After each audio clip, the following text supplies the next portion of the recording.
Deputy Dean for Graduate Studies and Research. I teach in the Literatures and English Department, and I would like to welcome everyone to the Mona campus, to Jamaica, for those of you who are here for the first time, and to everyone on Zoom. Thanks for joining us. I am also here in my capacity as founder and director of Caribbean Research Institute to welcome you to one of our events of the Caribbean Digital Scholarship Collective, the Caribbean Digital. This is the 11th edition. Welcome. We've been doing this for a long time.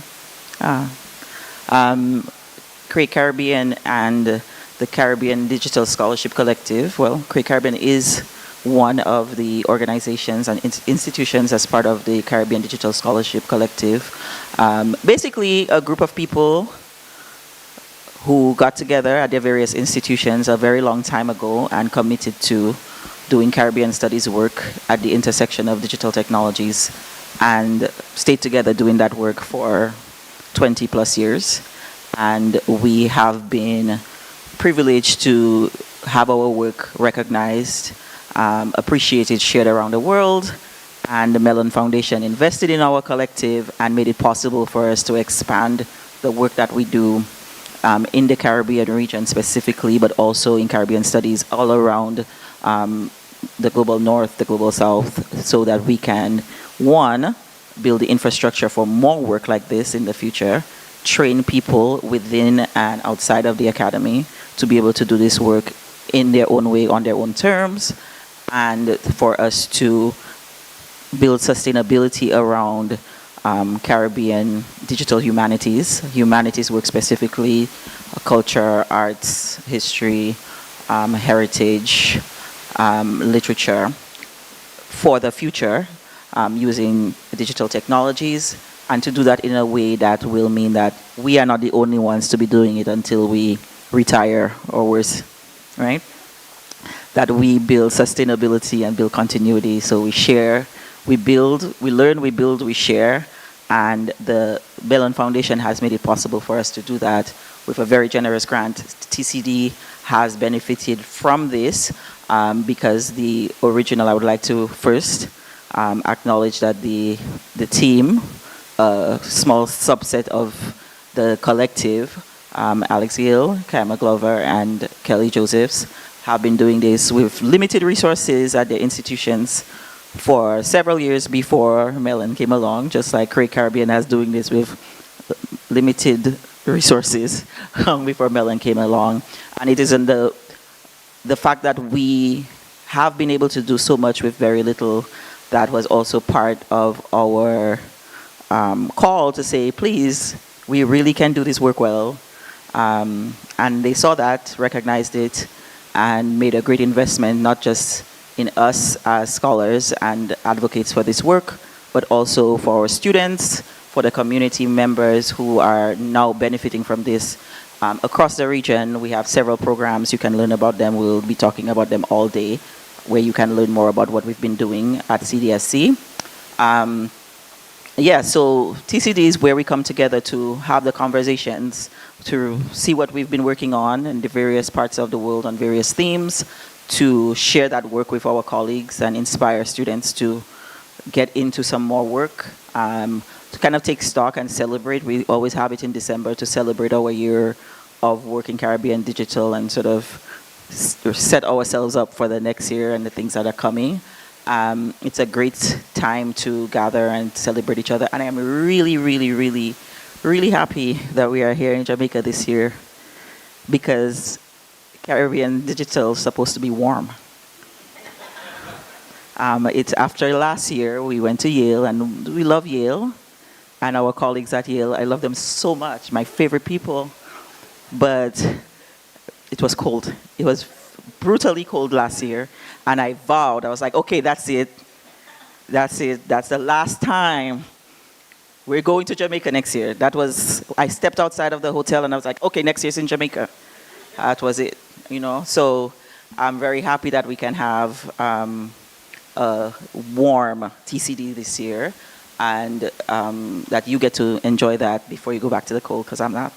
On that note, I would like to welcome the Dean of the Faculty of Humanities and Education, Professor Sylvia Cohenberg to do her thing and give you greetings on behalf of the university. And she's a great supporter of our work. She was at our workshop yesterday, typing along and participating. So I'm always happy to welcome her to our events. And now I will have her welcome you to our campus.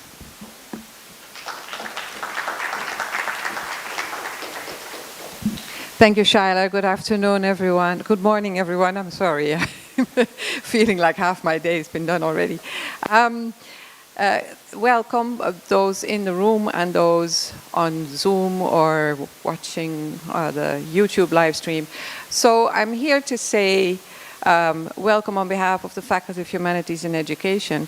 I'm going to do what I really don't like doing, is to say welcome and then leave you, because I have a next meeting to attend. But I just wanted to speak a little bit to the meaning, how meaningful this event is. Every time there is technological advancement, we're being sold a dream that this is going to make all our lives better. The reality, of course, is so often that the dream is only true for some. And that, in fact, where the dream may be true for some, this may be at the expense of others. And the digital revolution has really increased, in a way, the North-South divide, and has increased inequities. And so clearly, the dream is not working out for everybody. And so this type of initiative is really important, because the Caribbean Digital Scholarship Collective and various other such initiatives essentially say, we'll claim our own dream on our own terms. Thank you very much. And by the way, why don't you fund it? It's great that this is actually working. And now in its 11th year, did it break during the pandemic? No. Yeah, right. So I think this collective has shown that this kind of work is sustainable and is for the long term. And so, once again, welcome to the UWI Mona campus, to the Faculty of Humanities and Education. Keep the good work going. Thank you for all your efforts.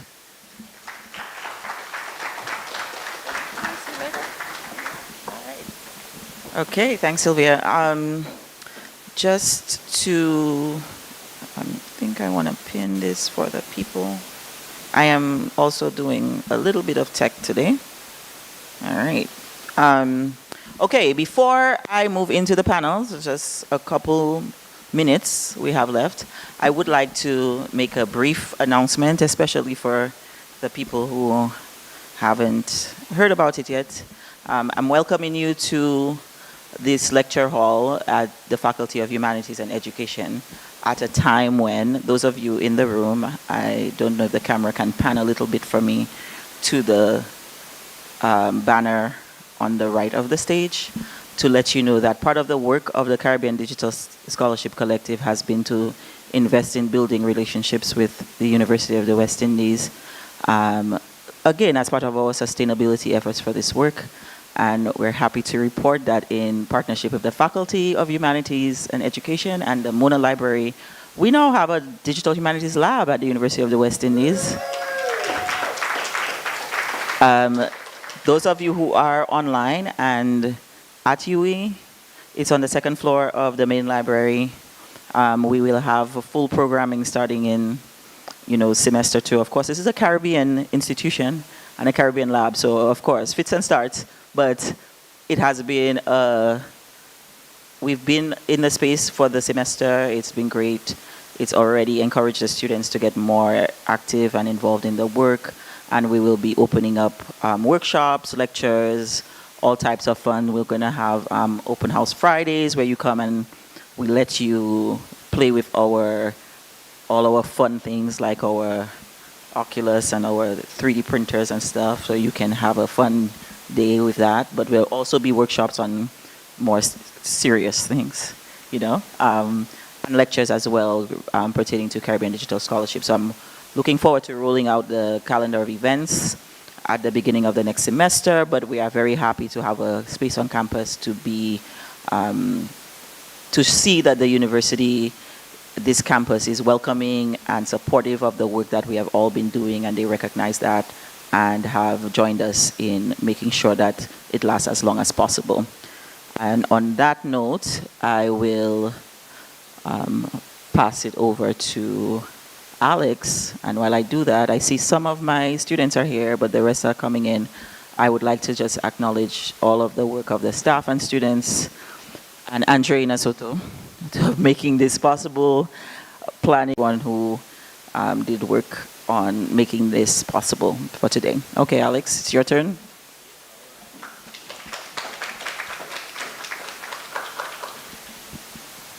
Hi, everybody. So I am going to moderate today's first panel on slavery and data. And I invite our speakers to come, and I'm guessing we're sitting like Recording this. in progress. We're sitting in front. So please, Celia, Jessica, Matt, Dexnell. Now, we have 1 hour. We invite you to read up on the bios of our guest speakers in the website for the conference. We will provide a link for those who don't have it, so that we can actually dedicate the hour to having a discussion about slavery and data. Everyone you see here on the stage is someone doing work in the trenches related to this conjunction. A conjunction that's becoming super important not only in the Caribbean but around the Atlantic world and perhaps in the planet, because right now there is a scramble for ownership of this data. This panel that you're going to hear from today is a representation of a larger conversation we are having around a series of conferences called Who Owns Black Data? So ask us about that series. Today you're going to get a little bit of a taste of what that conversation sounds like when we expand it to the level of whole conferences. Now, the order we're going to go in is, I think, let's go with Dexnell, Celia, Matt, and we're going to finish with Jessica. Does that sound about right? Keep it under 10 minutes so that we can have 20 minutes for conversation. All right. And we have the slides.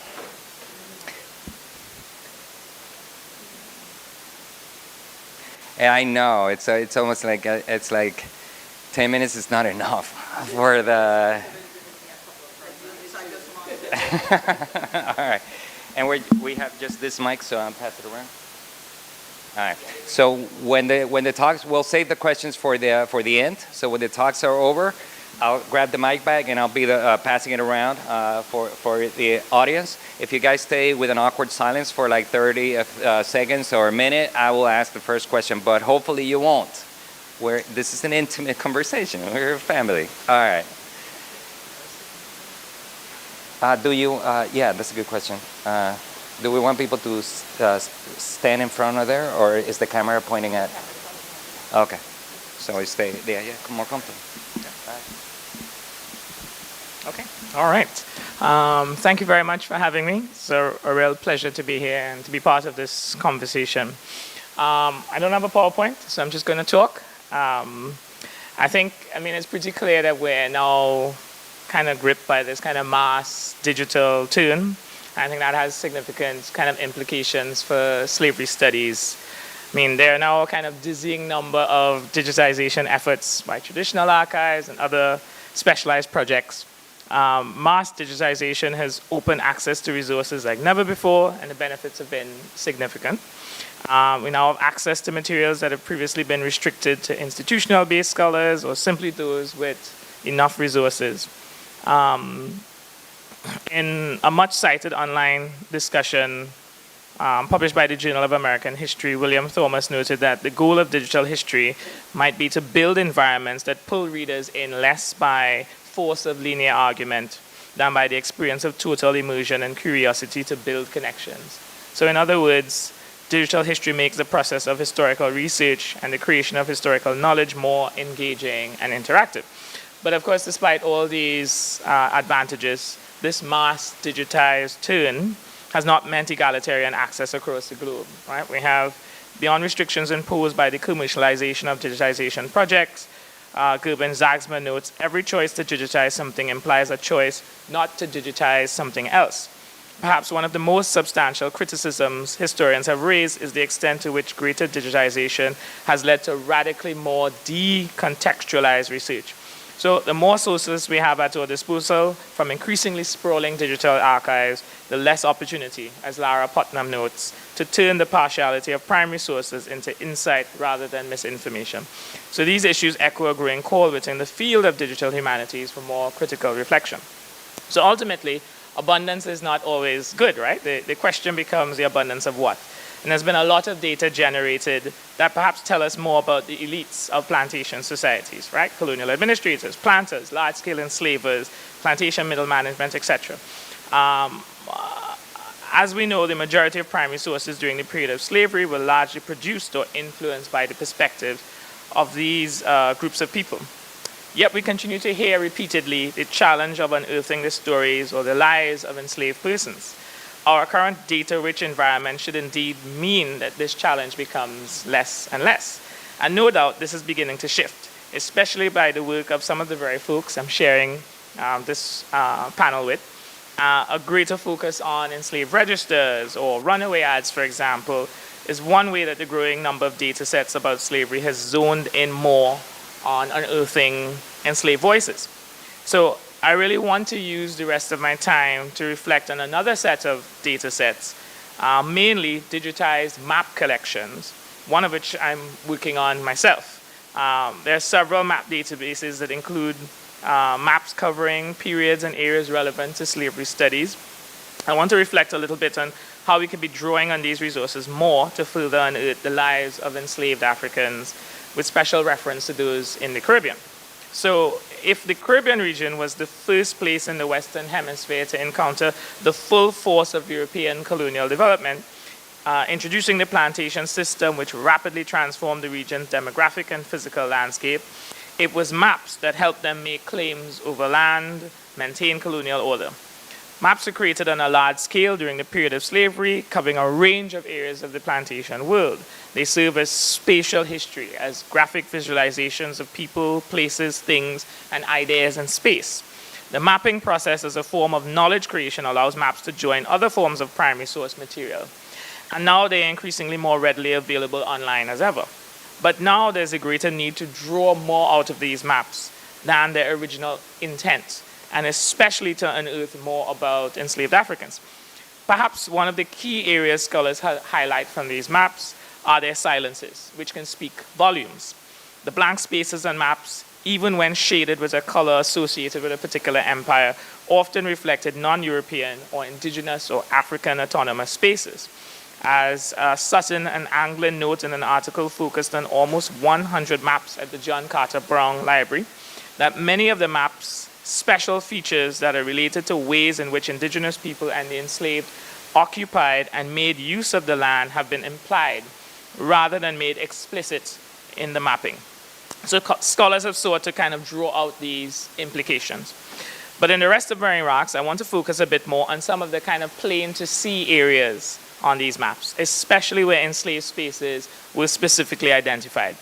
So, I first want to highlight the work of Barry Higman and B.J. Hudson, who were former UWI-Mona faculty from the Department of History and Geography. And in their book, Jamaican Place Names, they highlight several maps of Jamaica. They use several maps of Jamaica, to create data sets of Jamaican place names, amounting to 22,000 place names. And while Higman and Hudson's study revealed the dominance of British influence names, they also highlight the place names associated with people of African descent, including free towns, which their research reveals did not come about simply at emancipation, but had much longer origins during the period of slavery. A lot of place names were likely European influence, such as the presence of kind of racially named towns affiliated with people of African descent. But therefore, more than likely, they had different names, right, among the inhabitants. However, one significant area where African-derived names emerged on these maps were maroon villages. So, Akampong or Cujo's Town in Jamaica, for example. On an even smaller scale of estate maps or plans, we perhaps get more depictions of enslaved spaces. Barry Higman, in his Jamaica Surveyed, has highlighted enslaved spaces depicting estate plans, which might include estate dwellings or gardens or provision grounds. In one 18th century plan from Saint-Domingue, Bertie Mandelblatt notes a large plot labeled as the Gardens of the Enslaved, which clearly corresponds to provision grounds in which enslaved plantation residents were able to grow crops of their own subsistence. The crops within these plots are graphically differentiated from each other. It distinguishes at least 4 or 5 different crops, one of which resembles a banana or a plantain tree. A large plot of this cultivated land located furthest away from the plantation residential complex. Enslaved dwellings are grouped together off-center and away from the kind of symmetrical arrangement of the planter's house and the two-sided kind of storehouses. So, in these kind of 2 brief examples of place names and estate maps, we see the kind of possibilities for kind of mass engagement with the increasingly available maps of the early modern Caribbean or maps covering the period of slavery. Scholars have long studied enslaved provision grounds or even place names, but to be able to point to enslaved spaces through a number of large digitized map collections opens up a kind of another source of learning about enslaved lives on a large scale, especially for the wider public. In this so-called mass digital turn, with an abundance of data emerging, we have to keep shifting the focus away from the deliberate intent of these often European-produced maps, with a focus on sustaining the plantation regime and silencing the enslaved. Yet, snippets of enslaved voices in maps help us to push back against this. And when we increasingly draw out these voices with more expansive analysis of early Caribbean maps, more extensive availability of these Caribbean maps, we might be able to lessen the challenge of getting at the lives of enslaved persons. Thank you.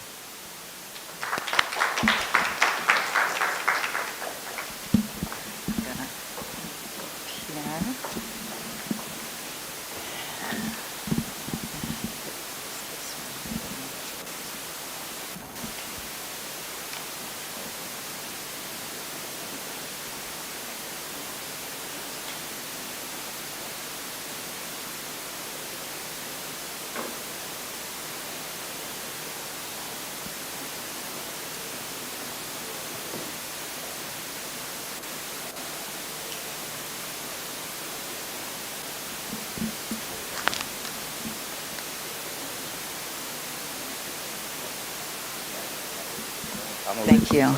Okay, thank you so much.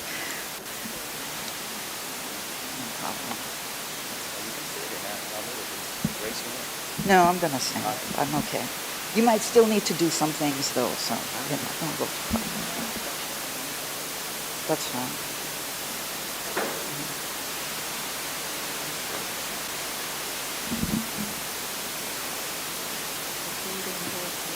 It's fine. Take your time.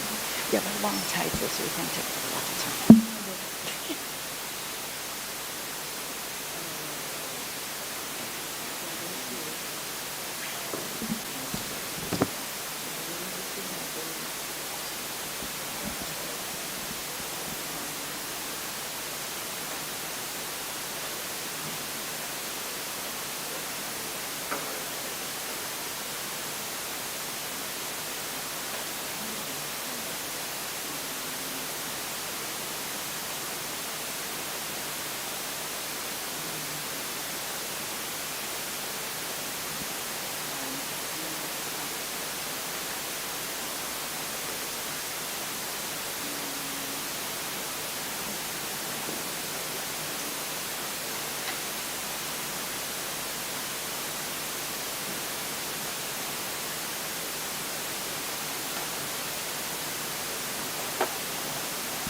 Good?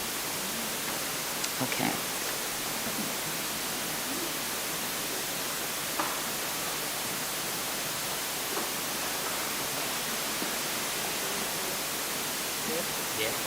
All right, so good morning, everybody. I hope before you arrived here you had a mostly restful sleep and that we're ready for the day ahead. It is indeed a distinct honor to be here at UWI Mona. Mona holds a very special place in my heart. Sorry I didn't graduate from UWI Mona, but still not too far from here. Family friends, Harry and Flo Armstrong and their children. And now Karen lives in the Mona house. And so I have, when I come to Mona, I always think about them and their love. So glad to be here, though, on this campus. Thanks as well. Just want to echo the thanks to all of the organizers, the team that are included on the website, on the Caribbean Digital website, and to those who brought the water for us, to those who arrived before us to prepare this room for us, to those who will come long after we have departed to clean up after us. So thanks to the entire team that makes this possible for us to be here. So really the title of this should be, You Can Teach Old People New Tricks. Because I'm thinking everybody's going to have a PowerPoint. No, here I am. I'm like here. Okay, so I have a PowerPoint. I will be referring to it. And then hopefully we'll go at the very end of my comments to the actual website. So, you know, my daughter always says nobody wants to hear the backstory. Well, you're going to hear some of the backstory today, right? And I think partly for what you said too, you know, in terms of contextualization, right? So there are some points of this that I want to make sure to preface before we even get to the website, okay? All right. So first and foremost, all right, why is it not, let's see. Do I need to, shouldn't it just go automatically? Yeah. So what it did for you, but anyway, specialness. Okay, so first just to thank so many people who were instrumental, and I won't go through all the names, but I like to have them on here. And Professor Kayama Glover is here, and she is on this list of gratitude and appreciation, as well as Alex Hill, who's our moderator today. Both were instrumental in many different ways, probably in ways that they don't even realize. But I think it's important to start with some gratitude and appreciation, and to realize it does take a village. All right. So the overall Rose Hall project, and it is both the book as well as this website, started over a decade ago in the summer of 2013, when myself and my daughter IMB visited Rose Hall Great House.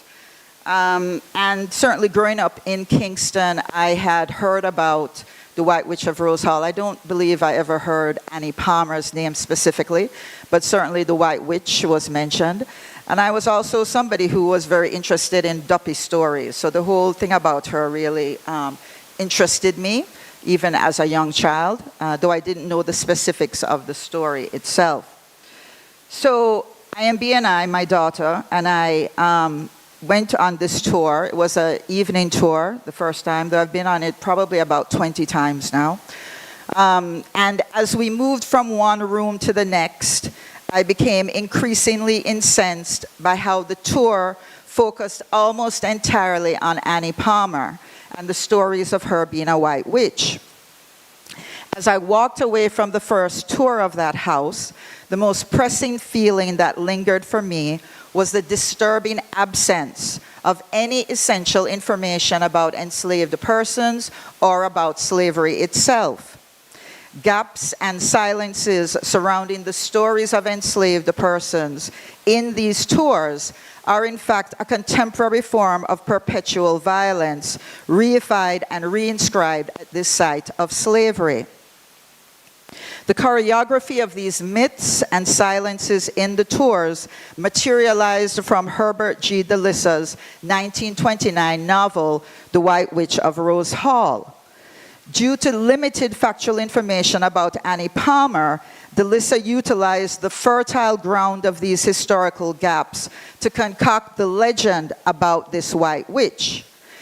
As a result, the only, and I repeat, the only historical facts included in Delissa's novel and in the tours are that a woman named Annie Palmer lived at Rose Hall between 1820 and 1830.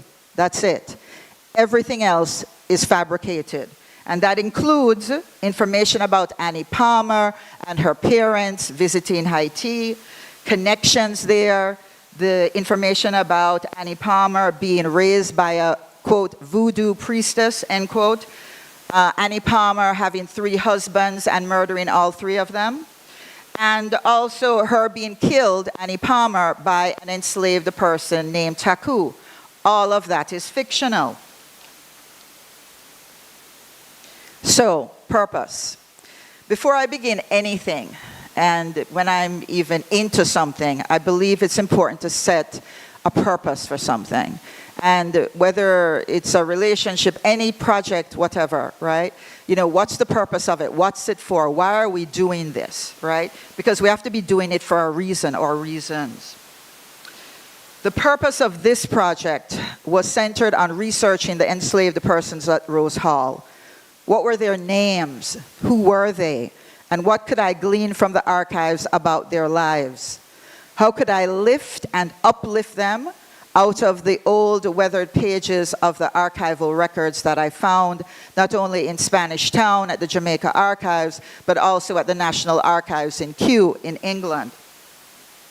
This project engages in the critical process of what Christina Sharp refers to as, quote, wake work, end quote. It is to begin to name those enslaved who have been unremembered and unmemorialized.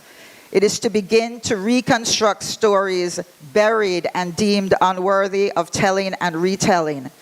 It is to begin to imagine, to reimagine and to imagine the struggles, suffering, and sanctity of people enslaved, though not entirely dehumanized.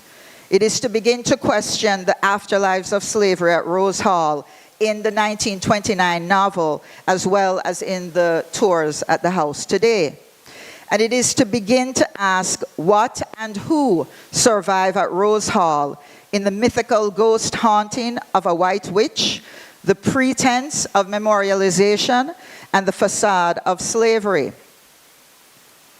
This work centers on revealing the names and selected experiences of 208 enslaved persons who lived, labored, and when possible, loved at Rose Hall. I was frequently guided by my desire to portray enslaved persons individually and collectively at Rose Hall in ways that conveyed family bonds as well as kindred bonds beyond blood. I also wanted to contextualize the limited shreds of information provided in sources like the Rose Hall Journal at Spanish Town, with possible questioning, indeed deafening, in its private and public, covert and overt demonstrations of pain, and executions, as well as other forms of emotional, psychological, physical, and spiritual violations and violences. The archives have often functioned and been deployed as a kind of historical cover for the depth and breadth of these violations. Regardless of the systemic processes utilized to control and confine enslaved persons and to silence any actions not in the service of the slaveocracy, enslaved persons permeated and pierced through the archival records of Rose Hall. And this is my offering. So I'm going to now switch to the, and I should be able to do this, to the website itself. Okay, let me get rid of this. Okay, it's like showing me the other stuff. If you can just, I brought it up. It should be. It's one of the tabs, but you can't see it. I have to move the... Thank you, perfect. All right. Okay, so this is the website, and in... Oh.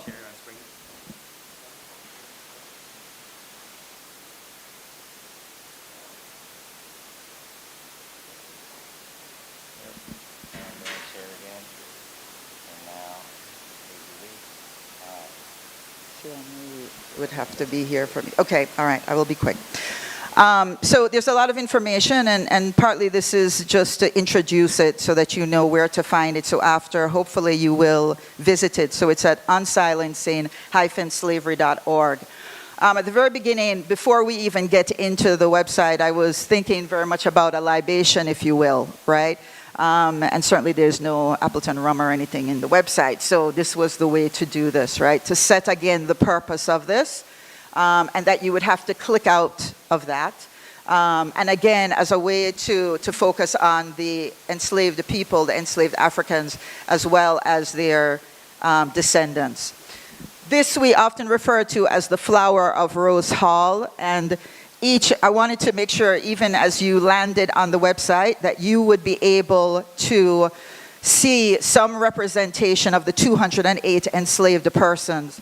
And so each of these, we call them petals of Rose Hall, right, represent those enslaved persons. The shorter the line is an indication of the length of their lifetime. This is between 1817 and 1832 from the records we have. And I'm just going to quickly just show two things. One is that you can search by age, nativity. So in the records, they were identified as either African or Creole. African meaning born, African-born, Creole meaning born outside of the African continent, right? But not necessarily born in Jamaica. Color, so Negro, mulatto, Quadroon, and Sambo were the most frequent ones in the web for the archives here. Gender, male, female, and a couple unknown. Matrilineages, because some of the enslaved persons, some of the enslaved women had multiple generations at Rose Hall. So Celia, who is a Creole, is a great-grandmother and lives to 1832 to see her, many of her great-grandchildren, and she was not exceptional in that regard. And Cecilia, who was an African-born woman, was somebody who also became a grandmother while at Rose Hall, but could have had other children as well. So it includes what she did, what she is associated with doing on the plantation. It also mentions her children, her grandchildren, her great-grandchildren, and some other general information. So I just wanted to open up at least one of those. But please, thank you for your patience, and thanks for hopefully in the future looking through the website. Thank you. You did good. Oh, perfect. Brilliant. Thank you, everybody, for keeping to the 10 minutes. Absolutely. The ball goes to you, Matt. I'll get you. Thank you. Sure.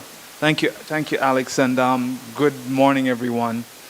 Just to say my gratitude to the CDSC and everyone who's organized.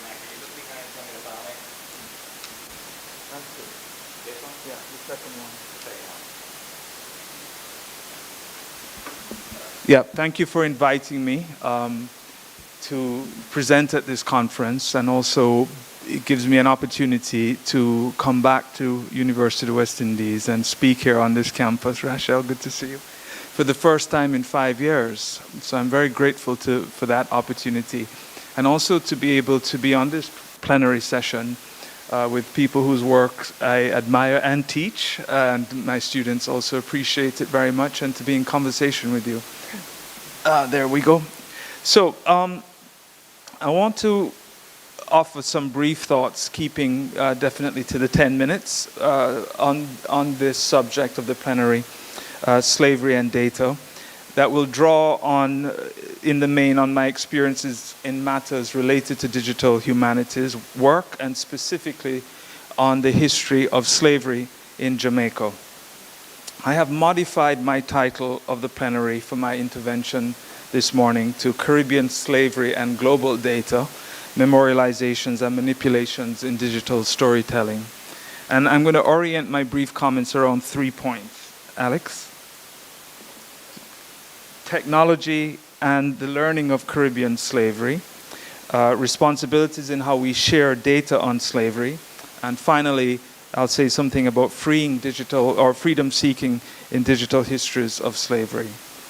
Now, you will immediately notice from the slides that you see on behind me, the low-tech aesthetic I've adopted for my presentation today.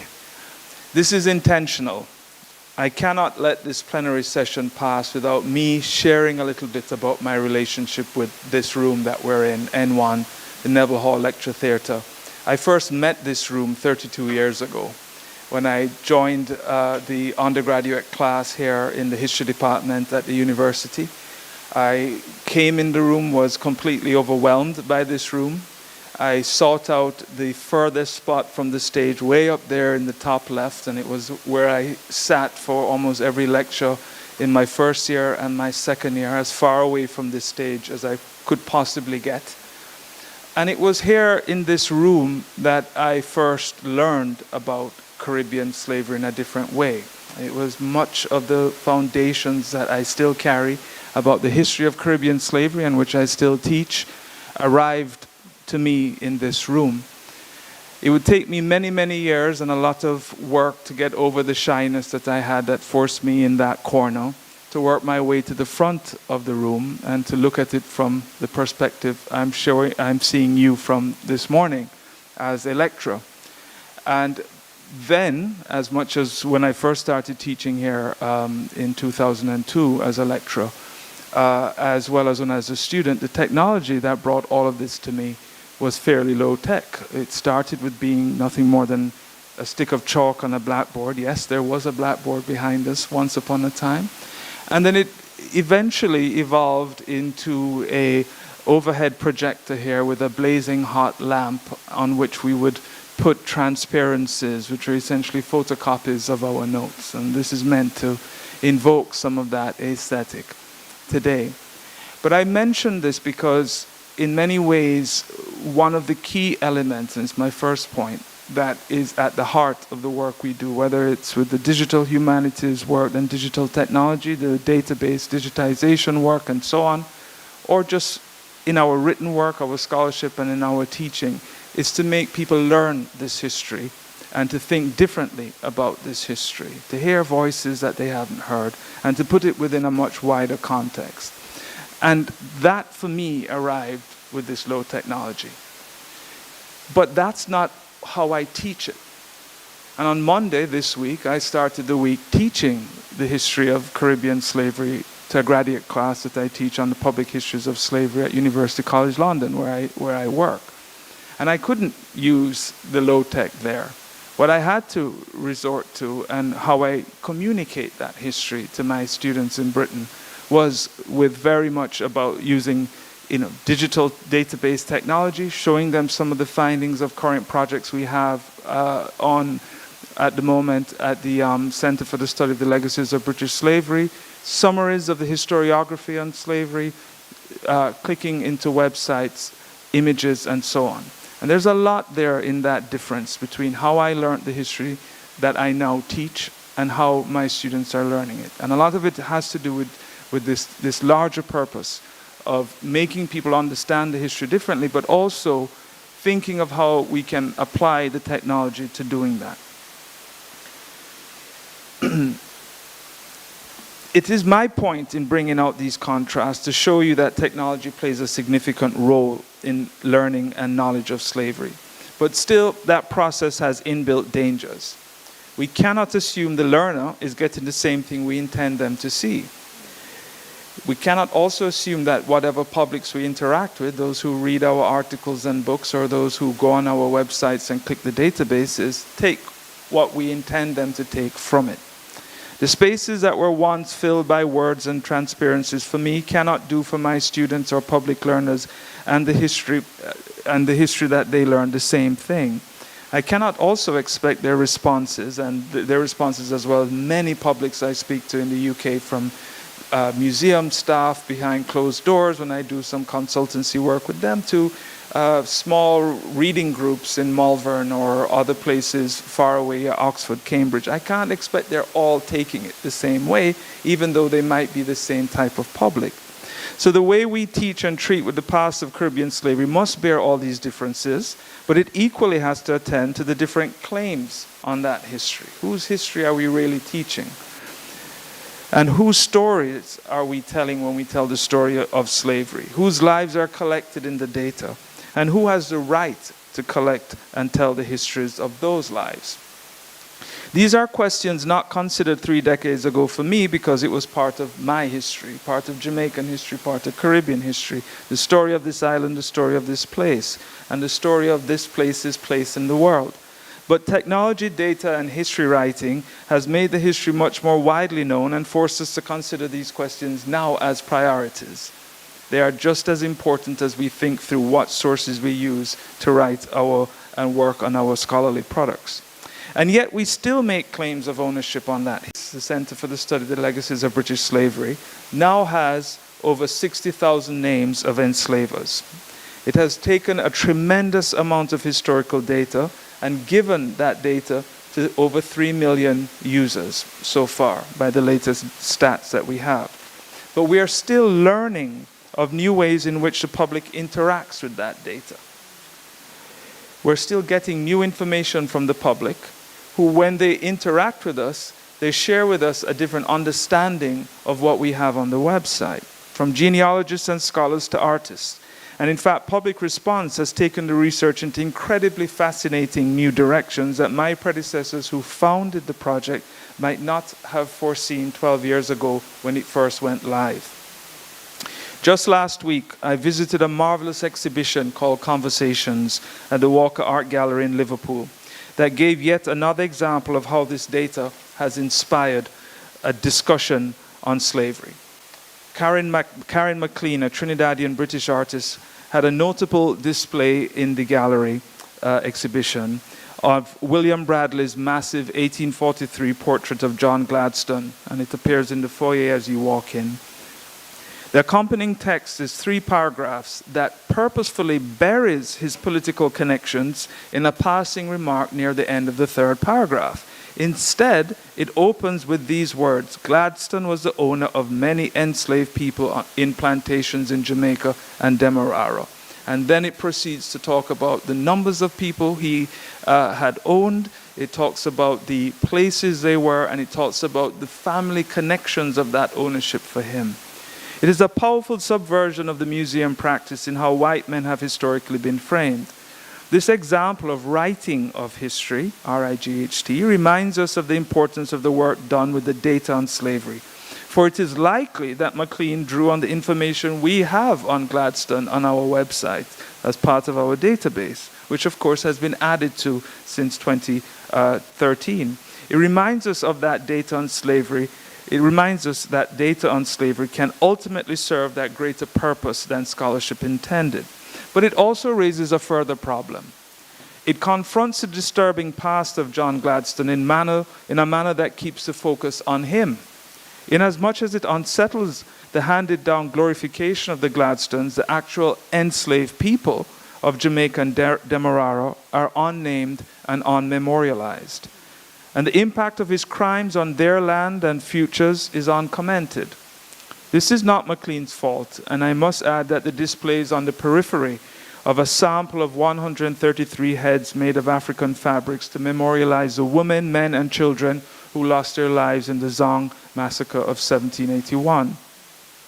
But it does raise a big challenge, and it's a challenge that not only the artists like McLean or the museum curator or the librarian or the genealogist, but the historian and scholar has to face, those of us who work with large data sets of slavery and enslaved people. We carry that similar challenge to ensure that their lives are best memorialized, as Celia has said and has done with Unsilencing the Slavery, in a way that's respectful to them. But at the same time, we have to confront the troubling stories of how those records were created and what that evidence means to different publics of descendants of enslaved and enslaver here and elsewhere. And here again, the current weight of scholarly focus on the lives of enslaved persons gives us direction and encouragement. It also sharpens the lens to look into unexpected places to build this data. One thing that we have learned better now than ever before is that there's no one data set that we can plumb for infinite possibilities of understanding the lives of past black people. There are morsels of a bygone time inhabited by bygone people that we harness the technology to connect. The same way the words that I heard as a student here were connected by the low-tech technology and left an impression on my mind. To this point, I offer two examples. In a research paper I co-wrote with Matt Stallard, my close colleague and research associate at the center, which was published last year, we demonstrated how the registers of enslaved peoples, constructed as a surveillance and control instrument, might be subverted to reveal information unintended by design. The most tangible use of this might be said to be the opening up of black family histories. And here is one that we've been working on for a family in Port Royal. And you can see here that we're able to connect lines in that family from Africa, and we've so far reached the early 20th century with some of those lines, and we're still doing work on that with different data sets. But these are fascinating, but they're also limited and problematic, because they say little about non-biological networks, social kin, the milieu, the community, etc. They also esteem a type of family structure that does not always obtain in Caribbean context. All those cousins who aren't really cousins, grandmothers who are both father and mother, yes, all the exciting parts of doing this kind of digital work. We're always learning, and we're always learning in community and in a team. One of the families we traced in that paper were the Pit Blades of Port Royal. And one of our research volunteers at the center, Kelly Haggart, has very recently taken the information we presented as a start and gone on a remarkable troll through available online data and the parish registers of Port Royal to complicate this picture. And she corrected some of our conclusions and, very importantly, plotted the wider social milieu of the Pit Blades, giving us a great deal of new insight into one family of enslavers. And what you see is how we're able to take one genealogical map of the Pit Blades, but also the story of Sarah McKnight, one of the persons they own, and follow her family line separately. There's much more that can be done. But it takes patience, time, and many eyes and hands. A lot of labor and thought that can only be done collectively. This is not solo work, and we have to work as a team. And this brings me to my final thought on freedom seeking through digital histories of slavery. It is my conviction that, particularly with the work we're currently doing at the center, which is looking at enslaved lives in Jamaica, that this can best be done, in fact, probably only truly completely done with the support of Jamaicans and people in Jamaica and here at the University of the West Indies. Most of us on this plenary panel work at institutions in the global north with varying access to resources and power. Our projects and intellectual work, while fighting in a hostile climate that undervalues the histories we tell, are nevertheless able to operate and create in them with funding and support. This is an enormous privilege not enjoyed in the same way in the Caribbean. But there is a power that Caribbean searchers of the past always have that is in far lower supply overseas. It is a unique knowledge of their history that has come to them not from big data sets or even flimsy transparencies on overhead projectors that fired my devotion to studying our history 32 years ago. It is from knowledge that is handed down and valued. Go to communities, see how people tell you stories of storms that existed in their grandparents' time, and you see what I mean. This knowledge is kept in a certain way that makes sense of the meaning of the hard histories and legacies of slavery and its afterlives in this island. The future of our work very much depends on us working together and realizing that in this era of databases, digital humanities, and innovatory digital methodologies, the best history is always going to be a team sport. Thank you.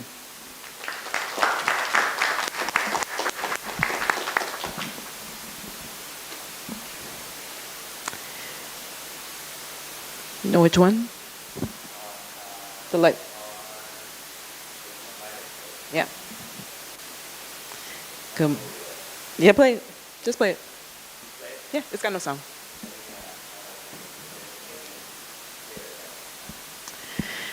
Good morning, everyone.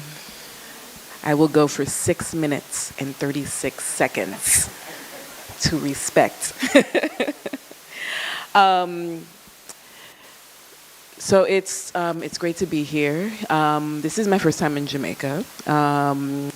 Hey.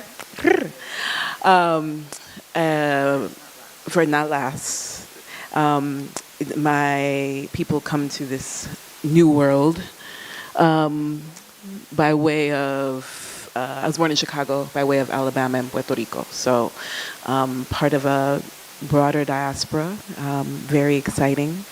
So it's really beautiful to be here and in solidarity and in various kinds of connections. Everybody hear me okay? I'm also director, you can just hit play, yeah? Yeah, just let it play, yeah.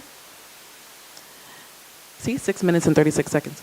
I'm also director of Life Code Digital Humanities Against Enclosure, which is a collective, an ecosystem of labs, projects, and members that is global at this point. And I kind of want to start a conversation around slavery and data there.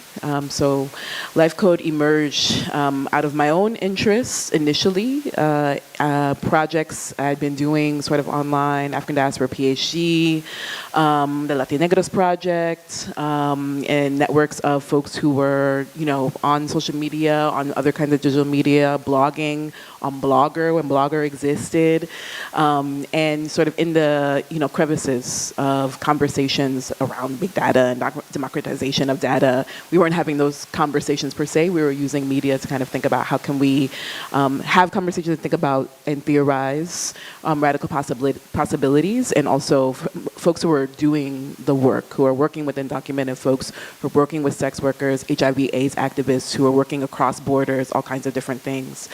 And so in 2020, the quarantine, so over that time period, become a professor, et cetera, the quarantine happened. So I think JHU went into lockdown in March. And one of the things that we realized pretty immediately, myself and now Dr. Christina Thomas, is that there's an opportunity here for folks who cannot be in places like Minnesota fighting for George Floyd, and for folks who are really struggling to already feeling isolated and enclosed in their institutions, and folks who had some idea that maybe the digital might be useful as a space either of coming together in community or of doing their research. There's an opportunity here to just take some space and create a community.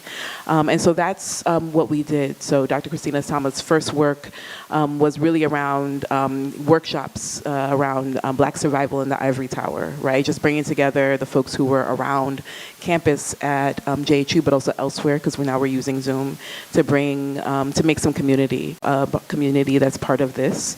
Conversations that we were having with the Black Press Research Collective, which was founded by Dr. Kim Gallen, began to kind of knit together with conversations that Dr. Sasha White was having around risk and racism and health insurance maps. And so this is to say, and you guys can see some of the ways this is coming together in the slideshow.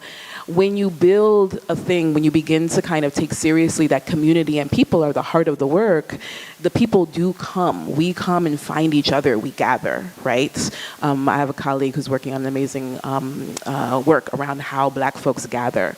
And I think that that's a really important starting point for thinking about anything around that data. Now, this is all happening at the same time. There's conversation around big data happening. It's happening at the same time. There's a conversation about COVID and comorbidities. It's happening at the same time of a whole host of different things that we're essentially in the wake of now, right? And suffering from now. Questions around AI, whether it's like, now we're talking about AI and data farms and ecologies and whatever else. All of that is happening and not really talking about who are the people. I believe, this is my argument, I believe they're not really talking about who are the people. They're not talking about what people need. And they're forgetting that the thing that we actually all need is each other, and the extent to which that we're not talking to each other and we're not creating coalition or collaborations with each other is because of empire, right? And so in that context, for me, thinking about slavery and data, I think we've seen examples of this across the panel, is always about thinking about who are the people. Who are the people, if it's a project, your project is accountable to? How is your project or the projects that you're creating or the lab or the ecosystem you're creating connections and accountability and support and mentoring and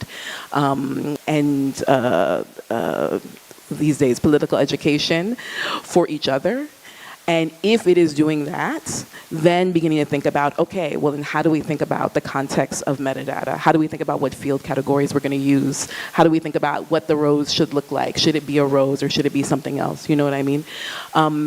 And that is a piece to where you really have to root into. One of the projects that you see up here is Keywords for Black Louisiana. Keywords for Black Louisiana is a project digitizing 18th century records, French and Spanish documents. These are documents that have folks from all across the Caribbean, West Africa, West Central Africa, as well as across the present day United States. And one of the things that we built in immediately, and I'll take ownership that when I wrote the grant for it, when we first gathered around it, we didn't kind of have it as a staple of the structure. But when I wrote the grant for, and when I wrote the grant for it, I didn't include it. But within a month, we realized we needed a community team of folks who are based in Louisiana. This goes to your point, Matt, of like this, the projects and our work. Our research has to be led by people who are of the work and whose people are part of that work and who are on the ground. And we needed to be a team that was going to be, on the ground and also, felt like they were part of and contributing to every step of the process. Oop, I got to last minute. So one of our data sets, our data set we work with, we call it the bias set. Every metadata category in there is built with the idea that it's centering Black life and Black folks of Louisiana. Every step that we take around the categories and how to define them is done within community and around community. And so those are the kinds of measures that you begin to take and begin to think through if you're stepping from the community angle. The last thing I'll say is that one of the things that I think is really important right now is that I think we're moving to a place, and this is where Who Owns Black Data is beginning to step in, where we really need to take seriously who owns the materials, but also who is capitalizing on our affect and our need and our desire for connection, right? So we have been saying in Caribbean digital, in Black digitality, in Black digital practice, all those things, all those different categories of the Black digital that were up there for a long time, that you have to lead with people. Not that Capital is listening to us, Ancestry or whoever, or Google, they're not listening to us, but they're also not stupid. And they see it too. They see that we need each other. They see that capitalism has created a need of each other by separating us from each other. Gentrification, hurricanes, disaster, empire, at least in the US context, we live further from each other. We live in communities where, we were talking yesterday, grandma is living by herself. Why? There are things that have literally, through capital and empire, separated us from each other. That has happened generationally, and now a need has been created for each of us and each other, so that when we're looking on Ancestry to access the good records, you pay for it. When we're looking on Google to try and find other people, you're paying for access. Why are we paying for access to try and find our own genealogies? Why are we paying for access to understand the tools? Our institutions have to use big data platforms in order for us to have course materials and talk to each other. Why are we doing that? And it's just to say that we need to be thinking more deeply, not just about how we're creating our projects, but also how do we now begin to challenge these larger magnates that are capitalizing on our desire for each other to create conditions where we can offer you a document that helps you find your family if you pay $300 a year or $30 a month, okay? And we need to think about why that condition has been created and what are the things we need to do to try and stop that snowball from going down the hill, which is also headed towards AI, and think about, okay, what does it really mean when we're trying to build projects and build communities of data and analog and just living this and living life with each other. And that's, I think, where we really need to be at when we're thinking about slavery and data. A search for slavery within our Black communities is actually a search for kinfolk. It always has been. So what are the ways we get back to that and say that explicitly and take that seriously?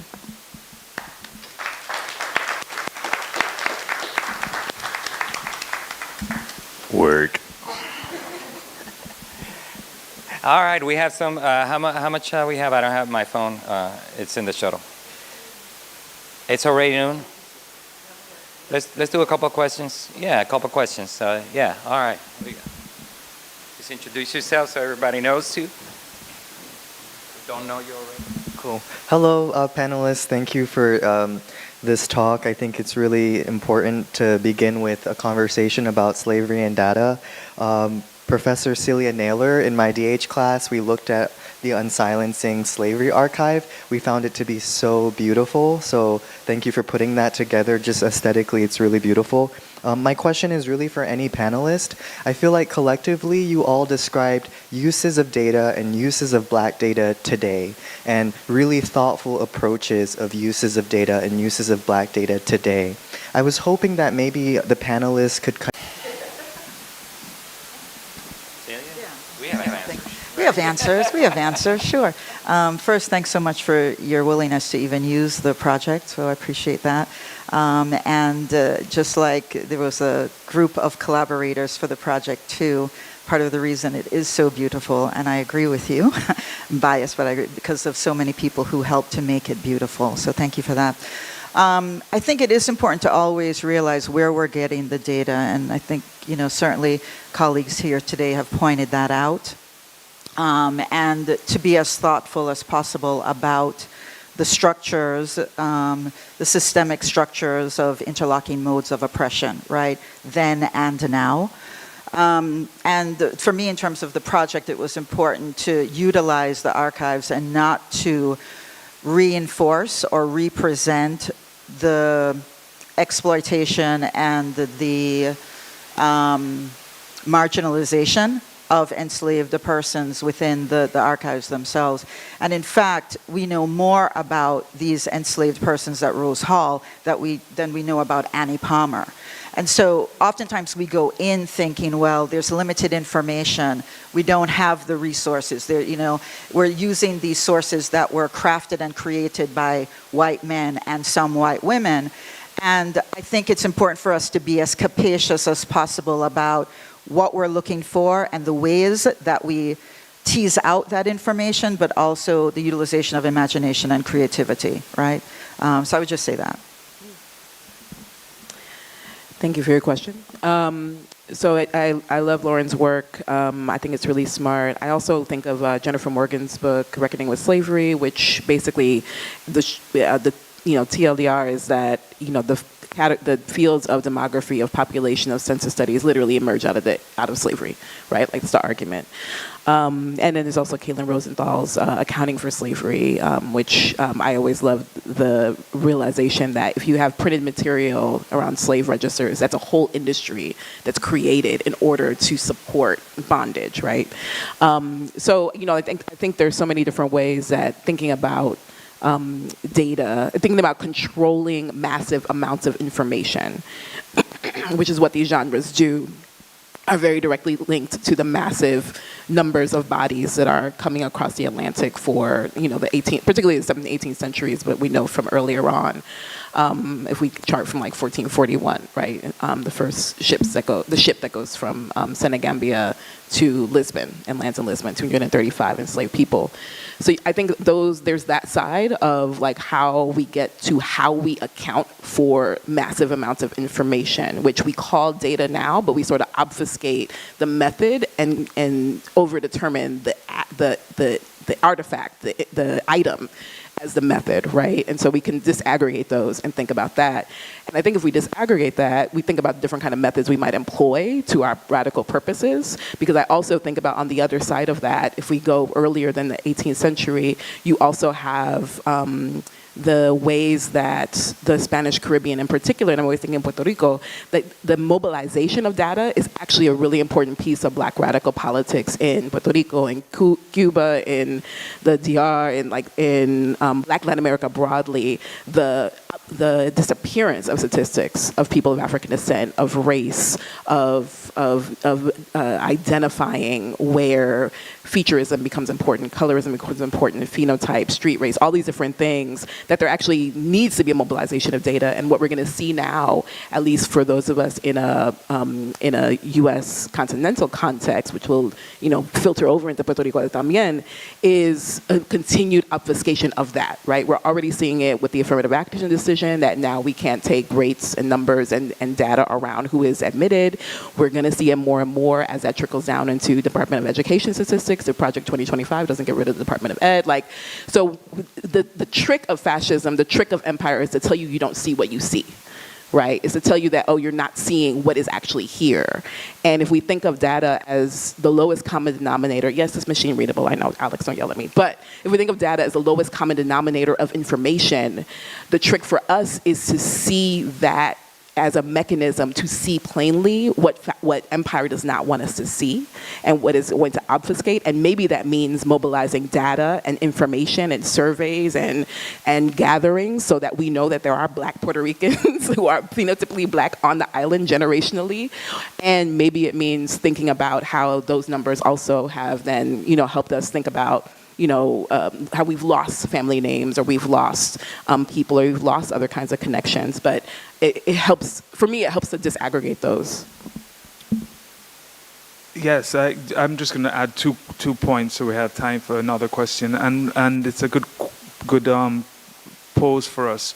The point that I want to make is the sort of history of the methods of the development of a lot of these instruments of control through data is very involved. And I think a lot of it does come down to also thinking through how information is created. And one of the big sources we're using at our center now is the registers of enslaved persons, which were created to control. But one of the things that we're doing is taking the data in it and sort of refashioning it in a way that it becomes a census of the last generation of Africans who were brought to Jamaica, which was not what it was intended to be.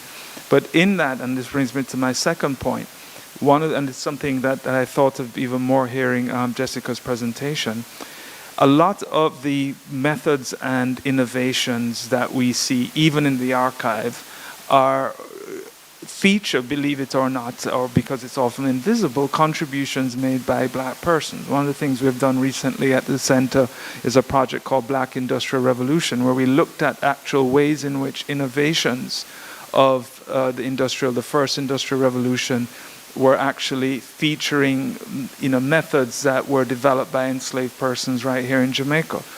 But even in that, though, there's a lesson that we must think of when we come to how we produce digital humanities even in community, because there's so many layers in the work that we do, many layers, as you've seen from the examples today. And oftentimes those layers have sort of embedded in them innovative and creative problem-solving techniques that become part of how you see the presentation of it. But it's also produced by people who are guided, as Jessica mentioned, by a particular determination as to what they're doing with the project. But once it's out there, who then controls not just the data, but the IP behind the creation of that data, the solving techniques for the problems? And that's a big issue. When we are finding ways of using mechanisms in the technology to recast those registers as census, and then we make it available to the public, we're doing it for a purpose. But how we do that is now up for grabs as well. And we can't control how that intellectual property is grabbed and developed. Yeah, I'll be quick. I think two really important points. Very clearly, maps showed up empire and plantation slavery, and we need to continue kind of emphasizing that. But what I really want to highlight, and I think what is even more important work, is just as Jessica was talking about, highlighting what empire does not want us to see, or as Matt was talking about, these kind of unintended insights. So for example, I did not go up there and show you pictures of cartouches or images, depictions of enslaved persons as kind of depicted through the lens of Europeans, right, whites, enslavers, etc. But I was kind of more concerned in the kind of unintended insights. Let's look at what we're learning about enslaved provision grounds. And I haven't done this work yet, but we might be able to make links between enslaved registers, and we might be able to find out exactly who which names were associated with particular privilege, and begin to kind of get at these kind of unintended insights. So I think that's where we need to put greater emphasis, while also continuing to unearth the fact that, yeah, these sources are produced to kind of show up exploitation and so on. Yeah. I think it's one quick one. Yeah. Okay, hello.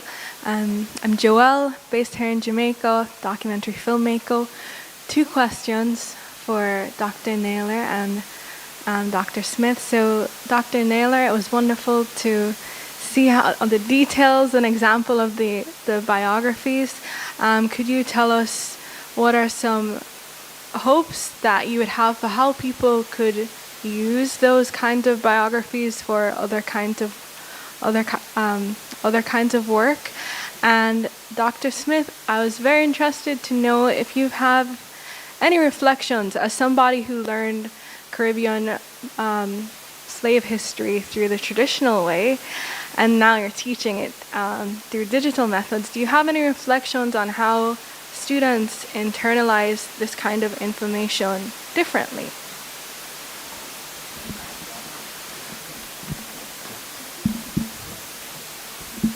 It's so wonderful to see you here in person. Last time I saw you was back stateside, so good to see you here in Jamaica. So thanks for your question. One of the objectives that I had hoped for, that I'm still holding on to in terms of using the website, was for people who are descendants of these 208 enslaved persons to be able to have some information about their ancestors. So just a very tangible, immediate possibility is that. And I've already started working with some folks in Mobay in terms of making some of those connections. And really it's, in terms of family trees and that sort of thing, though, Matt, in terms of what you said and what Vince Brown said once when he was showing these trees, I was like, but Vince, what about, the cousins and the people not really? And he was like, we can't get to that. And that's part of the reason why that image is of everybody, because we don't know those connections, but they were there, right? So even if we don't have, some document that speaks to that, we can still imagine that people functioned in different ways with networks. So the most immediate thing was for descendants living today to be able to connect to some very real, factual information in addition to the oral stories that they certainly tell about those people today. So I'll just say that, but there are other things, but that's the one that comes to mind right now, so thanks. Thanks. I'll be very quick. Yes, I do have some insight because students do come and tell me what it means to them, and that varies a lot. I do have quite often students, some who come to me and apologize for not knowing this history before, and they feel a bit cheated that their history that they got from primary school to secondary school, some even all, because it's a graduate course, even to their undergraduate, they never learned this, and it's important because they see it as part of their history as British students, and it had often been separated. So I do get that, and I do get some who find it difficult as well to sort of engage with some of this history in terms of the violence and the stories there. So that's also very insightful. I wanted to apologize to the folks watching on Zoom and YouTube that because we're running out of time, we won't be able to take any questions. So please, I invite you all, virtual and present, to join us in thanking our panelists.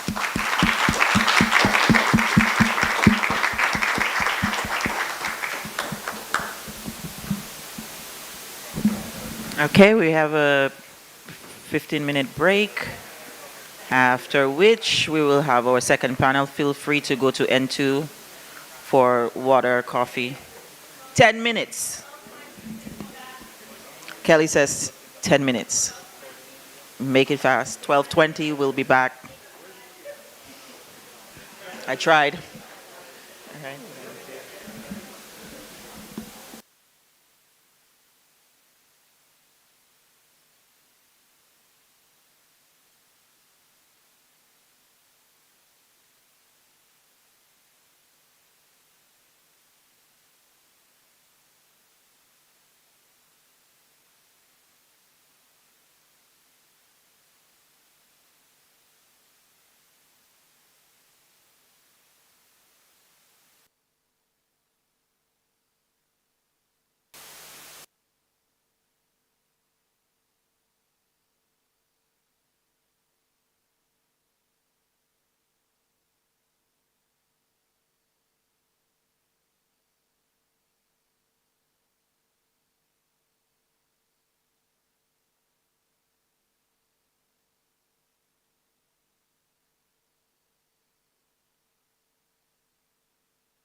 Our panelists here, Stephanie, I think I saw you. Hi, Stephanie. And Luam, are you here? Luam is not here. We shall be here soon.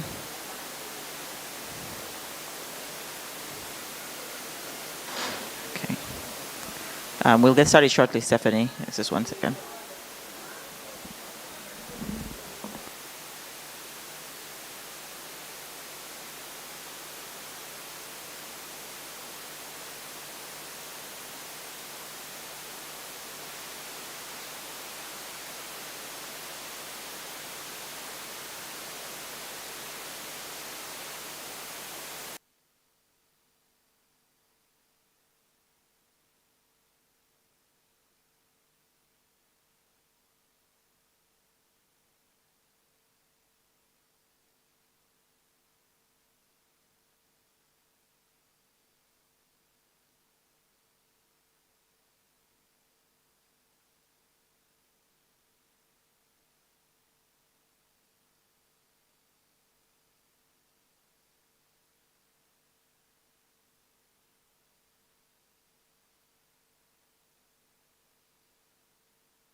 Good day. We are back. Okay. Stephanie, are you there? Awesome. See you now. And we are waiting for one more person. Go. Good. Okay. Thank you, everyone. Welcome to our. Let me just share the screen here.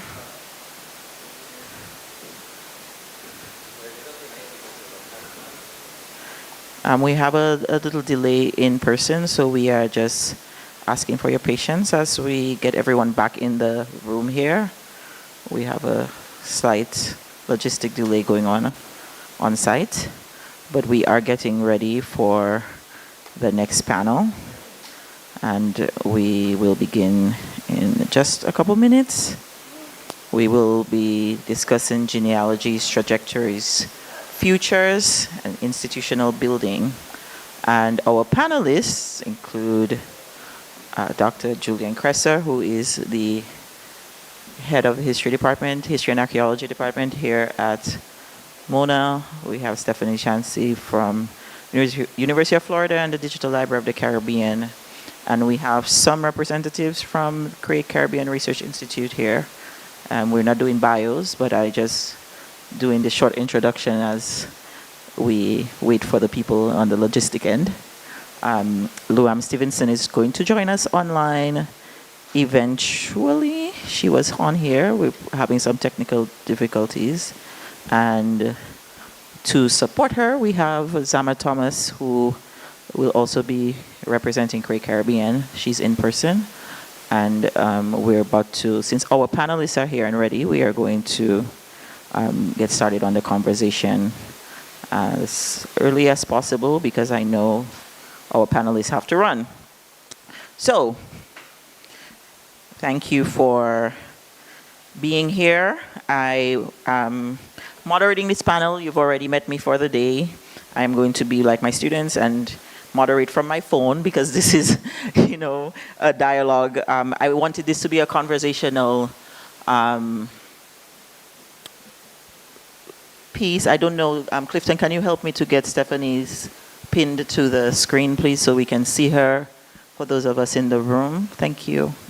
Thank you for joining us. For my panelists, we are here to talk today about institutional building around the digital, broadly conceived in the Caribbean, and what our experiences have been in doing so. Over the last several years, we are in the 11th year of TCD. Great Caribbean is celebrating its 10th anniversary. DLOC also has an anniversary this year. Is it 20 years? 10? 20. Hashtag DLOC 20. 20 years, yes, right, 20. I was like, I know it's a big one. 20 years. And so, and we have many milestones going on here. I know Julian is joining us in the middle of his quality assurance review. He's actually in the middle of the meeting right now, and so I'm so grateful that he has taken time to join us. And this is a review of the academic programs in history and archaeology, which is a part of the institutional building. So I think it's quite timely that we're getting to have this conversation around that. And so all of us at these various institutions have been involved in some way in navigating the challenges around incorporating the digital into our work, the place that we found digital scholarship has helped us, and the challenges to making those shifts, both cultural shifts, intellectual shifts, and the logistic ones, bureaucratic ones that we've had to encounter. And I invited my students as part of this panel to talk about their experiences on the receiving end of these institutional building shifts, not necessarily, and their roles as students and producers of this work in the institutions to reflect on what has happened. And so I asked my panelists to just, reflect early on about the origins of their institutions and their thoughts about how digital scholarship has grown, and their institutions have dealt with the growth of digital scholarship. So I'm going to ask you, Stephanie, to just make some opening remarks based on the prompts I gave, and then I'll ask more pointed questions to each of you after. For about 5 minutes. Can you hear me? So little background on DLOC yes. and the work that we do. Okay. Yeah. Sorry, you dropped out a little sorry. bit for a second. So I think our story is pretty much well known. We are very, very well represented in the room and on the Zoom, like 325 views. I looked yesterday. We are up to about 10 million views. The information that we are a centralized platform that makes information available about the Caribbean and the Caribbean diaspora. And I have started to emphasize the Caribbean diaspora because people were like, well, we can't put stuff because we only have about the Caribbean diaspora. No, that can be included as well in DLOC. It's within the scope of DLOC. And the partners maintain control over their materials. We don't own anything. We are just the centralized platform that makes this information available to scholars, students, researchers such as yourselves, so that they can conduct their research in the Caribbean.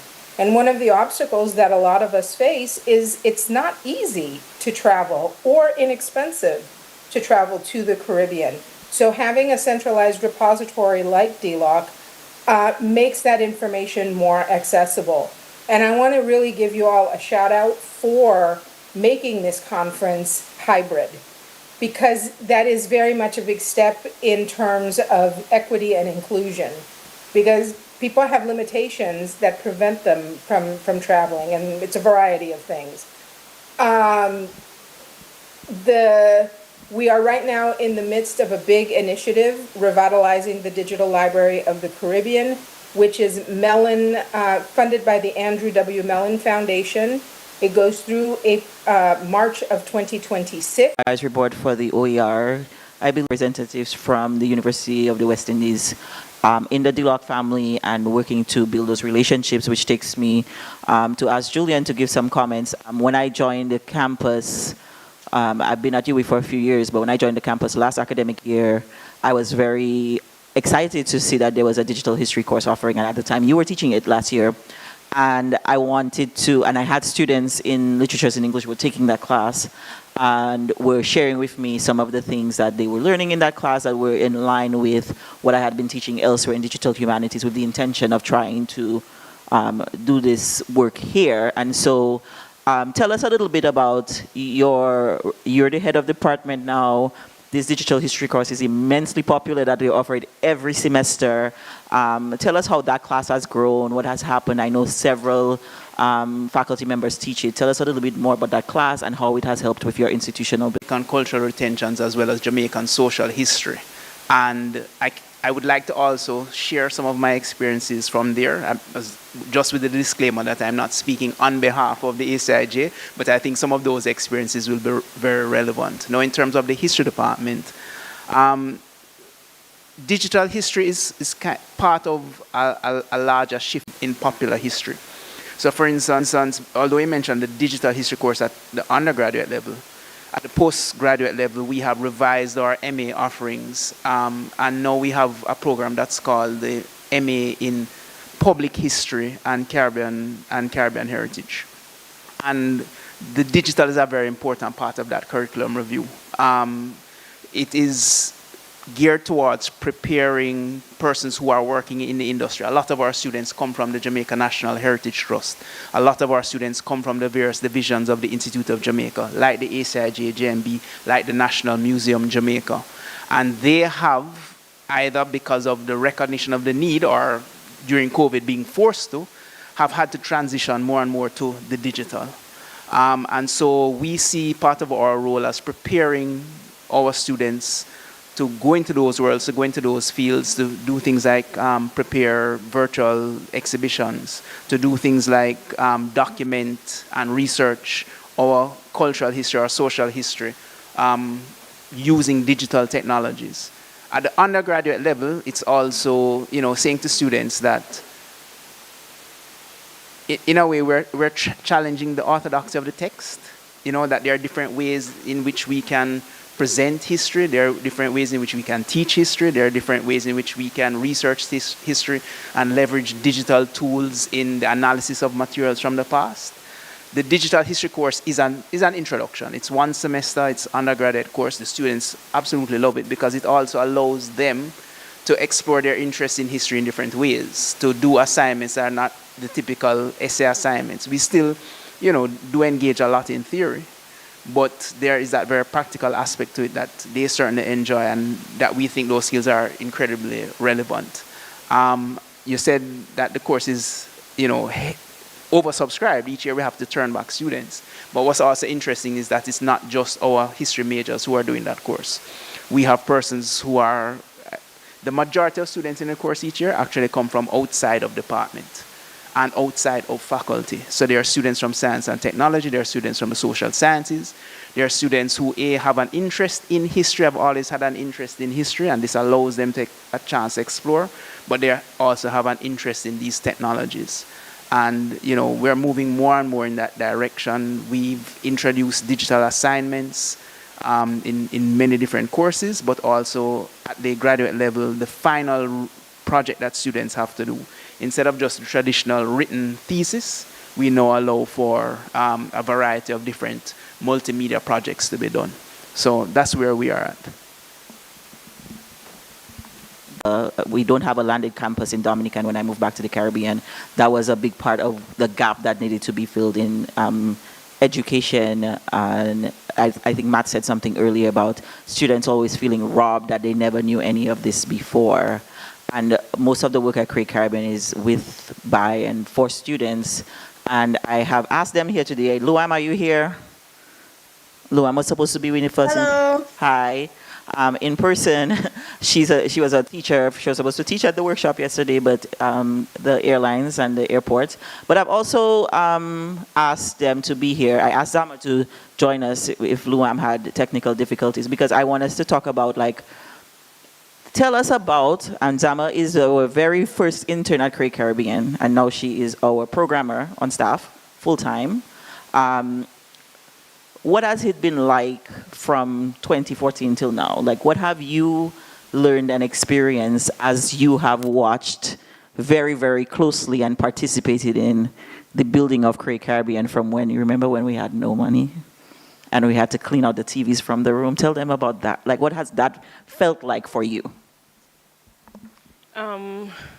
So I think initially coming into Create, it was a bit of taking a chance, because you hear this lady who moved back from the US and talking about things that you never heard before, and coming from a society that is very paper-based, and she's here talking about digital stuff. You're like, oh, okay. But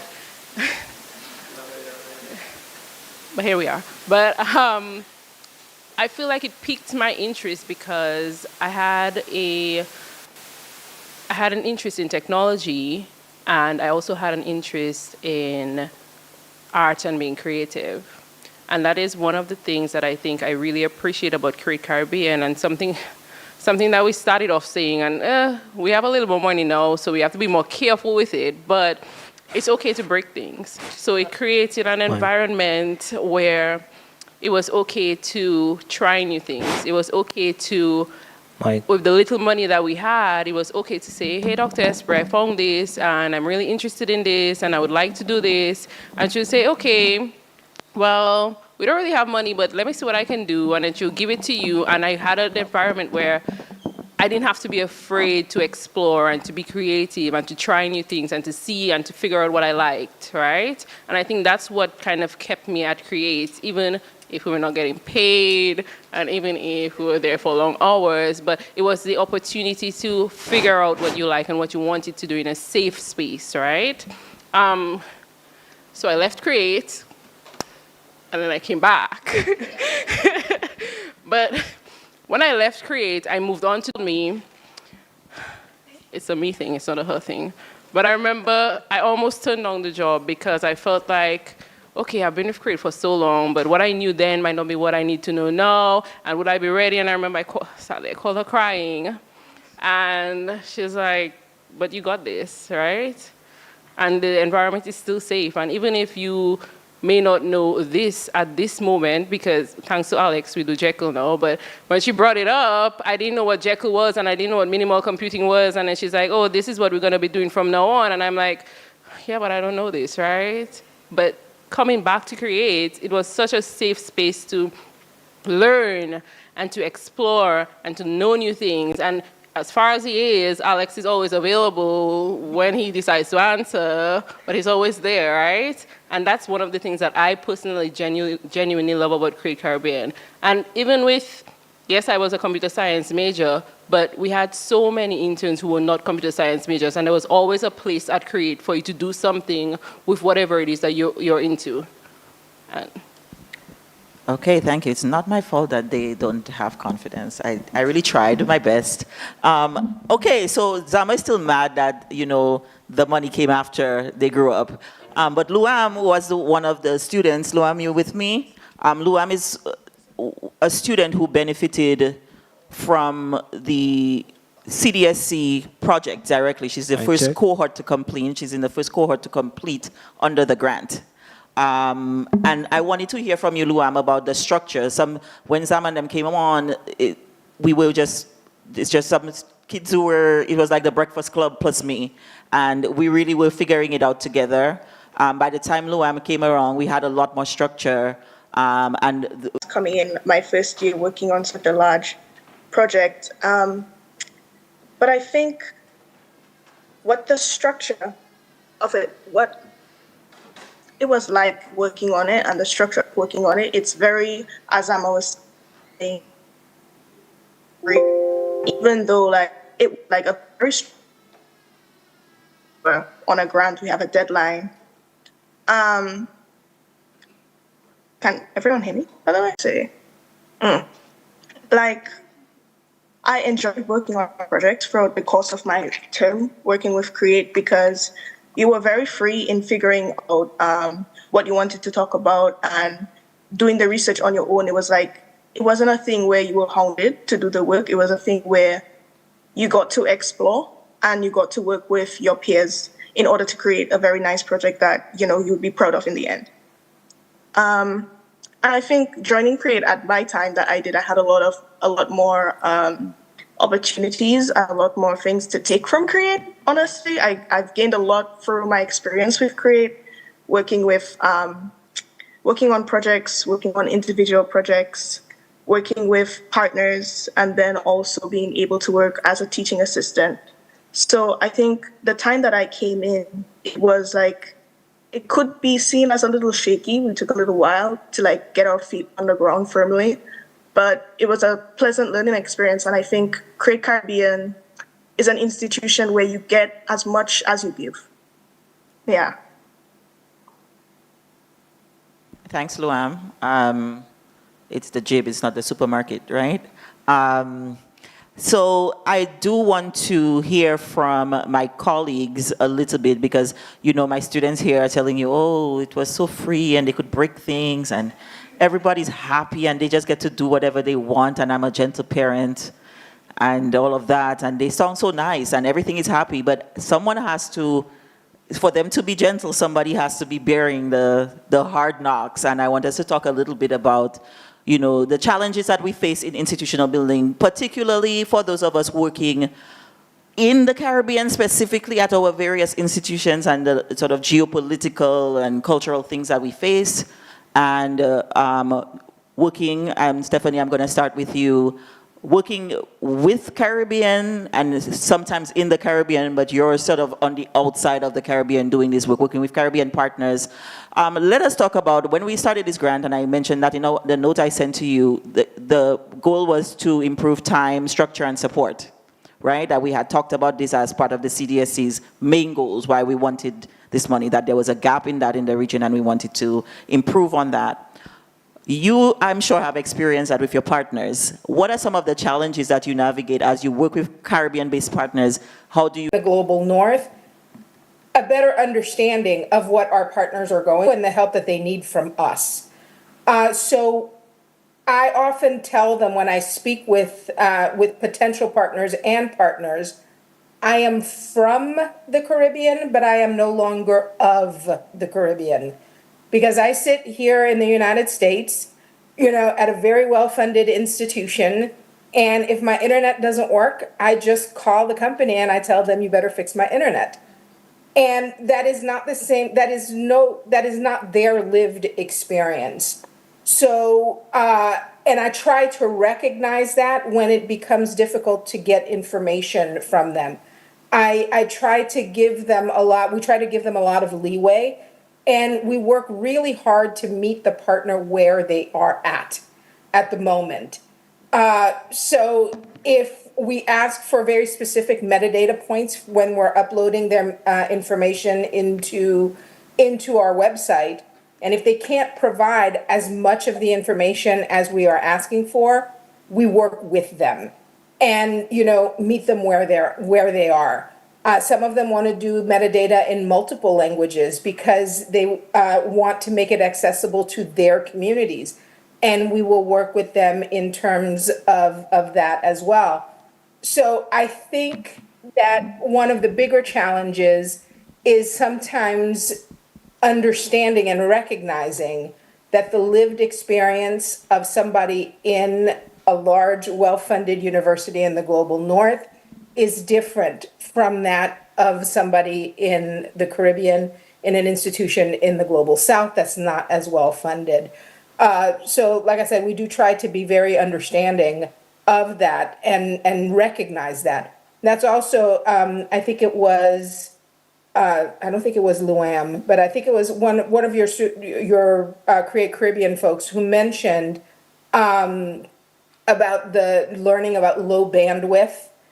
And we try to make our website accessible because we recognize that folks in the Caribbean tend to access it on their mobile devices. So we are not real graphic heavy in the way that we have created the website, and that's in recognition for the differences between, because not all internet is created equal. Great, thank you, Stephanie. Great points you're making there about the not created equal and institutions. We are here at the University of the West Indies, Mona campus, the flagship campus, with some of our colleagues in the room. Most of my colleagues here have been recently or are in management in the faculty. And I would like you, Julian, to comment on what are some of the challenges that you think as an institution that we are facing right now in embracing digital scholarship, but also, and I'm not even talking about money because we know what that means in terms of our gaps there, generally attitudes, culture. Discuss some of the things that you find are kind of common challenges that we have to get over when taking the university, taking our colleagues, taking our students into new frontiers like the digital presents for us. All right, and again, I will speak as head, but kind of also refer to my experiences at the Institute of Jamaica. I mean, there are obviously financial challenges, right? Equipment. When we were at the IOJ, I entered the IOJ at a time where we were still doing our documentation and recording on cassettes, right? And so I was there for that transformation, and there are financial challenges in getting the equipment, getting the infrastructure that you need. We have similar challenges here at the University of the West Indies in terms of getting classrooms equipped with the necessary equipment. Luckily, there have been significant advancements. We are lucky in the teaching of our digital history to have access to 2 well-equipped labs where students have access to individual computers. We have smart boards, and that's really useful. But there are still those types of challenges. I think the financial challenges are generally well known. One challenge that I think is very significant that runs across both the UWI and the IOJ is a lack of agility within these institutions. When I was in my second stint at the IOJ, COVID hit, and immediately we had to transition to, digital. Everything has to be online. How do we get our exhibitions out? How do we create content? And I just happened to, in my other life away from academia, be a photographer, videographer. I've done graphic design and animation, and I was like, all right, I'm going to help us pivot. And the first online exhibition that we did, all bureaucratic agility in a sense, So that has been one of the I think most significant challenges. Again, here at UWI, I do teach the digital history course and an audiovisual history and heritage course at the graduate level. We luckily have another member of staff who has committed herself to learning the technologies to enable her to be able to teach a digital history course. But, her background is she is, a 20th century West Indian historian who has studied the Federation. And so, we as individuals have to have that kind of agility as well. So that has been, I think, a very significant challenge. some institutions may be lucky in the sense of having that expertise on hand, but it certainly requires us to, think about where it is we want to go and to make those changes. And it's not always easy to kind of make that transformation in terms of personnel, in terms of resources, in terms of ways of thinking at institutions that have these kind of rigid structures. Here. I'm hoping that with the new lab that we can have more of that and more collaborative work among our departments, at least in the faculty. But I have had conversations with colleagues in the Department of Computing about doing some collaborations and so on. And there's some promise there, but we do have the agility problem. And it's hard coming from I've been running my own institution for 10 years and coming back into the university. That has been one of the interesting challenges, is that I'm always agile. And now I have to report to people, Russia, stop laughing. But it's true, it's different, but one of the things that the agility teaches you is to be agile here with the problems and the stresses and not let it get to you. But I will ask Zama to comment a little bit on our agility and what types of challenges have you've been sort of the co-pilot on the ride to here. Tell us about a significant challenge, and you are responsible for the most important part of our operations, really, the technology. Zama she's not only managing the server, she has all my passwords.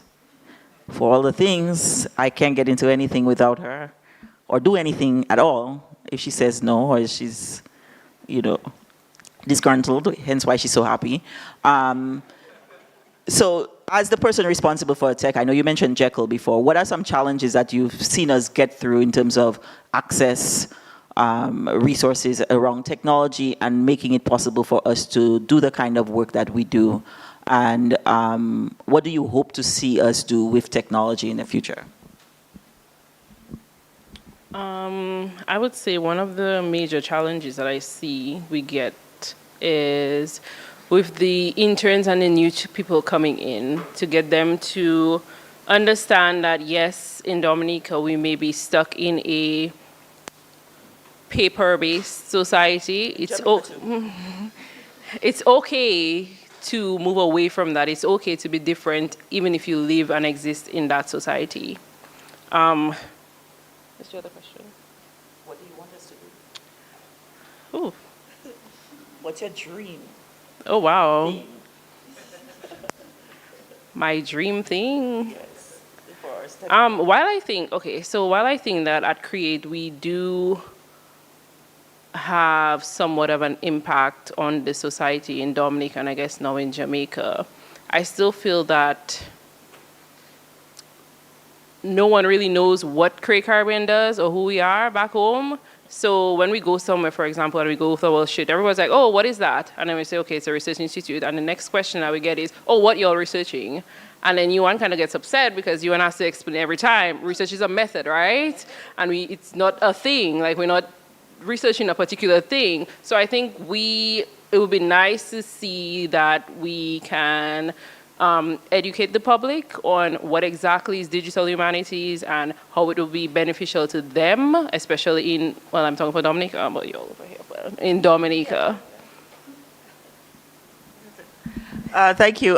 We are doing some of that with our community partners programs. We have people in different countries, not just Dominica and Jamaica, all across the region as well. But it is an issue of public, not necessarily making them understand what digital humanities is, but how technologies can help them with this research and with knowing and answering questions about themselves and their lives and their histories, right? I will ask the final question for the panel and start with Luam. Luam, I asked my panelists a question about if you imagine a future for the Caribbean, what kind of future do you imagine, and how do you see the Caribbean digital playing a role in it? This is a big dream question, and Luam, you just left us to go to, up there and continue learning things. And with all of this knowledge, what is, do you see your parents are home, your sister's home, your brother's home? What kind of Caribbean do you want to come back to? And how can this work and these institutions contribute to that, do you think? My main wish for the Caribbean is for us to properly learn our past, as like we've been discussing today. Not a lot of people know the actual history, what you're taught in school. It's like a very dim expression of what Caribbean history really is. It's mainly focused just on the British and the colonials, not really us and our lived experiences and the persons who have been here. And I would like us to know our past, but also not be stuck in it, so that we can have like more advancements in our lives, basically. Like, I think a lot of attitudes sometimes can be, that's just how it is, and I wish more people would have more motivation to change things that they want to see changed. And the Caribbean is a place where Caribbean people, they are very motivated, and they always, when there is a will, there is a way. But I think just more harmony and more of that attitude is what I'd love to see in the Caribbean. And then for us to have more of a full Caribbean love for each other, so that it's not just one island looking over itself, but the entire Caribbean. Great, thank you. Stephanie, I'm going to ask you your final thoughts via this question as well. What kind of future do you imagine, and the space for that, your institution in that?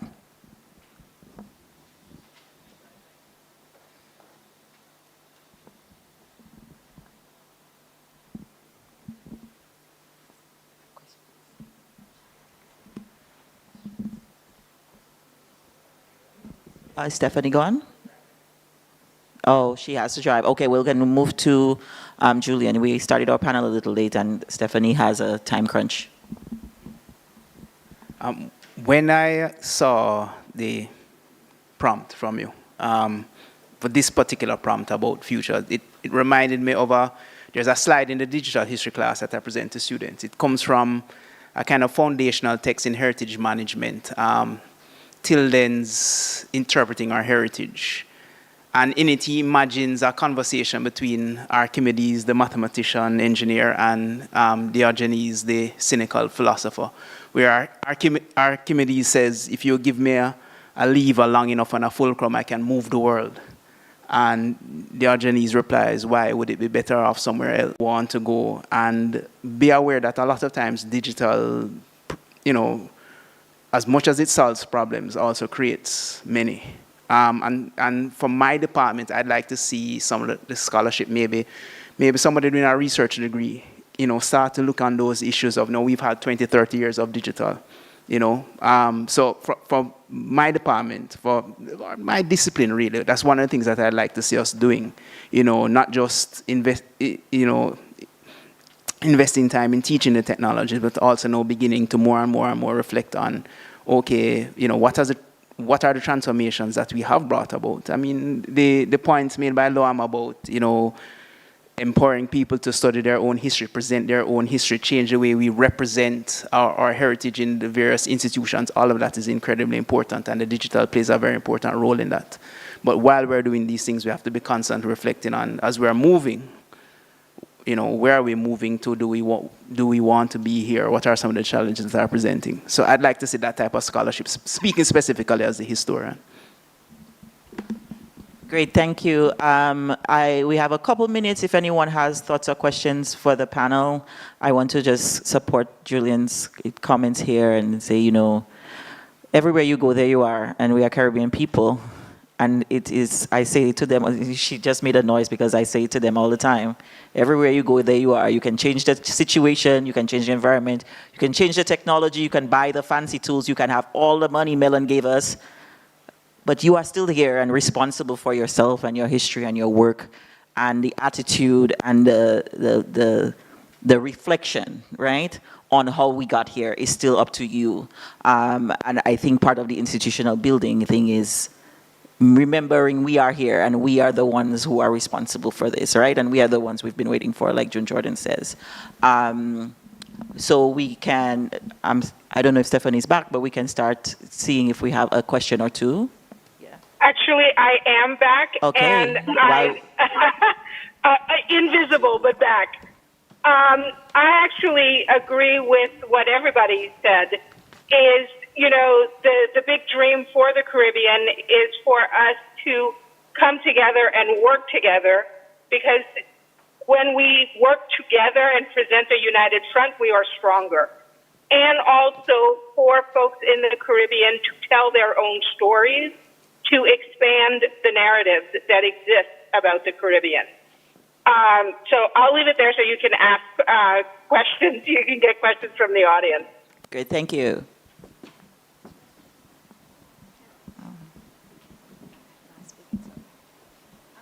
I was kind of curious. Hello, everybody. I see you. I was kind of curious. We were talking about the solutions and problems. Since as it's been 20 or 10 years as you guys been doing this, what are some solutions that you think that are kind of obvious but we still aren't tapping into that can help us, as well as some problems that you see are coming because of the technology, the attention span, and how we have access to information but also aren't accessing it in a way that's beneficial to us? So I just wanted to know what kind of insights you had on those things. As I tend to be more like Diogenes the cynic, I'll start with some of the problems. The digital has enabled us to do so much more. But in enabling us to do so much more, the expectation is that we will do so much more. And sometimes that becomes difficult. At the Institute of Jamaica level, you know, there's no, digital allows us to interface with the public in so many new ways that are an advantage, but then now the public says to us, you know, we expect this. And again, because of a lack of funds, a lack of agility, in being slow to respond to these things, sometimes it leads to frustrations, it leads to criticisms. There are a lot of problems. Or the workload in something, you know, as simple as we go out and we document a particular Afro-Jamaican cultural practice. And in the past, that used to mean, you know, we have one camera with film and we come back and the film is, you know, we need to, the archivist would tell us story in particular ways. Now it is, you know, going out and we have film and we have cameras, and in the digital age we come back with 20,000 pictures and, you know, hours of tape. And it means, first of all, sitting down and sorting through that. It means, you know, making all type of decisions about what may be kept and what is not kept, which of course introduces a whole new set of, you know, questions about mediating culture and heritage. It is cataloging, it is transcribing tapes, and technology helps us there because we can, you know, use the AI and play the tape, but then because, you know, we're dealing with, you know, persons speaking Jamaican Creole, and there are problems, and we have to sit down and go through, and, you know, so sometimes, you know, it presents a lot of challenges in as much as it solves certain things. There's the question of certain protocols. Very recently, from a personal example here on campus, we had open day and students came in. And I wanted to capture some of these students, you know, doing a quiz. We had a booth with a quiz, and I wanted to capture them and, you know, put them on social media. And, you know, I very quickly said to myself, well, let me get a release form. You know, and I went and tried to design a release form so that I could get the students who participated to sign up to have all bases covered. And then I'm thinking, does this cover everything that we need to cover? Should I be checking with the registrar's office? You know, do I need to check with legal? In the end, I just said, you know what, I'm not going to do it today. I'm going to sit down and I'm going to find all of these things and have all of my protocols in place so that the next time around, and I intend to, but the point is it still has to be done. And so, you know, there's a challenge there. She whispered something in my ear, and she's like, no. I will speak for Zama then, because she told me to. One of the things that they know that I tell them all the time, that the only way out is through, right? You have to read. The reading still needs to happen. You still have to read the whole book. You still have to read the things. You still have to, I mean, there's nothing that's going to replace you having direct relationship with the archive, with the text, There's nothing you can do with technology. I don't care how much AI they make, because it's only humans who have read the work who are building this AI, right? The data that they're putting into it is from people who have read the work. There's nothing you can do to replace that part. The relationship that you have with the material that you're studying, with your historical text, with your cultural text, with your literary text, is still the most important relationship. At the workshop yesterday, those who were here heard me say that when we were trying out Voyant tools for computational analysis of text, nobody can get as excited about when Elizabeth sees Pemberley if they haven't in the data set that spike, unless they know that she finally found out that man was really rich, and then, okay, she was getting her attitude together. That's when she knew, like, okay, we can talk, you can afford it, right? But they see the data and they see the spikes and they're like, oh, something is happening here, we have the trends, but nobody gets that feeling unless you have also seen the A&E version of it with Colin Firth when she rolls up to Pemberley and you see that thing happening, right? So, yes, that moment is a very important moment in the story and changes the trajectory of things. There's no feeling like the excitement comes from the reading, right? It always does. It always comes from the text, no matter how many times. And I see it in the students all the time when they find something. I didn't know Nicola Yoon was Jamaican until our colleague Elise found it and did a whole student project on it when we were doing visualizing Caribbean literature, when they were finding data for the database, right? And that was because they were really keen on looking for every Caribbean person they could find who had ever written anything from 1800.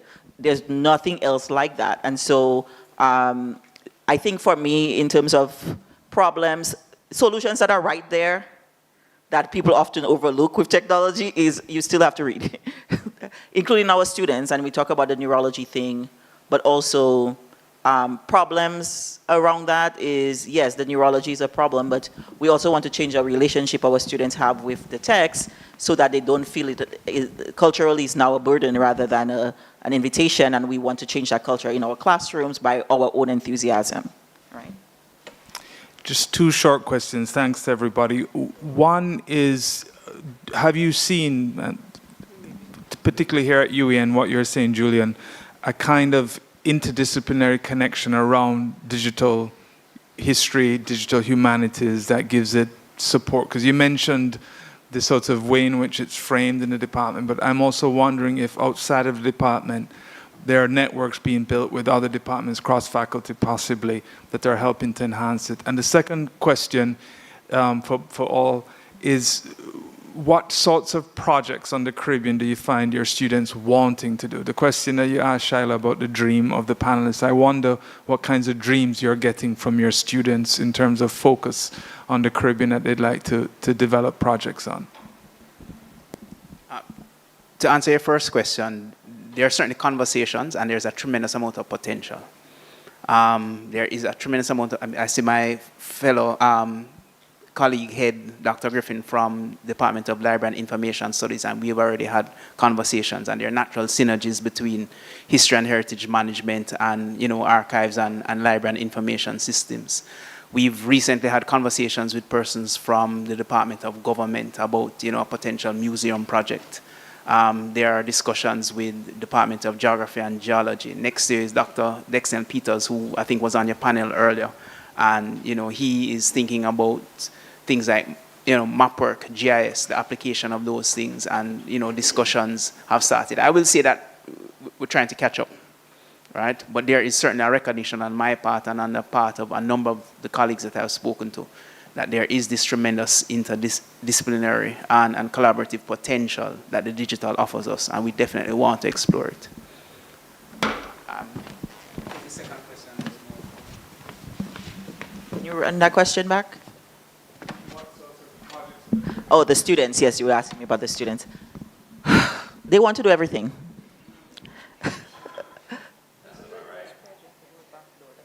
Oh, yes, that's a great why did you tell us about it? Okay.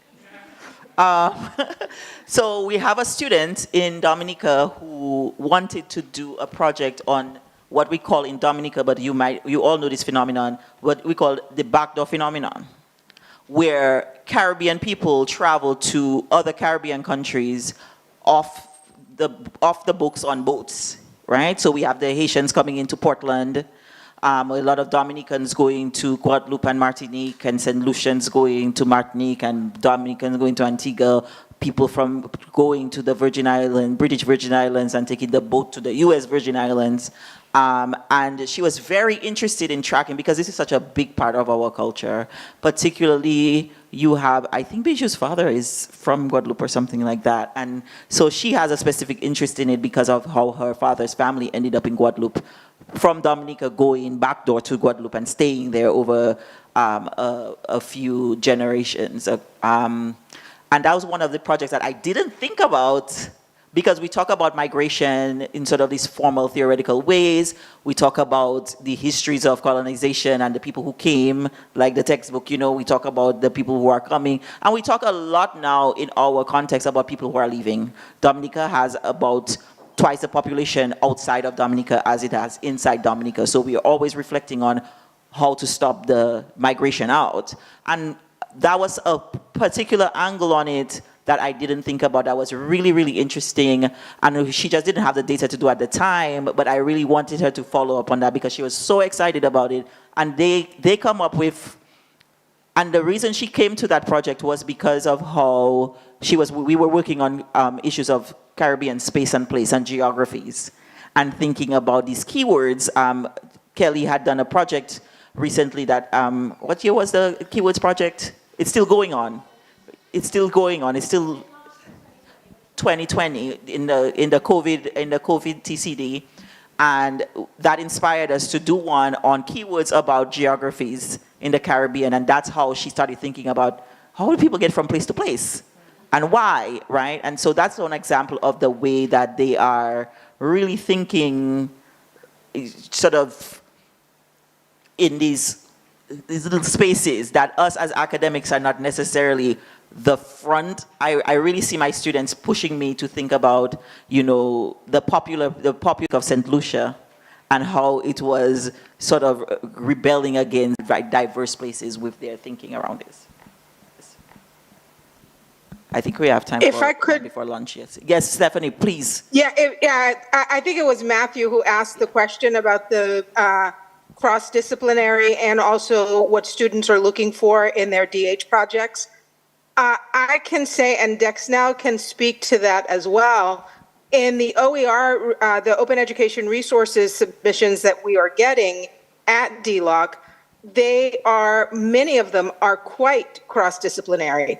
They touch on literature, they touch on geography, they touch on history, and they combine all of that in an effort to reach the students and, bring the stories of the Caribbean, the culture of the Caribbean alive for them. And while I am no longer in the classroom, I happen to have had an opportunity earlier this week to visit a class that they did digital humanities projects as part of their final assignments. And one of the things that came across as I was speaking to them is they really liked the opportunity to be creative and to think outside the box, not to necessarily have to focus on a traditional assignment. And listen, I was very guilty of assigning very traditional assignments when I was teaching, but I wrote to the professor afterwards and I told her, when I ever go back into the classroom, I'm going to definitely call you to get some ideas about how to creatively engage my students in the material that I'm trying to get across to them. Because I think if you are creative and you allow them to be creative, they retain and process the information more, they retain the information and the way that they process it does, like, as you said, Schuyler, it expands our understanding of the material that we're sharing with them. Hi.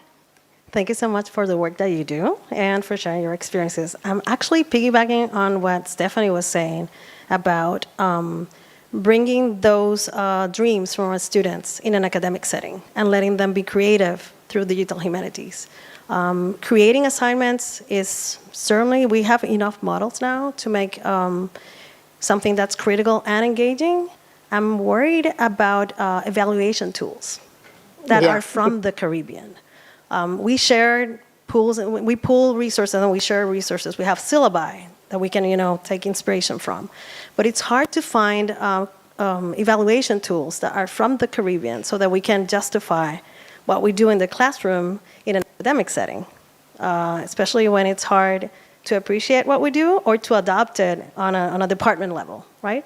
And at least at the University of Puerto Rico, we do have deans and we have directors who are sympathetic to what we're doing, but it's not always the case. So I was wondering if you have, and all of you, right, evaluation tools for the types of work that might be off the beaten path. And if you have found ways to share it, like in the Caribbean, because the ones that I found come from the global north, and they don't necessarily adapt to the realities of my students. Yeah, no, I think that's something that we probably have to do more work on. I'm happy to share what we have, and it's an ongoing discussion. Again, when we did our curriculum, revision and introduced these new programs, a lot of it was, Julian, what do you think we should do? How should we, how should we assess and evaluate these courses? It's ongoing. We try different types of assignments and evaluations each year and see what works. I think almost every year we've taught the digital history course. We've kind of changed up the activities. So, but perhaps what we should be doing on your suggestion is looking a whole lot more outside and collaboratively in terms of developing these things. But I'm happy to share with you in a different location what it is that we do. In a different location. Stanley and I, my colleague Stanley Griffin and I are putting together for approval the digital humanities minor right now. This break will go out next January to the committee. And I am ready for, goes back to Julian's comment about the alignment, the agility. We are at a university that's very rules-based and very structured in what its expectations of assessment. Like I was saying, I have autonomy and agility. I've been doing this work at Create Caribbean, and at Dominica State College, I was allowed to have a lot of flexibility with the assessment models. My students don't get grades. I don't do that, but I have to give them grades, but the forms of assessment that we use are really liberal and generous over time. They're project-based, but also the students. We've been running an interns blog for 10 years that is live and available. You can read from when Zama was a student. She has posts on there to now. She's the one giving them the prompts for the blog now. So she's in charge of the blog. And so that's one way we assess that the students write reflective essays at least every semester that ask them what they've been working on, what they have learned from it, challenges the experience, and what they've learned about themselves. You'll see a lot of that kind of self-reflection in the essays. So that's one thing. And then the presentation, the symposium, has always been part of the grade. So when they present at the symposium, we've always had an opportunity for them to talk to their peers and ask each other questions. If you've ever attended one of the symposiums, you will see them raising their hands and engaging with their peers in their presentations as well. But at UWI, we have to kind of push back against that, and I think the very nature of digital humanities calls for it. So it's in development, and I'm really hopeful, but in some areas, slower than others. All right, and I just wanted to maybe give you an example of something that we deal with. So in the digital history course, we test for, your ability to actually, do certain digital activities. But then, it's also the critical thinking that comes into it. So we may have an assignment where I give students, listen, today we're going to use PowerPoint to create an animation. And we do certain things, and we have a lab, and they do an animation. And I tell them, I don't care what it says, right? Today, it's, can you make this movement? Can you do that? Can you do that? And marks, because for that particular evaluation exercise, I'm only testing to see, can you actually manipulate the technology in a particular way? But then next week, we're going to, talk about, let's talk a bit about audiovisual communication. How do you use color in audiovisual communication? So at the end of the day, we wanted to design an animation, so you learn the techniques, but also you have to think about, okay, no, I'm using this particular digital technology to communicate something. And color is one way in which we can do that. And I'll give an assignment in which what I'm then looking for is how they use color in the graphic design of the assignment to communicate mood, meaning, whatever. So, but as I say, it's an ongoing process of trying to work it out. Okay, and with that, I would like to say thank you to everyone. We are hungry, and the lunch is ready.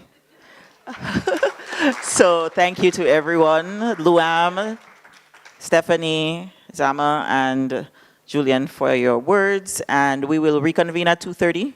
You can have lunch and then coffee in N2.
Summer Institute in June, which overlapped with my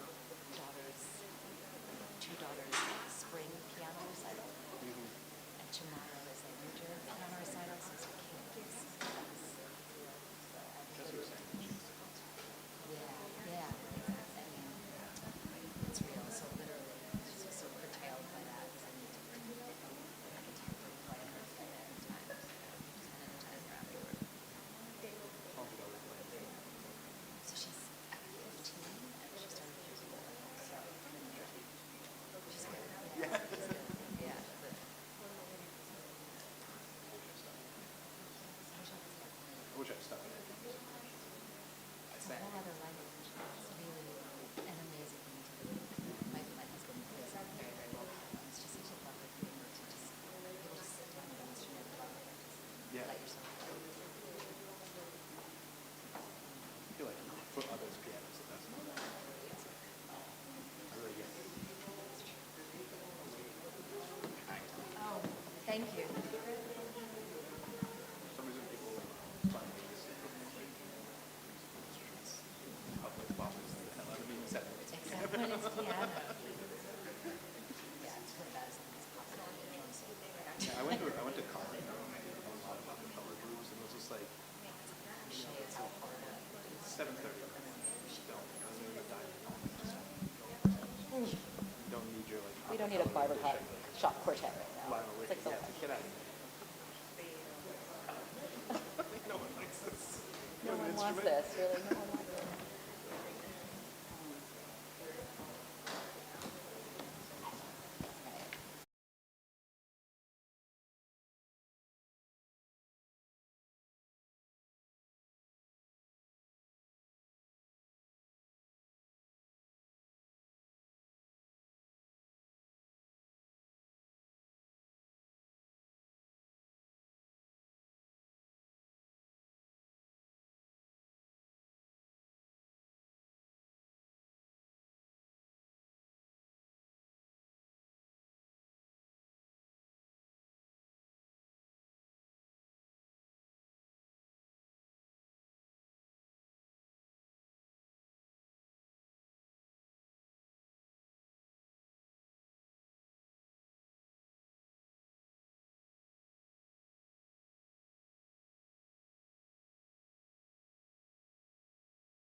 cats and ghosts.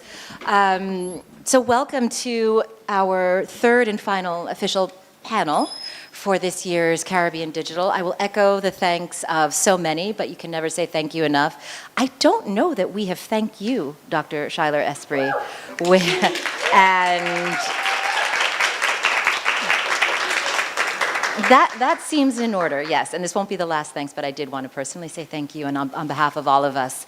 The title of this panel is Reparations in the Digital Age. And to have this conversation, we have, starting from the far right, Dr. Sonia Stanley-Nile, next to her, Dr. Stanley Griffin, and next to him, Dr. Sasha Alexander White. And I was talking to Sasha, who I be? I should say. I'm Kayama Glover, formerly of Barnard College, Columbia University, recently of Yale University, departments of Africana Studies and French. You can see my bio along with the bios of my esteemed panelists on the website. Long-time organizer, co-organizer of this conference, which is the most relevant bit of information. So I was talking to Sasha on the coffee tea line, and he asked me, so what do you want to get out of this panel? And my hot take first answer was, I want answers. And you seemed a little taken aback, which was kind of funny. But that's really how I'm coming into this conversation. How can we talk about the possibilities, like the real material possibilities for repair when it's us? What ideas can we share, brainstorm amongst ourselves, and then potentially bring back to our institutions and to the other communities that we're embedded in, and where often we are on the margins of those institutions. So take advantage of the fact that we are in a real community made up of a constellation of different actors in different places to think together about what sort of continuous, coherent discourses and possible answers, solutions we can bring beyond this conference. So that's the point of departure. And each one of the interlocutors here will speak to this question of reparations and the digital right now. So the floor is yours, Dr. Stanley-Nile. Thank you so much. First, let me say thanks to the organizers for inviting me to this conversation. This is the second time that I'm participating in a Create Caribbean event, and I think it's perhaps becoming a calendar staple. So let me just say that my life has changed a little bit recently to focus particularly on issues of reparation, and so I've been asked to speak in that capacity, and I'm particularly pleased about that. So I begin by locating the conversation about reparation with the CARICOM 10-point plan, and I don't know how many of us know about this, but if you don't, it's on the CARICOM's, particularly the CARICOM Reparations Commission, their website. And this is a 10-point plan about reparatory justice. It's a development plan that is wide-ranging in its conceptualization, and certainly around repair. Some of the applicable points for our discussion on the panel include technology transfer. So I want to just highlight three, the number 4, which is the establishment of cultural institutions and the return of cultural heritage, the enhancement of historical and cultural knowledge exchanges, the right to development through the use of technology. And I'm going to focus a little bit about technology, but I first want to remark that it's not an accident that this conversation is happening, or certainly Create Caribbean with its allies, particularly allies on the ground, as in structures, that this conversation is happening within an institution of higher learning. These institutions wield, certainly mobilize, a lot of resources.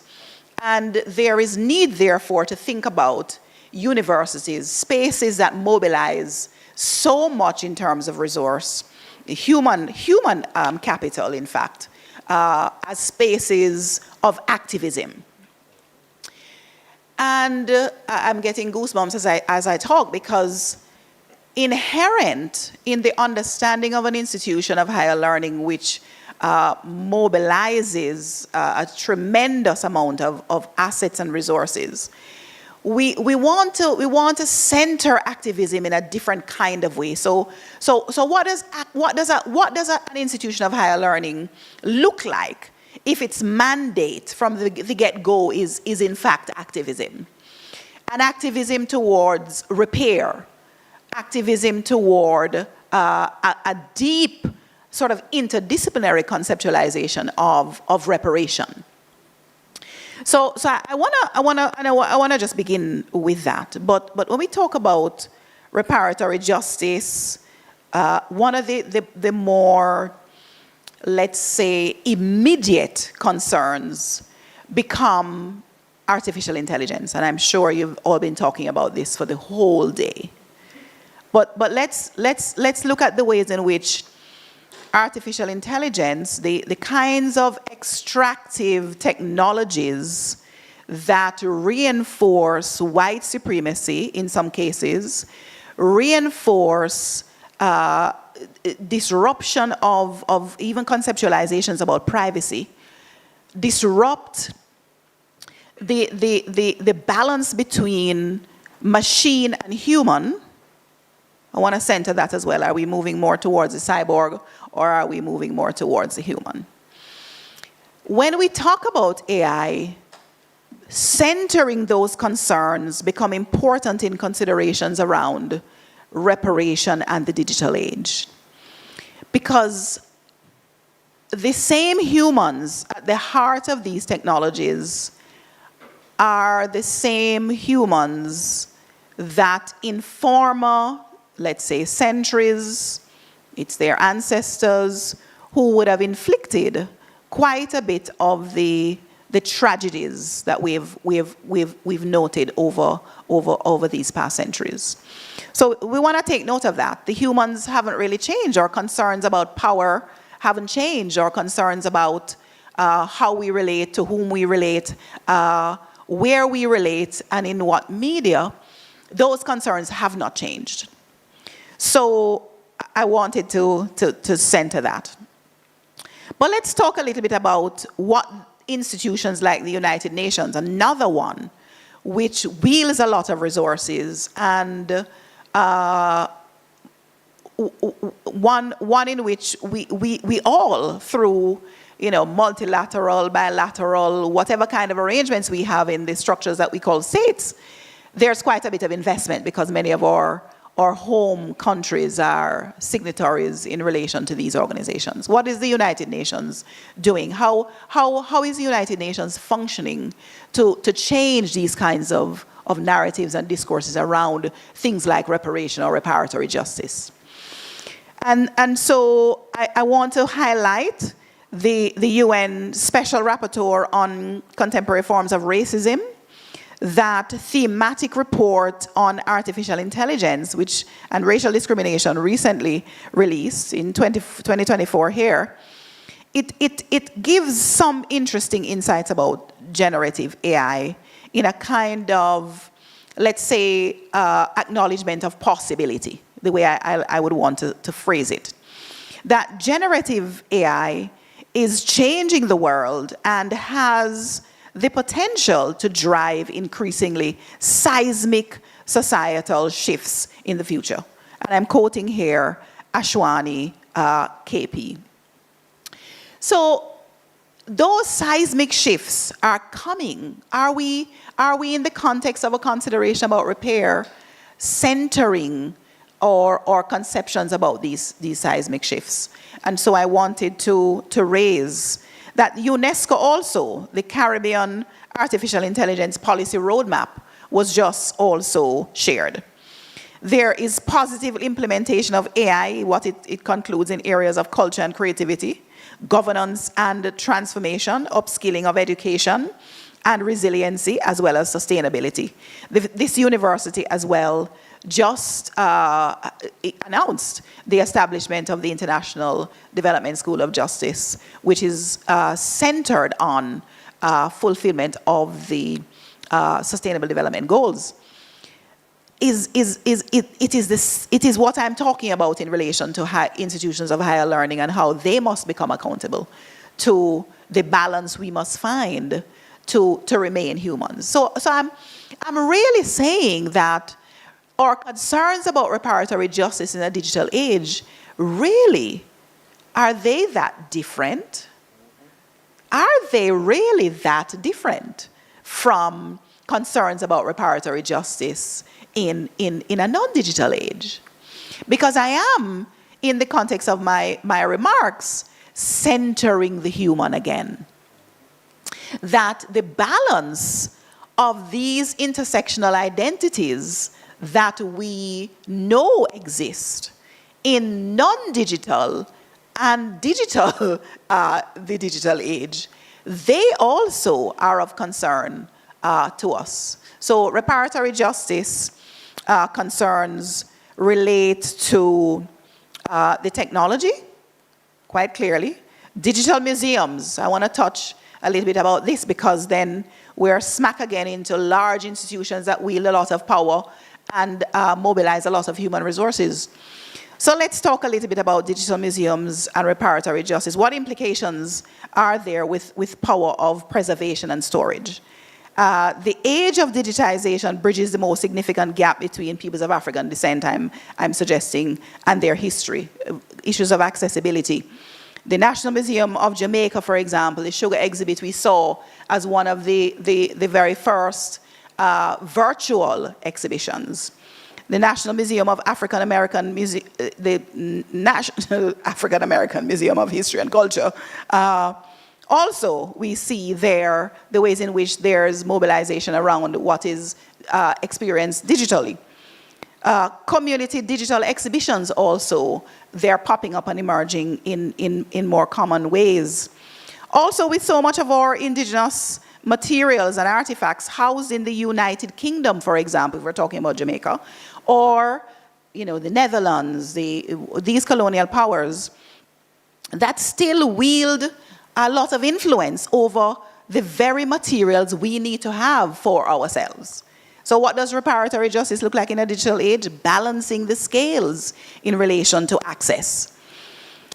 Creating avenues via reparatory justice claims for access to archives housed in former colonial powers such as Britain. This is a very key thing.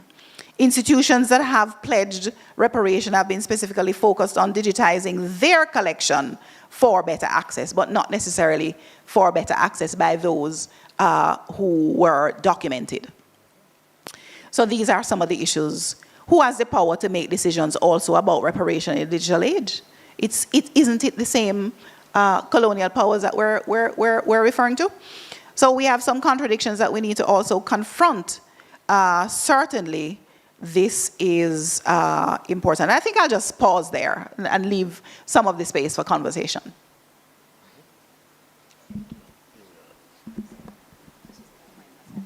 Oh, well. Should I go use the... No. Or the PowerPoint? I have a PowerPoint, but I don't have to. Okay.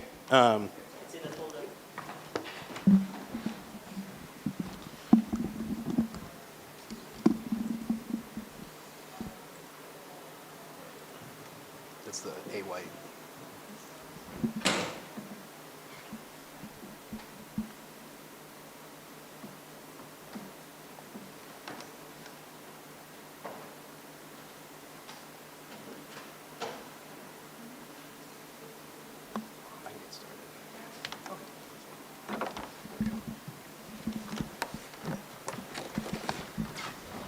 Thanks.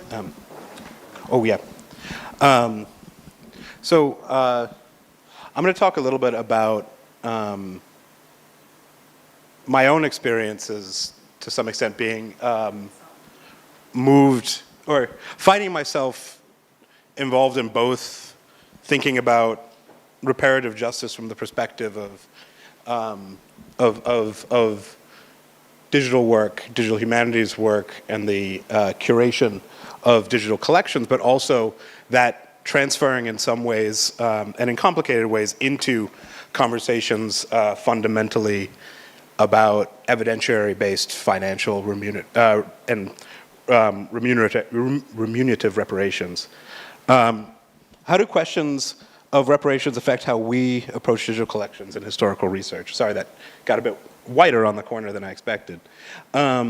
this is kind of the question that I wanted to approach our conversation with, but I wanted to start very much with a bit of personal history, and this is where I think the ethics behind the project, Underwriting Souls, which I'm going to talk about today, came from. Underwriting Souls was a Mellon-funded, independent collaboration between Black Beyond Data at Johns Hopkins University and Lloyd's of London, the world's largest insurance market, to digitize their collections pertaining to the transatlantic slave trade, and to produce a series of educational exhibitions as well as an online collection from these materials historically inaccessible to researchers. We took no funding from Lloyd's, and they had no editorial authority over the project, but the project in some ways began, despite my accent, I'm British and grew up in London, and my experience of growing up in the city, and especially the City of London, which you see here, is the Royal Exchange, where Lloyd's used to be in the center for those on Zoom, and then the Bank of England here, and Lloyd's is actually, you can see a sliver of it back there, current contemporary Lloyd's. I always felt, as a Black and British person growing up in London, that we were living in a bit of a myth and in a bit of a lie. The stories of the history of the city were told were ones that erased the role of slavery in the making of the formal City of London, the financial center, one that suggested that the histories of slavery, the stain and sin of slavery, could be transferred out to the West Indies, to the Americas, to Liverpool, to Bristol. And these were not histories that necessarily circulated, built, were the foundation for London. And with this project, with Lloyd's, and working in the materials at Lloyd's, my goal fundamentally was to think from the perspective of that kid and attempt to suggest that, the world that you think you're living in is the world that's built on the backs of Black people and through Black people, and the capitalist system that we exist in was built by us and on top of us. And that was the goal, to take these histories, these materials, and let them sit as a testament against histories and narratives that would suggest otherwise. And this built on the shoulders of giants, such as the work on Unforgotten Lives at the London now the London Archives, formerly London Metropolitan Archives, work from Scotland and Glasgow and Edinburgh, Runaway Slaves in Britain, and of course the Centre for the Study of Legacies of British Slavery.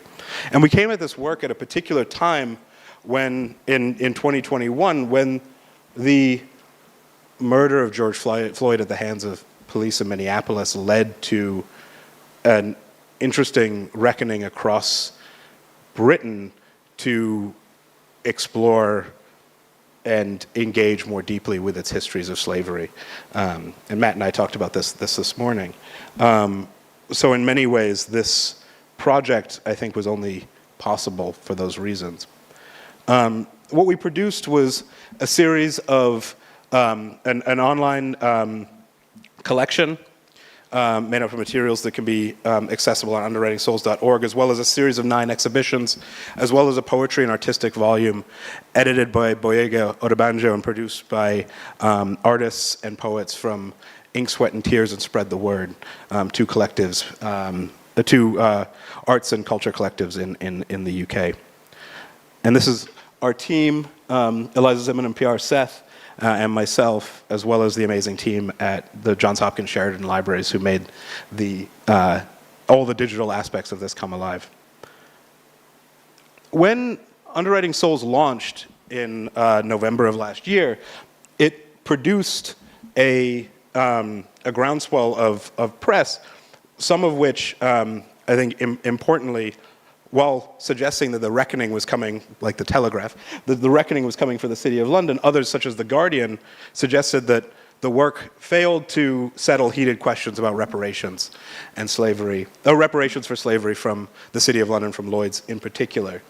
In response to the research, Lloyd's produced a financial response, not reparations, a financial response of about $65 million devoted to a number of projects, both within Lloyd's and externally, to reckon with its histories. But what I was struck by, and I guess, it's taken me a year to puzzle this out a bit, and this is kind of where I want to go and finish with, from a more theoretical perspective, is to think about, in some ways, why were some of us so shocked when, not potentially myself, but why would we be shocked that when confronted with the presentation of numerical and mathematical accounting produced by enslavers and traffickers and the underwriters of slaving voyages, that this would lead to enough moral outrage to transform the largest insurance market into something that essentially would sacrifice its entire financial structure to, or all of its finances to respond to. How do we rethink, within thinking about evidentiary practices of reparations, there's a disconnect between fundamentally seeing slavery as essential and innate to the processes of capitalism, and then as an aberration, something that can be solved in a courtroom that operates on the same logics, perhaps, that produced these sorts of processes in the first place. And I want to briefly gesture to the brilliant work of others on fractal Caribbean, fractal repair, and thinking about actually the fractal Caribbean and fractal theories as a mode for addressing not just the challenges of reparations, but addressing the challenges of evidentiary-based reparations that rely on archives of enslavement, in particular, that fail to actually challenge the underlying operating logics of capitalism in the first place. These quotations here, the first from Matthew Chin's Fractal Repair: reparation discourses thus posit historical research as arithmetic inquiry in the service of a linear progressive temporality. Only by quantifying the harms of the past that persist in the present can something like liberation be achieved for the future. Right? Yet Denise Ferreira da Silva notes that such an approach to redress constitutes a failure to think colonial and racial violence in its full fractal complexity. I then want to draw and echo Denise Ferreira da Silva's words from Fractal Thinking. Leftist thinkers, in commenting on these events, rehearse a version of Marx's argument that the colonial plays no role in capital accumulation. When making this point in the past, I've been asked, who cares? My reply is always, I care, because the historical materialist perspective provides the best basis for the critique of capital, but only if it stops misunderstanding colonial and racial violence as an opportunistic ideological leftover of global capital. And I think, Ferreira da Silva goes on to talk about the ways in which a positivistic, progressive narrative of compensatory, responding to harms also fails to address the fractal reliving and reproduction of racial capitalism in numerous forms. So, to conclude, I think the work that I see, and actually, retrospectively thinking about this, while it was fascinating to be put in a position where my work in digital humanities became evidentiary for a conversation about financial reparations, which is not I didn't want to raise the stakes of the work to have to respond to that and to fail in the event that we didn't manage massive systemic change.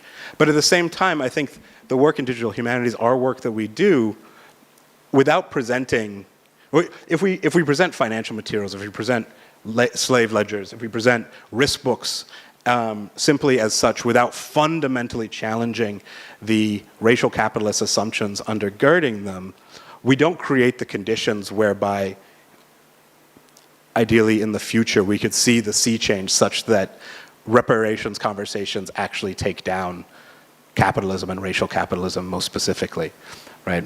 A possibility that is necessary for, in some ways, true financial reparations to occur, but also critical to in my perspective, the political mission of my work.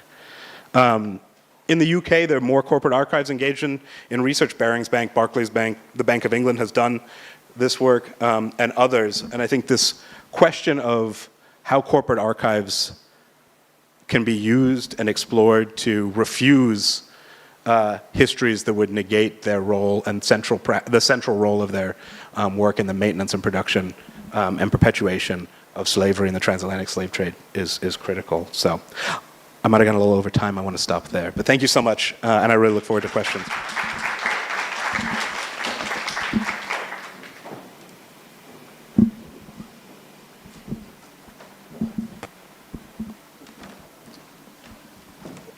All right, so that's a hard act to follow. I have no screen, but I really want to be anecdotal, if that's the phrase. I'm an archivist, first and foremost in the Caribbean, from the Caribbean, and my task since 2018 has been to train Caribbean archivists for the first time in the region, for the region, with the region's realities in mind.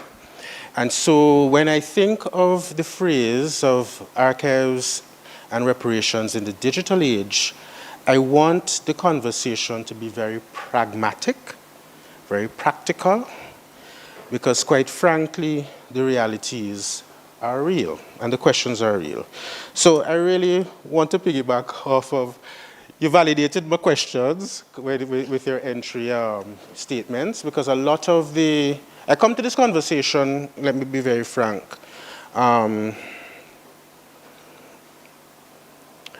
there may be some controversial statements to be made, because quite frankly, the trade,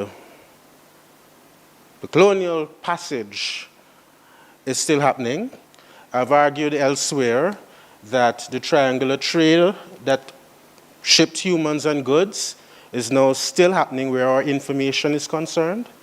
And while resources are being held and being made available in other spaces, quite frankly, they are at our expense, at our identity expense, at the viability and validity of our own Caribbean institutions' expense.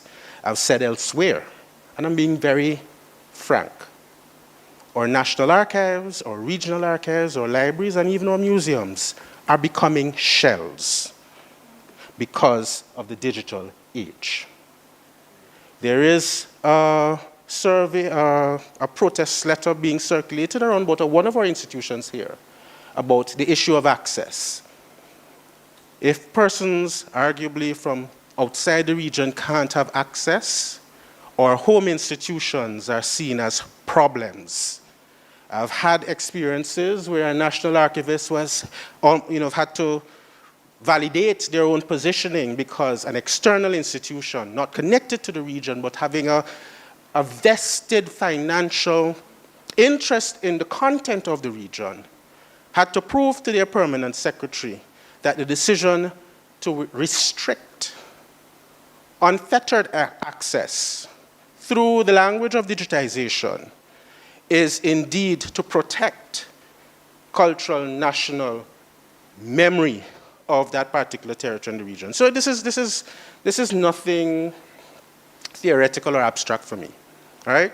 So some of the questions I wanted to start about, first again, saying I'm talking about documents, because my museum colleagues who are into objects will have a different feel of things, and we could argue about that, but again, with very meaningful implications between documents and so forth, and objects. So, in terms of archival, if I were to give my talk then, give it a long intro, a title, I would think about unveiling meanings, archival reparation in the digital age. And several questions come to mind. One, is acknowledging the provenance of the materials enough? Provenance, the theoretical connection between the creator and the subject or the territory, has been used against us. We have been documented, but then told it's not for you. It's not about you. And therefore you have no right to access. Is the return of the materials enough? We have seen instances where the materials have been returned and have become an additional burden on the home institution rather than becoming an asset.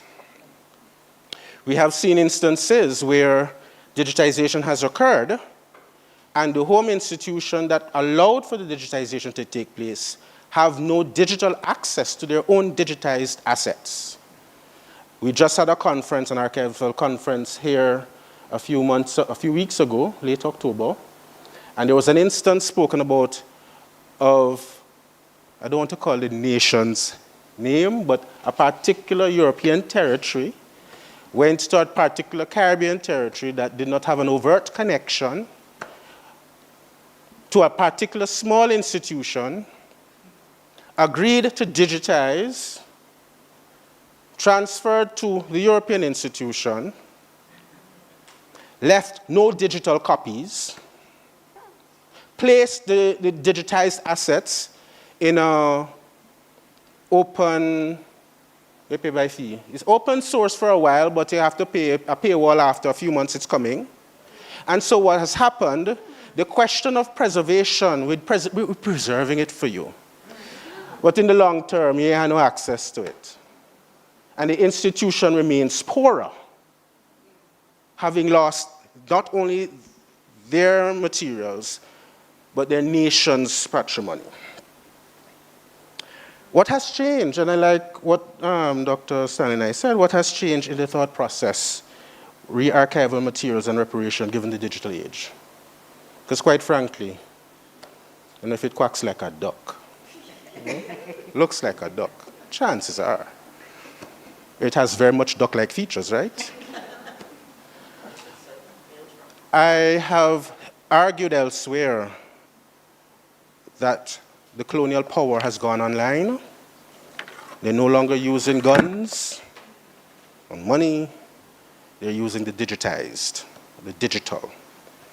And so our institutions, quite frankly, I'm now head of the Department of Library and Information Studies, and we're kind of coming to terms with the digital turn, because quite frankly, the argument is we need to teach a particular mode of operation because our institutions are still very much analog and a bit of digital. I tend to disagree with my colleagues.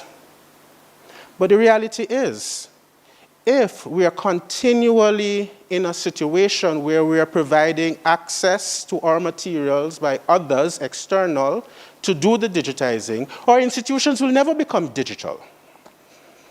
Our institutions will never have the capacity to collect, collate, and manage our own digital creations, our own digital materials. Because it is an established fact that our own societies have gone digital, but perhaps our own memory and information institutions still grappling with analog realities and trainings.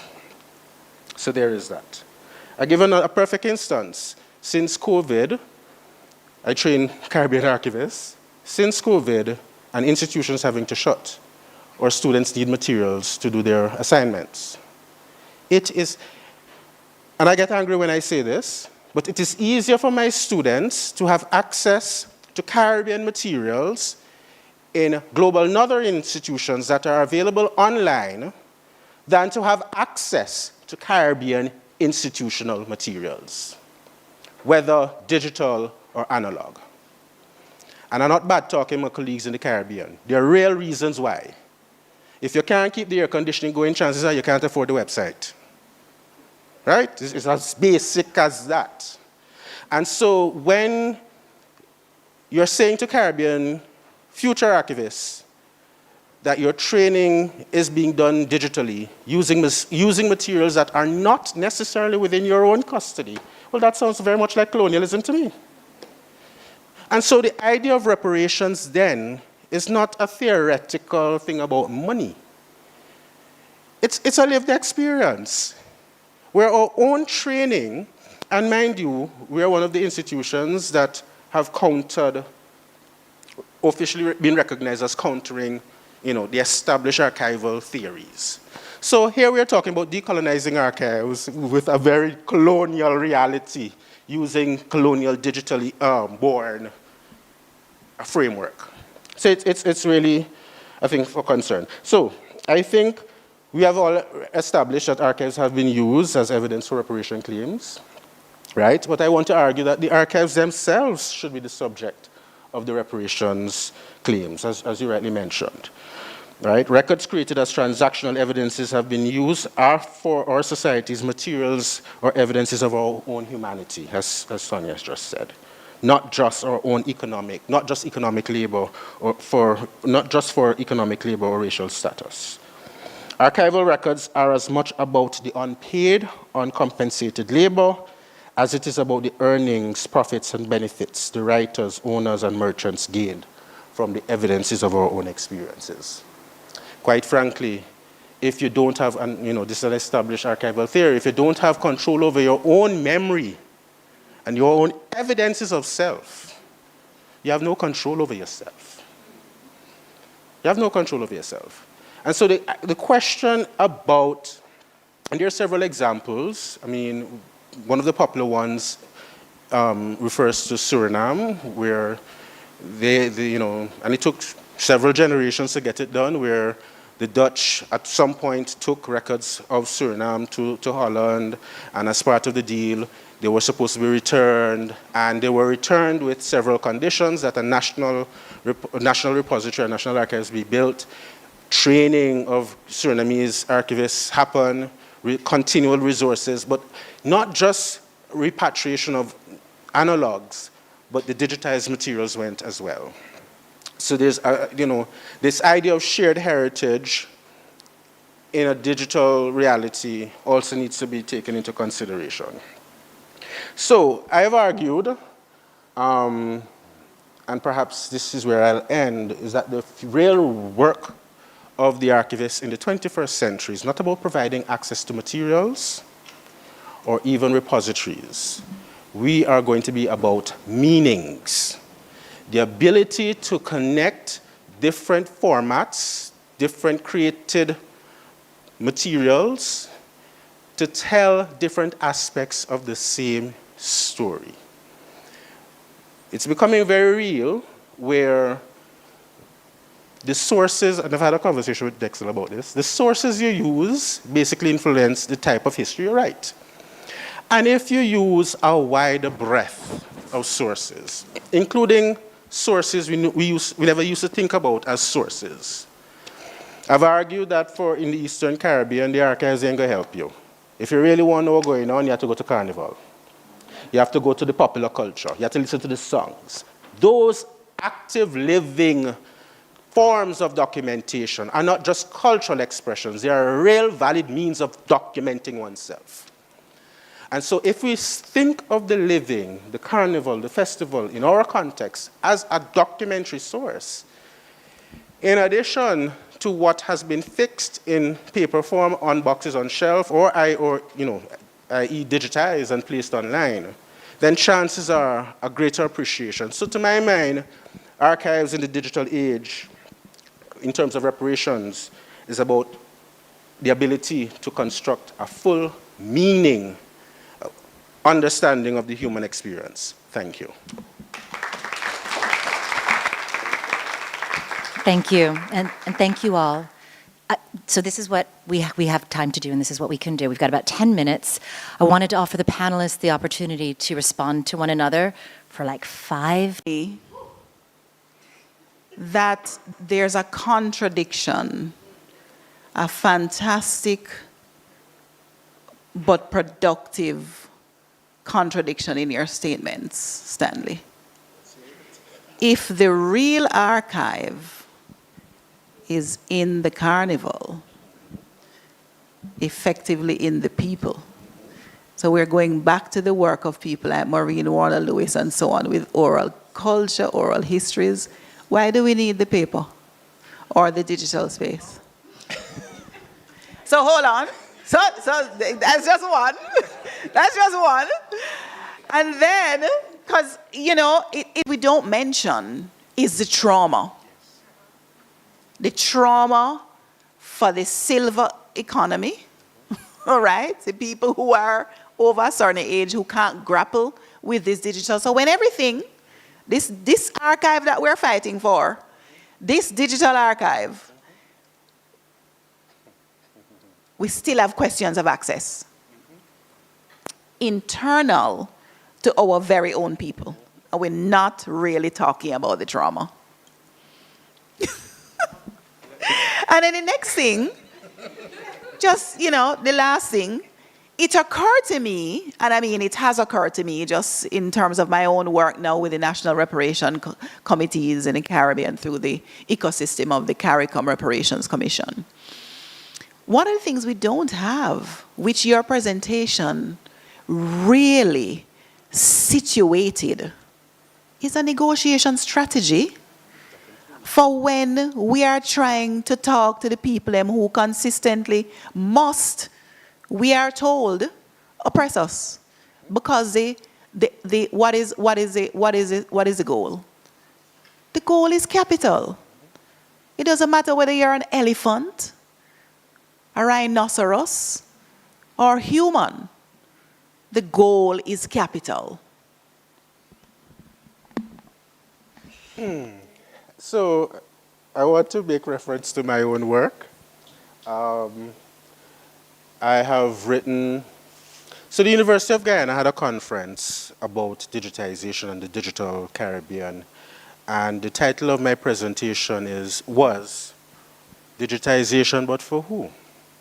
A number of times, the usual long talk when a digital project is around is usually an external seeking to digitize within the region. And once that digital project happens, the usual access points are not necessarily geared towards our lens.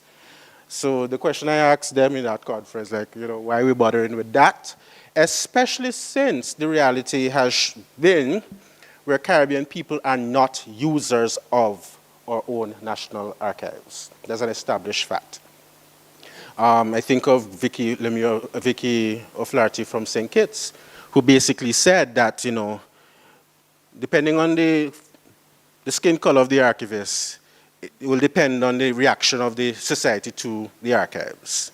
So in her case, people say, you're keeping white people thing, you're trying to keep the planter class happy.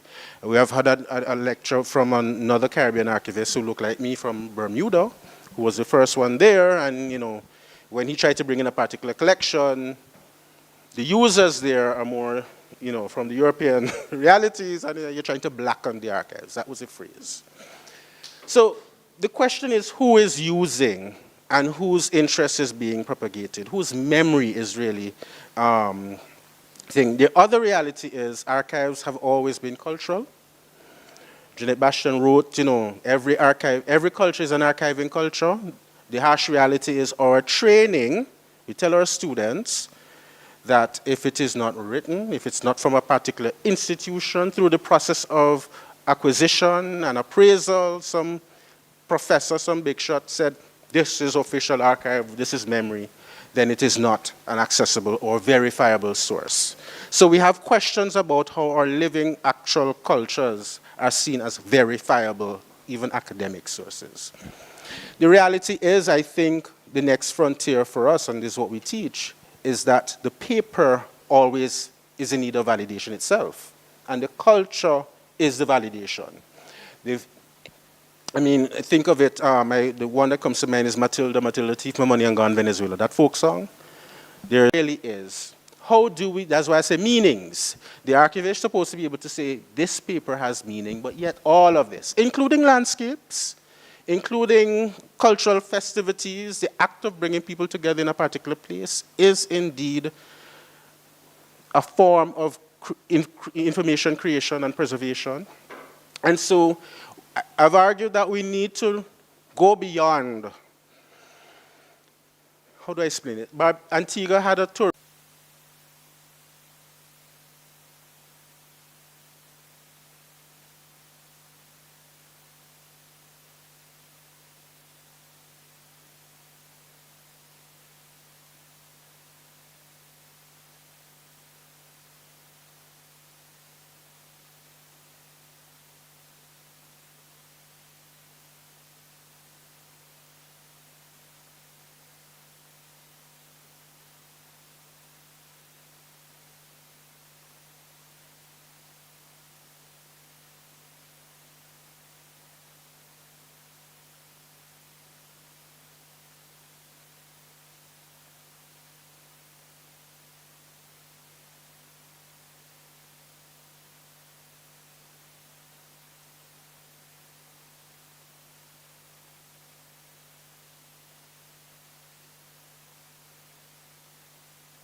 Hi, and thank you so much for your presentations. I was thinking about where does the right of reply comes into place here.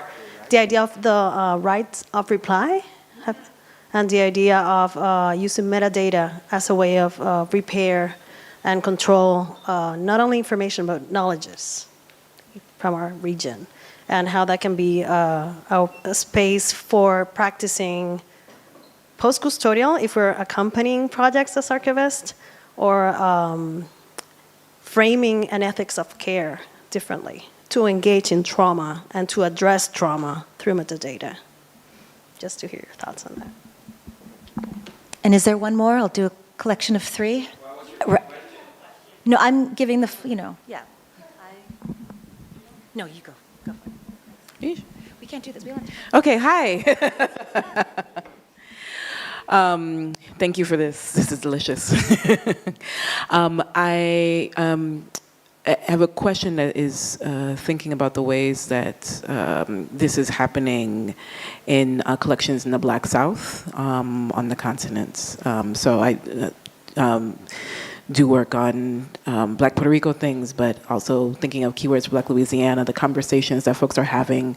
And I'll name at least the institutions that are doing things like this, like Family Search, like Ancestry, like Blackberry, that are coming in and offering tiny parish archives, resources, funding, whatever else to digitize, and then will put those behind paywalls or have them available, like you're saying, for a short time and then put them behind a paywall. And it's the same thing. It's the pressure to take care of resources and materials that are under ecological risk and resource risk. But also, for when I'm talking to them, it's also strategy and a political education around what are all the stakes of what might come next. And I don't know what the solution might be, but I'd be very interested in the same question because it's probably global, but definitely we're seeing it in a whole range of South by South solidarities. And it needs to be I would be curious about a kind of collective response that really helps everybody understand what to do in these contexts. Thank you. I think that's a lot. Yes? Shall we go to some answers? Maybe I'll just, as I'm walking up, just the question that I had, that's part of it's been covered, but I was struck in your presentation this moment where you said that Lloyd's was spending $65 million to think about repair. Most likely to conclude, but there will be no repair, right? And this is a phenomenon that repeats itself elsewhere. France, same thing. Haiti deserves $43 billion, but we're not giving anybody any money or an apology. But nonetheless, I guess the question that emerges for me out of that is, as we sit here at an event that we're all appreciating, I hope, funded by Mellon, and we've mentioned, a number of us, the works that we do that are sponsored by foundations, Mellon being, an egregious family in the history of the so-called New World. Not only does it seem to me that money talks, but we talk money all the time. And that seems to be one of the fundamental ironies, like how to escape the sound barrier or the membrane of capitalism while caught within its net. And how to turn some of these questions that we've been asking from rhetorical to answerable. And that comes back to where I started when I said, in moderating this panel, I want answers. So there we go. I think that's really important. Lloyd's is actually devoting $65 million to numerous projects. I'm not here to really defend or attack them. They do what they're doing, but it is on their terms, right? There's no enforcement process that would occur, right? And I think that's, and I often thought about, like, what am I, you're taking money from the Mellon Foundation. You're taking money from, exploiters to study other exploiters and then theoretically, make that material available so that it can't be erased or elided anymore in particular ways, which is, it's a shifting power dynamics to what we're talking about. I think one of the questions of strategy is, also, I think, I almost don't necessarily want to talk about this in public because I think there are there are strategies that I discussed, but I mean, I think there are strategies that I don't necessarily want the institutions that I might work in knowing that I'm thinking about. But I think one aspect is how do you end up using resources that are necessary without losing rights and access, and I think part of that comes down to effective MOUs and structures, but then there also needs to be an enforcement mechanism, which is a huge, but yeah, and the leverage to have them enforced, absolutely. But I think that we can talk.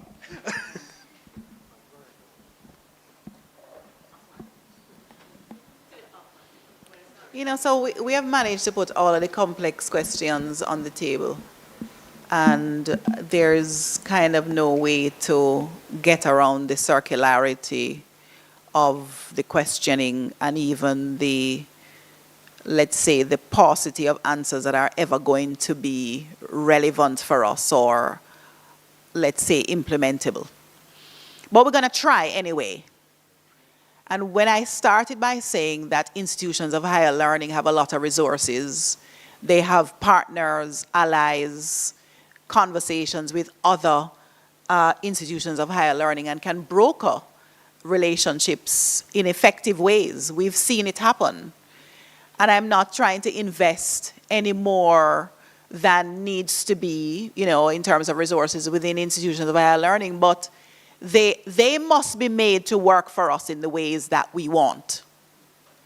And I'm suggesting that it may justify why a University of the West Indies has a Center for Reparation Research inside of it. And that institution must work to engage in the fulfillment of the negotiation strategies that must work for us. So this is the first thing that I said in a CARICOM Reparation Commission meeting, that we must, because the very colonizers will come back and twist us around in the name of their own interests, and we achieve nothing. Because what they will do is say, okay, I'm going to give money to Guyana, but I'm not going to give money to Jamaica. And when they get into Guyana to figure out how that money is going to be spent, one group that's not established, that may be the one needing the resources the most, they're not at the table. And so we have actually seen the examples of where the negotiation strategy does not exist, and the people who are trying to actually, for whatever reason, in whosever interest, want to enact some form of repair, and it doesn't happen effectively because on the receiving end, there's no political strategy, no political education, and also no negotiation strategy. So it's as though we start from scratch every time. And we can't afford to waste resources. So it means we're going to have to trust some people. And I'm suggesting that it needs to be paper. In whatever ways we sign documents, it has to be documented. MOUs, we heard the suggestion. But also, we need committees. And I wanted to also bring up the fact that the irony of being in an institution of higher learning is that we have short memories.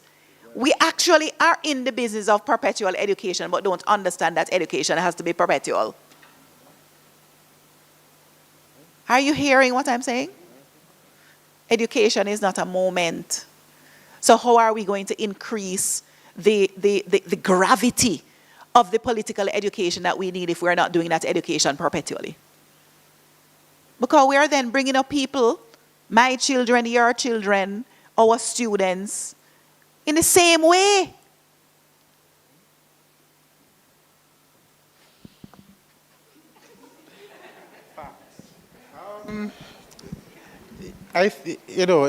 Information has always been about power. And yes, they have allowed, arguably, or, reality of life is You know, we have our own flag, we have our own national anthems, but how much power we have over our own information.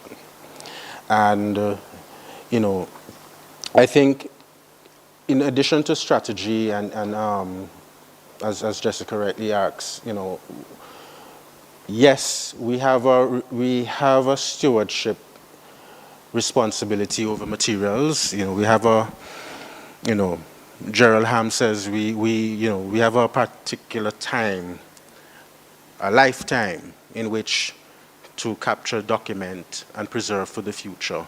And then you hand over that stewardship to someone else. But that stewardship cannot be limited to, let me rephrase, archives, record keeping of our own information. Now, let me stop by saying I'm not just speaking about the archival, meaning things appraised as having archival value because of the past, but I'm also speaking about the ways in which we create our own information. Jamaica is now going through the data protection hullabaloo that comes out of the European Union. It's an international documentation. If you want to have access to resources, you need to be, you know, GDPR and so forth. Nobody's thinking about our own information creation and documenting culture. My department was part of the training mechanism for the entire Ministry of Education. And one principal said, if we really apply this data protection thing to my school, how will my school community work? Because the way in which we live our lives in the Caribbean, the way in which we operate our schools, arguably everybody know everybody's business. Right? The grandmother selling sweets know just as much about the child as the parent or the teacher. So now, because of international stipulation, you're saying, Miss Nettie who's selling sweets, they can't assist, can't know certain things. How, the principal asks a valid question, how culturally can we live our lives given the ways in which we have always lived our lives? Because of this international. So the colonial imposition is happening not just in materials of the past, but in our form of compliance, because we're required to be in compliance. And so the ways in which we create information has to meet up to international standard. And I keep saying to students, international standards were set by them, not for us. We will always never be enough, good enough, or have the resources enough to meet international standards. The most we can do is try our uttermost best. So again, it's all about a power dynamic that we have to be very realistic with and so forth. Now, to get to your question about metadata, it's all about language. Which language is most appropriate for us? You know, we deny ourselves by refusing to speak of ourselves in the ways that we want to speak. And so the standards are there. We use archival standards, which just basically a list of questions. Insert our voice, insert our language, insert our idioms, or naming conventions. We ain't bound to be restricted. I have an MPhil PhD candidate right now thinking about the challenges of Caribbean collections within the library context, because she has shown from her MA work that a number of our collections cannot be processed using Library of Congress stipulations or Dewey stipulations. So I'm like, my girl, let's create a Caribbean standard. Let's use a language that speaks of our reality and reflects our own dynamism in our own materials that we created. There we go. Thank you. Thank you. There could not be a more perfect way to end this panel. I was really hoping that Dr. Griffin would say something positive and uplifting. He has delivered. I want you to join me in thanking all of the members of this conversation.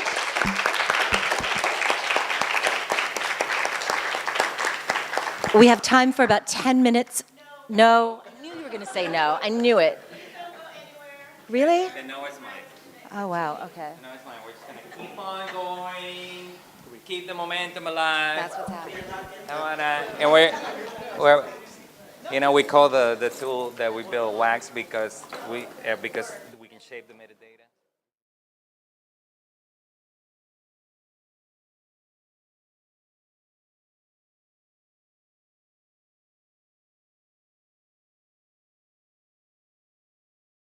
We are going to. Sound is not working? We're going to, Mila, will you join me here on stage? We're going to go now into celebratory mode. You guys go ahead. We have a couple minutes before we get the AV set up and working. We're going to go into celebratory mode. So this celebratory mode has two parts. First, we're going to celebrate all the winners of our micro grant for the year 2024. Let me tell you a little bit about the micro grant program. That's one of the programs of the Caribbean Digital Scholarship Collective. It's one of the things we asked Mellon for. We figure one of the biggest impact we can have in the region, and with folks working in Caribbean studies outside of the region, was to actually just give money direct to the ground.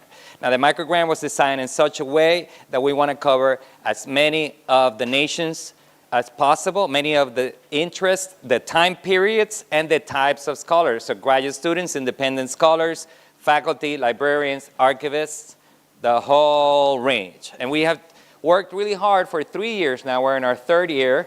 Andreina Soto, who's there and runs the program with me, to ensure with a jury, a selection committee that we keep rotating every year. We have some of the members from the jury this year here in the room with us, Miriam Sansarina, are here, to ensure that we reach that sort of broad range of support. Now, grants range from 5 to 20, okay, around there.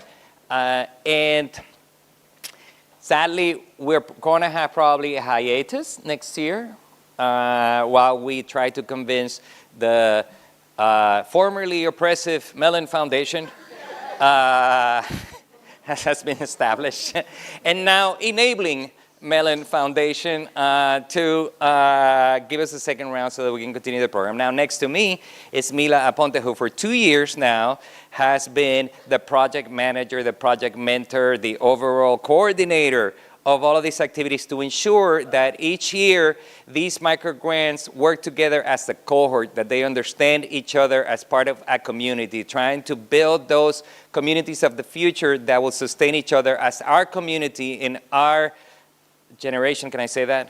Yeah. Don't say that. It sounds like we were all, that sounds like, yeah, like, yeah, that the power we got from each other working together over this many years is something we can pass on to other networks that are bubbling and burgeoning. So Mila, if you want to say a little bit about your experience being the coordinator of all these wonderful groups, here's the mic. Thank you. Hi guys, Mila Ponte Gonzalez, University of Puerto Rico. I've been privileged of accompanying these projects, especially during this last year. And it's hard to do DH in the Caribbean, right? We don't have the infrastructure, the consistent infrastructure to do this. We have more than less time electricity and very little access to internet. So to think critically while trying to survive is hard. And strength comes by sharing insight, strategies, and to empathize with people. So it's building projects or it's building community, right? And building relationships. This year we try to do this online by having individual sessions with the different micro-mentees to see what they needed, where they're at, and to hear their challenges. And of course, to parse what has been their strategies to overcome them. And then to create periodic meetings, online meetings, so we can share those insights and share strategies to overcome and to celebrate all the achievements along the way. Based on that, this last year we had 5 cohort meetings. We had one specifically about metadata, how to actually describe our material so that it makes sense to us and about us and with us. We had another on specific challenges and ways of solving it when projects were already, moving along better and they were more in production. We had a plenary session when we shared, like a midway point, and then we talked about rights management, which is super important when we want to, keep track of our own materials and intellectual property, and to honor the people who are represented in our archives, which is hard to do when you're in a post-custodial relationship. And lastly, we did metadata cleanup. because it's really hard to keep our data and metadata clean so that we can then converse and have a dialogue with computers so that they can do what we want them to do. And that's an aspect that's more technical, so we also had like a metadata cleanup workshop, which some people endured with me. It was hard, but we did it. And I just want, if possible, just to go see the videos of where our projects are, because the projects speak for themselves. We had projects representing Guyana, well, all the islands. We had teams that were working from the Netherlands to California in different time zones, so it was hard to find a time to meet. But there was always the willingness to converse and to have a dialogue. People coming from being hit by hurricanes and figuring out a way to be connected. Thank you, David, who's here. We had that conversation. Are you okay? Is your family okay? Okay, now let's talk DH. So it's about bridging and about finding connections with people. So I was honored to be a mentor, and I'm going to be a mentor next year, so I hope to see you also in those conversations. All right, so we are going to let the project speak for themselves in a 30-minute video, which will be broadcasted on Zoom and YouTube. And stick around, though, because after we celebrate last year's work, or this year's work, it's not over yet, we are going to announce the winners for next year, who are going to be working with me in 2025. So without further ado, cross your fingers. We don't know if the sound is going to work. We're about to find out. And how do we do this? Nope. Yeah. Sí se puede. Sí se puede.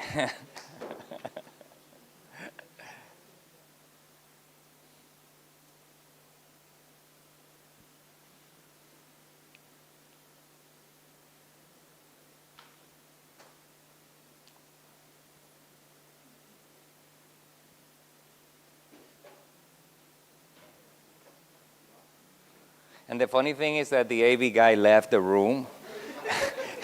Had the strategy. Oh, there he is. There he is.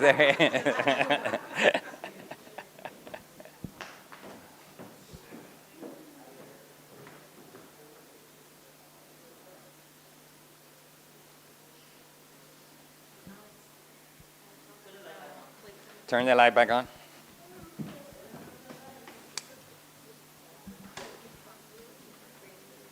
Huh? Yeah, and thank you, Clifton, for creating this video. Thank you. All of that's our CDSC archivist right there, our lead metadata thinkers and document organizer of the collective. And he was kind enough to volunteer to stitch together like 12 different 2-minute, 3-minute videos. Yes. And probably, if I know him, he added a soundtrack in the back. I'm just kidding. I'm playing with it.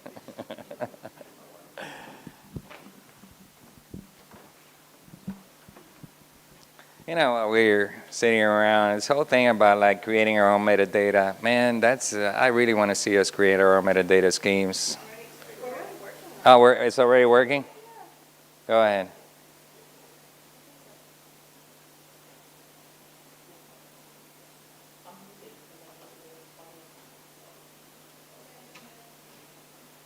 Hi everyone, I'm Sofia Monegro, and this is Elizabeth Milagros Alvarez, my colleague.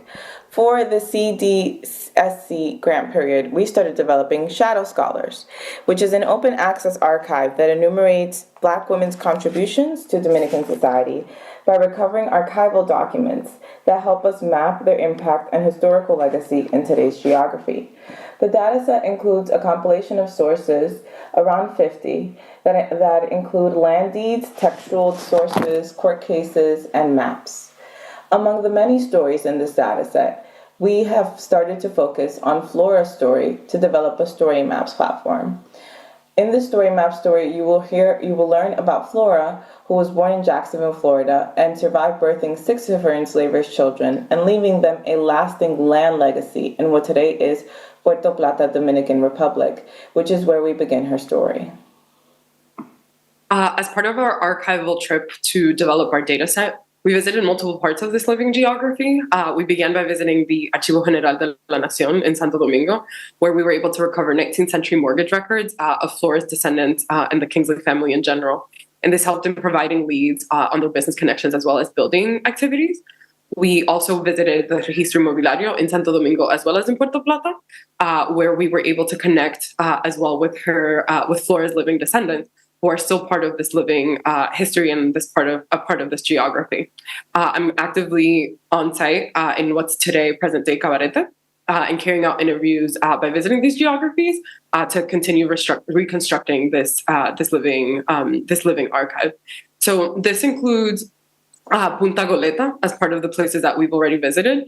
So here we were able to retrieve an original plan with the Kingsley descendants' names on them, as well as Muñoz, where one of Flora's descendants inherited land in the early 20th century. So part of this geography also includes Laurel Grove, where Flora started her life upon her arrival to the New World. As we go forward in finishing the grant period, we will continue refining and polishing the data set and completing Flora Story Map Story. As we scale up, we are now applying to the ACLS Digital C. You were one of the micro grant recipients, and our idea was to figure out a way to actively archive the spaces which Caribbean folk create for ourselves, as well as find a way to have that influence scholarship as well. When we started putting together the archives, it made sense to start with metadata. And of course, we ran into the issue that bringing organizing to digital humanities. So we are working to put on cultural programming of open source Caribbean archives, including our own. And then we'll make that into a platform. We're in the process of making that into a platform with our programming partner, locallygrown.tv, so that folks can just experience archive materials in their everyday. And then the next step is to keep building out our programming while also setting up spaces of achieving consensus. So the first step for that is creating a series of community chats. We thought that would come before the programming, but now we're seeing that will come after the programming. And then Davan and I will do the work of converting the substance of those chats into the archiving infrastructure. So right now we have fewer tangible things to show you, and mostly a report back on our organizing endeavors. And it's just such a joy to see our archiving muscles come together, our organizing muscles come together with our archiving orientation. And I hope you guys are all taking good care. Hi, my name is Carrie Glenn. I'm an assistant professor of history at Niagara University. My colleague Camille Cotier with University Lyon Lumiere could not be with me to record this video, unfortunately. But we're very excited to share with you the progress we've made for In the Streets of Le Cap as a result of the microgrant funding we received from the CDSC in 2024. In the Streets of Le Cap is a digital mapping project based on 3 cadastres from Saint-Domingue dating to 1776, 1787, and 1803. And once complete, we hope that this site will give visitors the opportunity to retrace the trajectories of individuals and families, to observe the social and racial configuration of the urban landscape, as well as analyze the overall dynamics of the city on a larger scale. The cadastres upon which this project is built were imperial documents that captured crucial details about the town's real estate value as well as ownership. But the purposes for their creation and the details that administrators included in each document varied. For example, the 1776 cadastre captured the names of heads of households. Sometimes they captured marital status, racial designation, profession, amount of rent paid, and material used to construct the house. But they don't include any other inhabitants within these spaces. By contrast, the 1803 cadastre created during the Haitian War of Independence in 1803, documented the names of these heads of households as well as other residents who were not dependents. So we have most residents of the dwellings accounted for in this document, their occupation, their class, their residence, peculiarities of the dwelling, and the tax burden that each resident was to shoulder. And as a result of these intensive record-keeping practices, we have details of thousands of women and men of African descent who were disregarded in these earlier cadastres. This image here gives you a sense of how visitors will be able to interact with the database when they visit the site. They will select a cadastre they'd like to consult, so 1776, 1787, 1803, and then have the option of searching by name, street address, plot ID, occupation, and so forth. Just very quickly, this color scheme here is a draft mock-up by our designer, but we should be getting a new design that is much more UDL friendly by the end of the month. This year, we've been working hard at cleaning the metadata for each of the cadastres, rechecking our work with QGIS, and so forth. We also have been working closely with our website designer, Nicolas Boeuf, to help us design, redesign, and create this interactive site. At this point, we plan to release a first version of the website later in December of 2024, or perhaps in early January 2025. The final version of the site that we'll work on with Nicolas will be bilingual in French and English, but we hope that we will find more funding in the future to be able to create a Haitian Creole and Spanish language version of the site.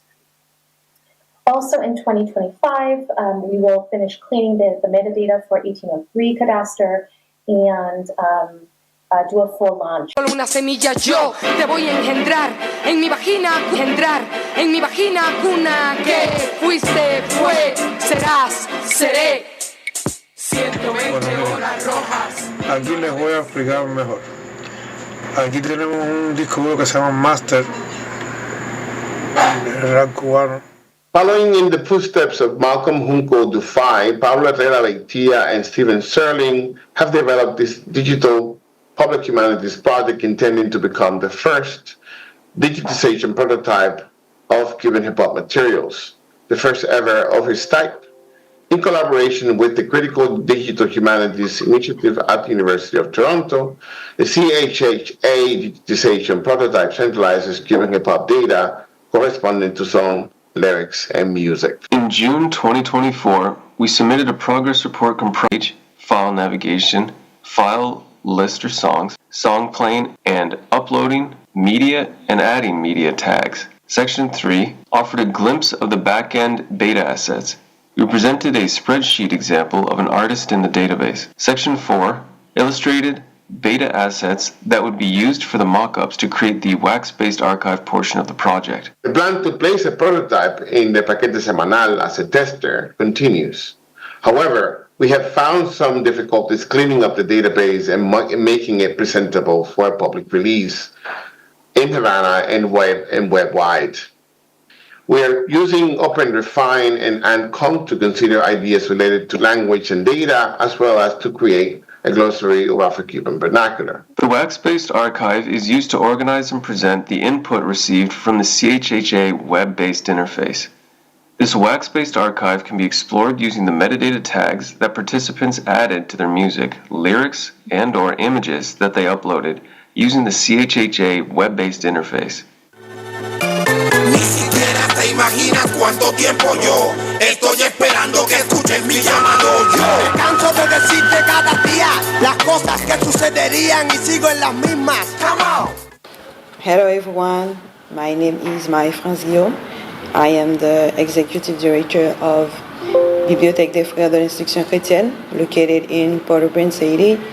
I am a happy and grateful recipient of the CDSC Microgrant 2023-2024. I say grateful because when we received the grant, we were in a very bad situation. We had to leave our place to move to another place, and the situation was really bad, and we really appreciate this grant. I really appreciated also the fact that we had several Zoom meetings where we had to, we were able to share, to learn from other librarians, because at the end of the day, librarians have common problems, and it was really helpful to have this opportunity. Even we couldn't meet physically, but through the different Zoom meetings that we had, it was really helpful. As a DLOC member since 2012, we still continue to load materials on the DLOC webpage. For the present time, we have more than 10,000 pages of newspapers, because we pre-authorize the newspapers because they are in very bad condition. Of course, we have other materials that need to be digitized too, in terms of coins, a stamp, or photos, or other things. They need to be cleaned, they need to be digitized, and I hope next year I could beneficiate, why not, of a new grant. But I would like to thank once again the organizers, because they thought about our library, and you can be sure that we really appreciate it. We really take that in consideration. Thank you very much. Thank you. Buenos días, buenas tardes. Mi nombre es Leonardo Fernández, soy estudiante del séptimo semestre de Antropología Social y Cultural en la Universidad del Zulia y coordinador del grupo de usuarios wikimedistas Guayú en la Guajira Colombo venezolana. El día de hoy les vengo a presentar el proceso que se ejecutó con el apoyo del colectivo Estudio del Caribe Digital en la Guajira Colombo venezolana. Este se denominó Wikipedia Offline a través de redes locales, en el cual trabajamos principalmente 3 proyectos. La primera, la Wikipedia en Guayunaiki, la segunda, el proyecto Wikimedia Commons, y la tercera, las redes locales. Lo que se hizo principalmente con esto fue apoyar a algunas comunidades que no tienen el acceso al Internet para que accedieran y consultaran los contenidos que existen dentro de la Wikipedia en Guayunaiki y otros contenidos como los de la Biblioteca del Banco de la República. Acá pueden ver algunas imágenes sobre el proceso de consulta y el proceso de validación que se realizó con las comunidades y personas que lideran estas comunidades. El proceso de socialización se realizó con la herramienta en contextos en el que no hay internet. A través del teléfono celular muchas personas accedieron a este tipo de herramienta desarrollada. Y finalmente estudiantes pudieron utilizar estos contenidos, como pueden ver en la segunda imagen de abajo, en el que ya hubo una interacción por parte del estudiante y el docente a la hora de impartir sus clases. Y finalmente una imagen en la que pueden ver cómo un dispositivo móvil puede conectarse a esta red de intranet para poder visibilizar sus contenidos y a la vez también acceder a los contenidos que contiene esta herramienta. Entonces eso era lo que les quería compartir. Muchísimas gracias por la oportunidad. Hi, my name is Kristen Washington, and I'm a PhD candidate at the University of Maryland, College Park. The title of my project is Virtual Altar, Night Night, and Good Morning. Through this presentation, I will show you the production leading up to my Spring 2026 immersive media installation and the digital chapter of my dissertation. So my great-grandmother animates this project. She came to the United States from Guyana in 1996, and over the years, she shared so many stories of back home. The most exciting of them were of Lot 31, out Boys Town, Georgetown, Guyana, and the 9 nights held there, held for her husband, Mr. Desmond, for her brother, Uncle Dallo, for Ingrid's baby, for Auntie Norma, and plenty more. 9 night is a Caribbean diasporic funerary practice with traces in West African spiritual and religious traditions. Some call it wake or beludia, others call it dead yard, and sometimes 9 nights extend to 40 in syncretism with Christianity. It is largely a narrative-based ritual where telling stories about the life of the recently passed takes many forms, including singing, crying, cooking, eating, drinking, playing games, or telling jokes. This project hinges on this diasporic funerary practice to tell a story and answer a question about how interiority and spirituality produces spatial intelligence. I chose to produce a 3D diagrammatic representation of my great-grandmother's home as a virtual site of Night. And through the CDSC microgrant, I was able to pursue methodological training from Dr. Stephen Wolke in the School of Architecture, Planning and Preservation at UMD to do so from January to May of this year. I was also able to go to Guyana to complete fieldwork with this microgrant. This is the home, and it's where I put some of the photogrammetry and terrestrial laser scanning skills into practice. From September to the present, I have been working in post-processing, so thinking about how to clean up the spatial data, how to move it over into a 3D environment where I can add stories and collages and other immersive elements to be experienced online, in person, and through a virtual reality headset. Here's a little rendering of the spatial data that I've produced.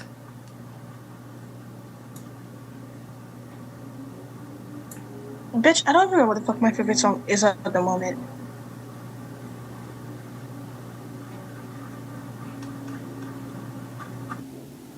Thank you so much. Hello everyone. So I'm here to give you a short update on the Deaf Caribbean Histories Archive project.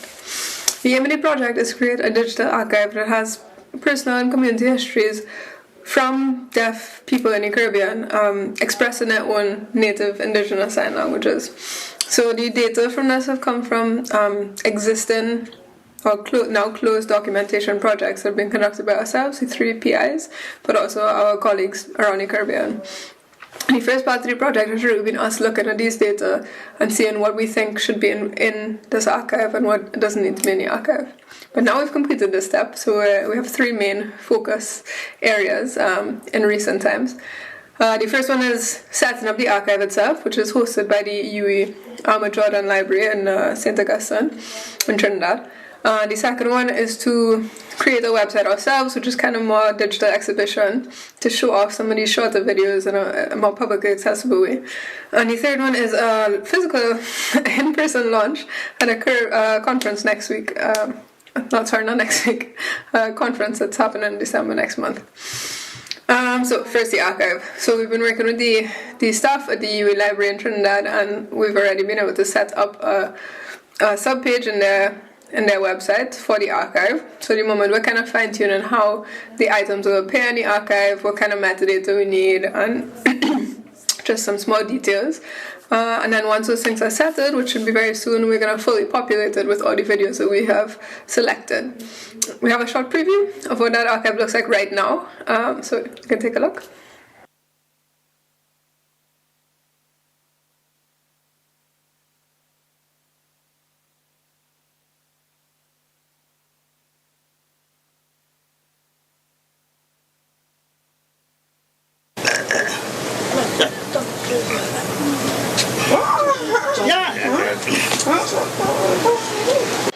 The next thing is the website. So we decided we also wanted to have this kind of digital exhibition ourselves that we created ourselves. So we have coded this website following the minimal computing principles, and we are busy populating it with several of these shorter clips from the archive. So anything between like 1 and 2 minutes. And these clips will have subtitles so that people can very easily just like click through and take a look at some of these materials, because there's so much beautiful materials. We don't want to have it all buried in our archive that's a little bit more difficult to interface with. So we also have a short preview of this you can take a look at.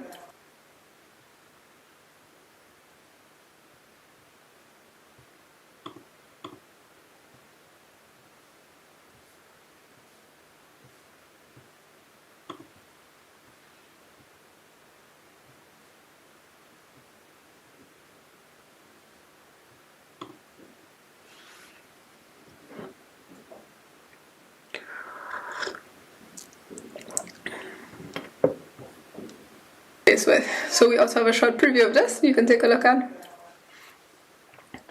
And finally, the last thing is the launch.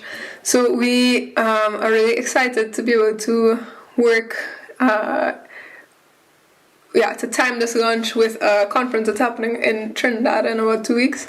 And for this conference, there's like a training week that's happening before the conference where many deaf Caribbean leaders will be gathering, and they're going to receive training on different topics related to language, so language documentation, advocacy, all kind of different things. So we're going to join this training and present our project to them.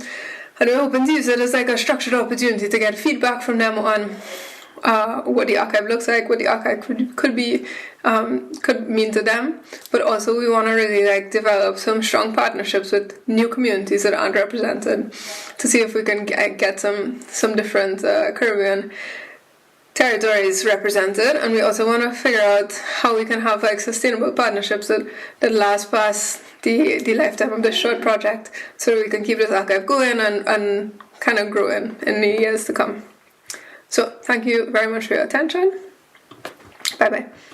First, I did not get to visit the archive that I wrote into my micro grant because they had a fire. Thankfully, no life was lost and no documents were lost, but they did have to relocate all of the documents off-site in order to clean up after the fire, and they will not reopen to the public until March or April of 2025. But the head supervisor of reference and Sindelar, have to say her name, she is a ray of light. And when I told her that I'd been trying to get into that archive since I was writing my dissertation, she actually went to their off-site location and looked in the collection that I wanted to examine, and did find at least one letter from my subject, Floridine Pitters, took pictures of it and sent it to me.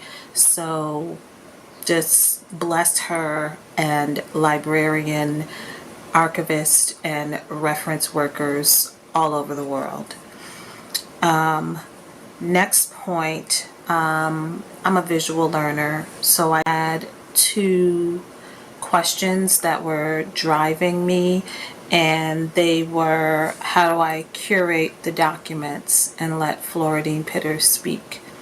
And the other driving question was, can I be in conversation with Floridine Pitters?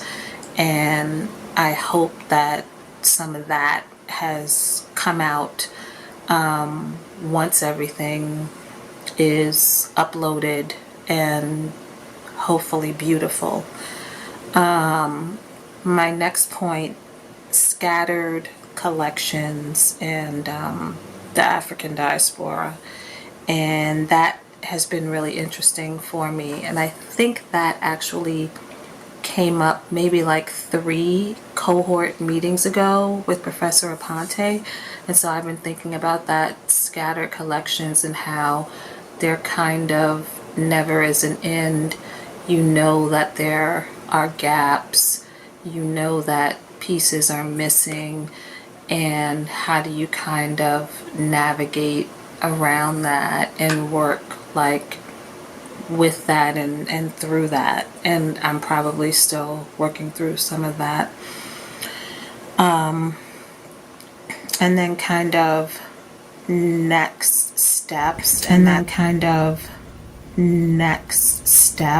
that's basically to just fully upload everything else that I have at this point and hope that it looks beautiful, and worry about people knowing about the existence of it and being able to utilize it.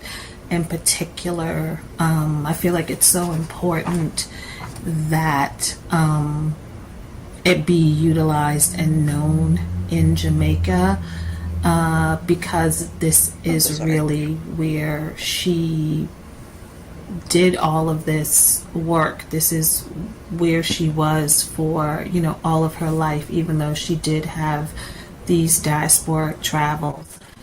And so that's something that I'm going to be spending the next several weeks trying to make happen. Hi everyone, my name is Eva Atherton, one of the Caribbean Digital Scholarship Collective's microgrant recipients in 2023. I'm excited to introduce my oral history project, Memories of Trinidad and Tobago's 1970 Revolution. This project preserves the voices and stories of those who experienced or were impacted by this crucial moment in our nation's history. The project has two main components. First, we have a YouTube channel called Griot Stories from Trinidad and Tobago, where you'll find a growing playlist of interviews with people who were part of the revolution.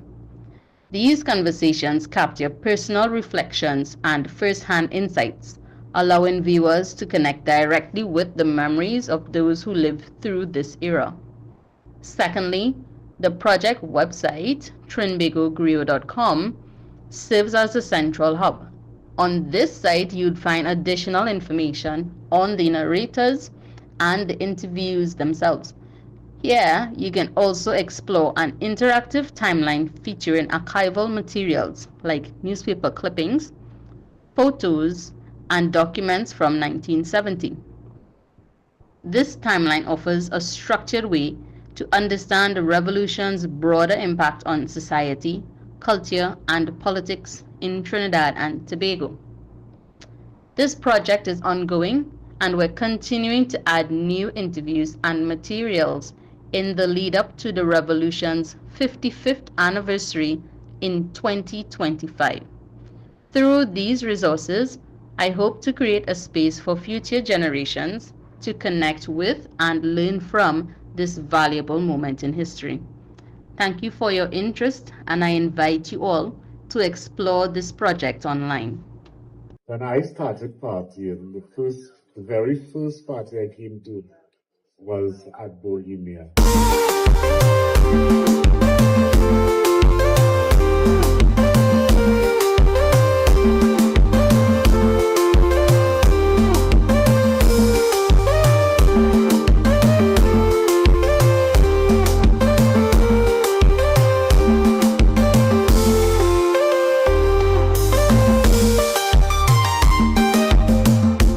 I am very pleased to be here tonight for this occasion.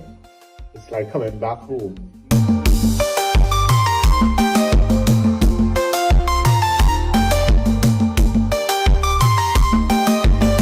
To Bohemia, or shall I say, to the queer archives.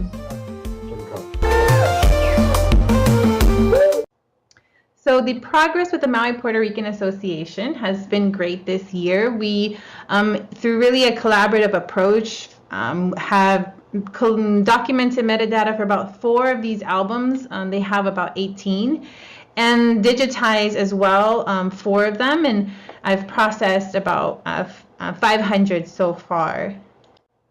The collaborative cataloging sessions have been the real highlight, because this is the point of contact where I get to introduce data literacy skills, where I also get to gather sort of ethnographic notes on all of the contextual richness that they are throwing out there as we're going through endless pages of photos. And I've also been able to do oral histories with several of these members, and that's important because we've already lost one this year and another one's currently in ICU. I was really trying to tailor all of this to their board of directors, who are in their 70s, 80s, and 90s. And with the hopes that some of them could gain enough confidence in the metadata work to do some of this on their own. So I developed from the original templates sort of my own versions to try to be more qualitative. And what we wound up doing at the end of this sort of third attempt was just doing short informational videos. Philip Valentine, Rosalind DiMello, Jerry Kayama, Margot Kayama. I've also been able to document some of their current events, their annual holiday party, scholarship luncheon. They have several physical items, artifacts in their Heritage Hall Museum that I hope to 3D scan in the future. And a website has been developed that again is hopefully to create something that's sustainable for them. And the digital backups of this, we have an arrangement with the University of Hawaii Maui campus college library to do that work for us. So I also have a preservation plan now newly developed through this process, and I'm just looking ahead to doing also rehousing of the albums with more archival quality materials.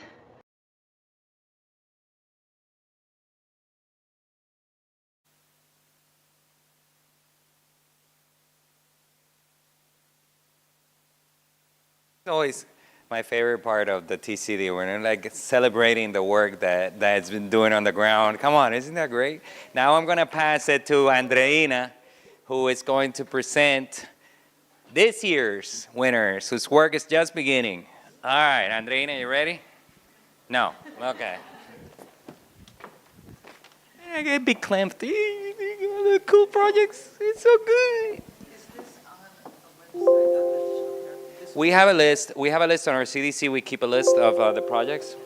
And as you saw, some of them haven't yet gone to the publishing stage. The microgrant actually finances projects at different stages of development. So sometimes it's just the beginning stage. Sometimes it's just like they're building a prototype, they have bigger dreams. And sometimes it catches them right at when they're ready, like you saw the Trinidad and Tobago one that is already so well formed, yeah. So it depends, because that's the thing. We figure people have different needs at different points of the development of the project, so we insert ourselves. And Mila can handle, and I don't know how she does it, but she can. Yeah, we don't have final products for all of them, but we actually have, process, like highlights and specific snapshots of the process. And for those, yeah, we're going to be able to upload it, but all projects were amazing. So we're very, very excited about that. So we build worlds.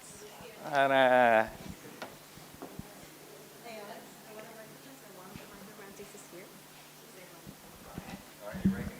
yeah, I'm recognizing one of our micrograntees that's right here. She's here, it's Devan.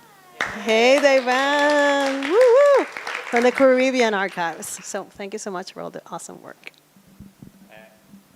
we also have one of this year's winner in the room, but we haven't announced it yet.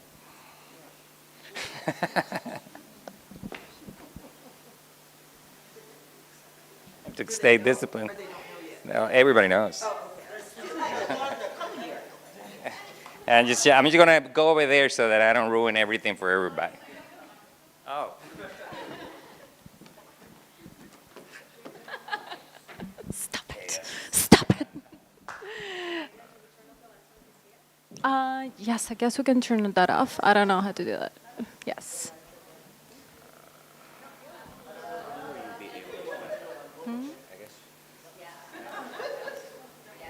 That's good. Thank you. Well, hello, everyone. Thank you so much for being here. It's just really exciting to see all the projects and all the conversations that happened today.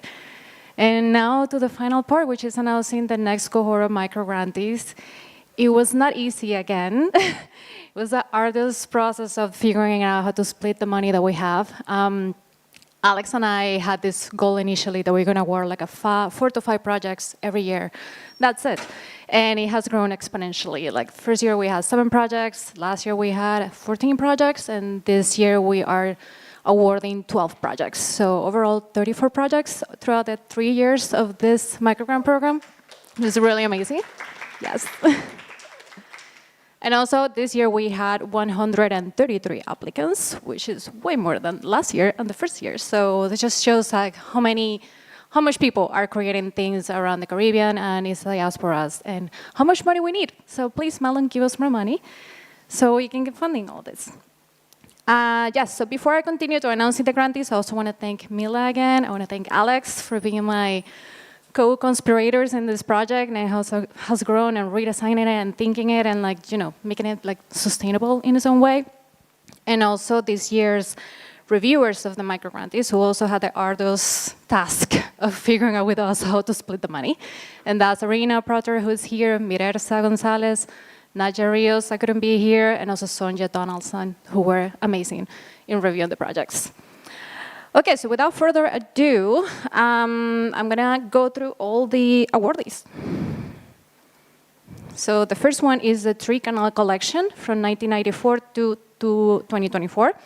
Bakuine Johnson, she's based in Trinidad and Tobago.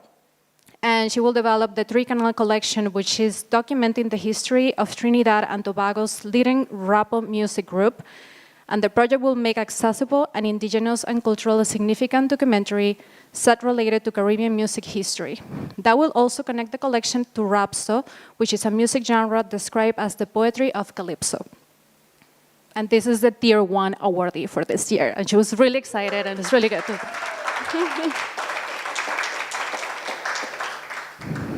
Our second awardees are Ronald Cummins and Lysine Corridon with the project Cliff Lashley and Caribbean Studies, Remembering a Queer Pioneer.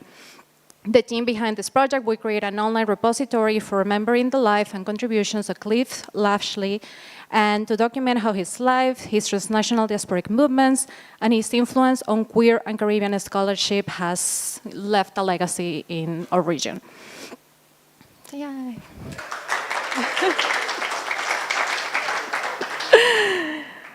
The third awardee for this year is Claudina Saraje Eusebia Gorashi, and they are developing a project called Las Tierras de Lagunas, or the Land of Lagoons.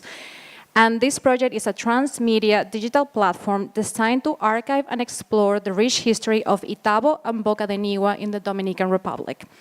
This project will compile oral histories, photographs, archival documents, and environmental data to preserve the memory of these historical significant lands and the ancestral site of the first Black Rebellion and the enduring Maroon knowledge embedded in these lands.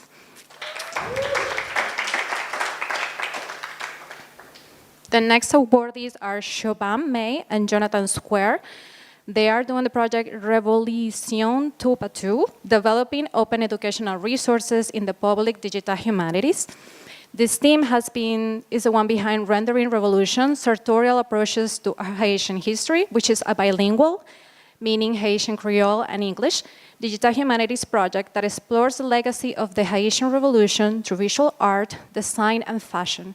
This project has a strong presence on social media, and they're now ready to keep expanding, building a new platform that is going to create sustainability for the resources, and they're also going to keep curating information and doing other important work on these topics.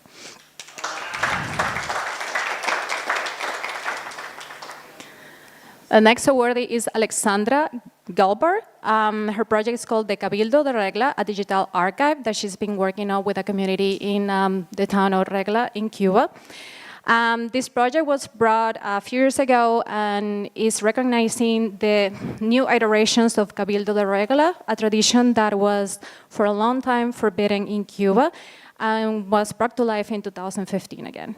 The project contains pictures and different visual resources about the history of this community and their traditions. And now, with the funds of this microgrant, they're going to keep expanding the website, making it sustainable, so the community in Cuba can also keep working on that and keep expanding, curating information, and also to continue this good labor of preserving Black history in the island.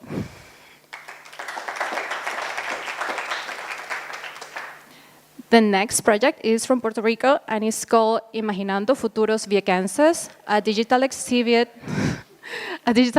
of the Viequense Islands and community. It's led by Maricruz Soto and Alexandra Connolly Reyes. The Archivo Histórico de Vieques, who is the one also leading this initiative, is a nonprofit organization brought out of the Viequense community. And its aim is to remember its past and survive the colonial regime imposed on the island. In partnership with Memoria de Colonial and the Gallatin School of Individualized Study at New York University, this project will create a digital exhibit focused on the Viequense Islands and community. The project will emphasize community participation, needs, knowledge, and skills to empower Viequenses to imagine Viequense future in Vieques.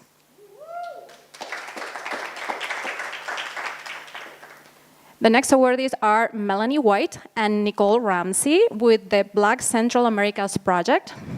This project is a digital humanities initiative dedicated to preserving and advancing the rich history, culture, and scholarship of Black Central America.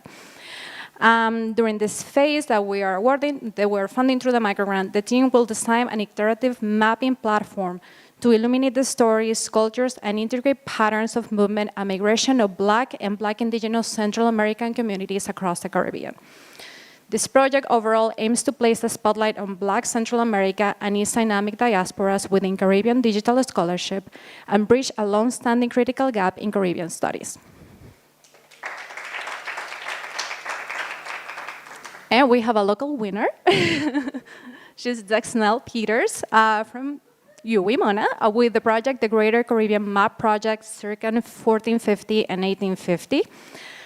This project seeks to remedy the fact that the spatial history of the Caribbean has lagged behind better-known political, social, and economic histories, and that no comprehensive bibliography of the maps of the Caribbean basin exists.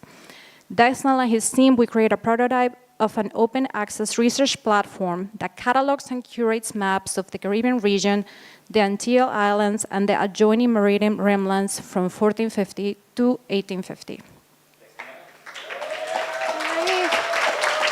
Congrats. We also want to continue supporting Marie-France Guillaume and Wandre Pierre in their efforts to preserving the history of the Bibliothèque, where they work in Haiti. But you saw her in the video, she wanted to continue doing this work, so we decided to give her another grant this year, given the situation in Haiti, but also the good work that Hakim doing despite all the difficulties that they're facing. So this year they are focusing on expanding some of the rescue and preservation process to other collections that they have at the Bibliothèque, and we're just really happy that we can keep supporting them.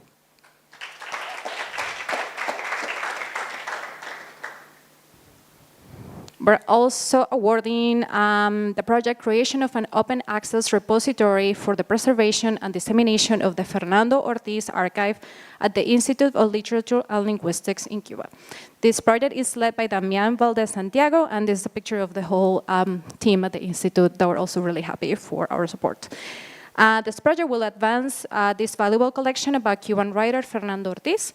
They want to create an open access repository to guarantee the preservation of this important collection and to keep disseminating Ortiz's legacy.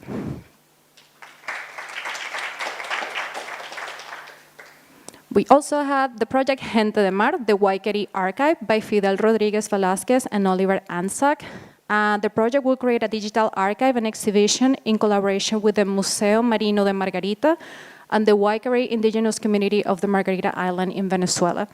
The team has been organizing annual contests to motivate the inhabitants of the island to create reading materials to reflect about the Waikeri history and culture of the island. And this new project will serve as a repository of the Waikeri imaginary, expressing the indigenous identity of Margarita, and as a way to educate and celebrate the island's history and culture despite efforts to erase indigeneity in the country.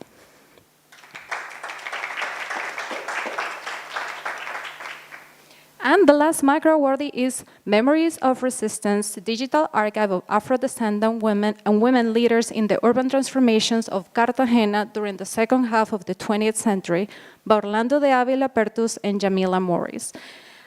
This digital archival project seeks to document and amplify the history of women and Afro-descendant leaders who promoted the founding and legalization of informal neighborhoods in Cartagena de Indias. And as a first of its kind in the city, this project will focus on the popular neighborhood of San Pedro Libertad and Santa Rita to preserve oral, documentary, and photographic memory, strengthening historical memory, and providing access to the heritage of these communities. And there you have it. That's all our cohort for 2025. And I know some of you are over Zoom, so huge congratulations to all of you. We're really excited to working with you next year. Bye. And now Kelly with the closing remarks.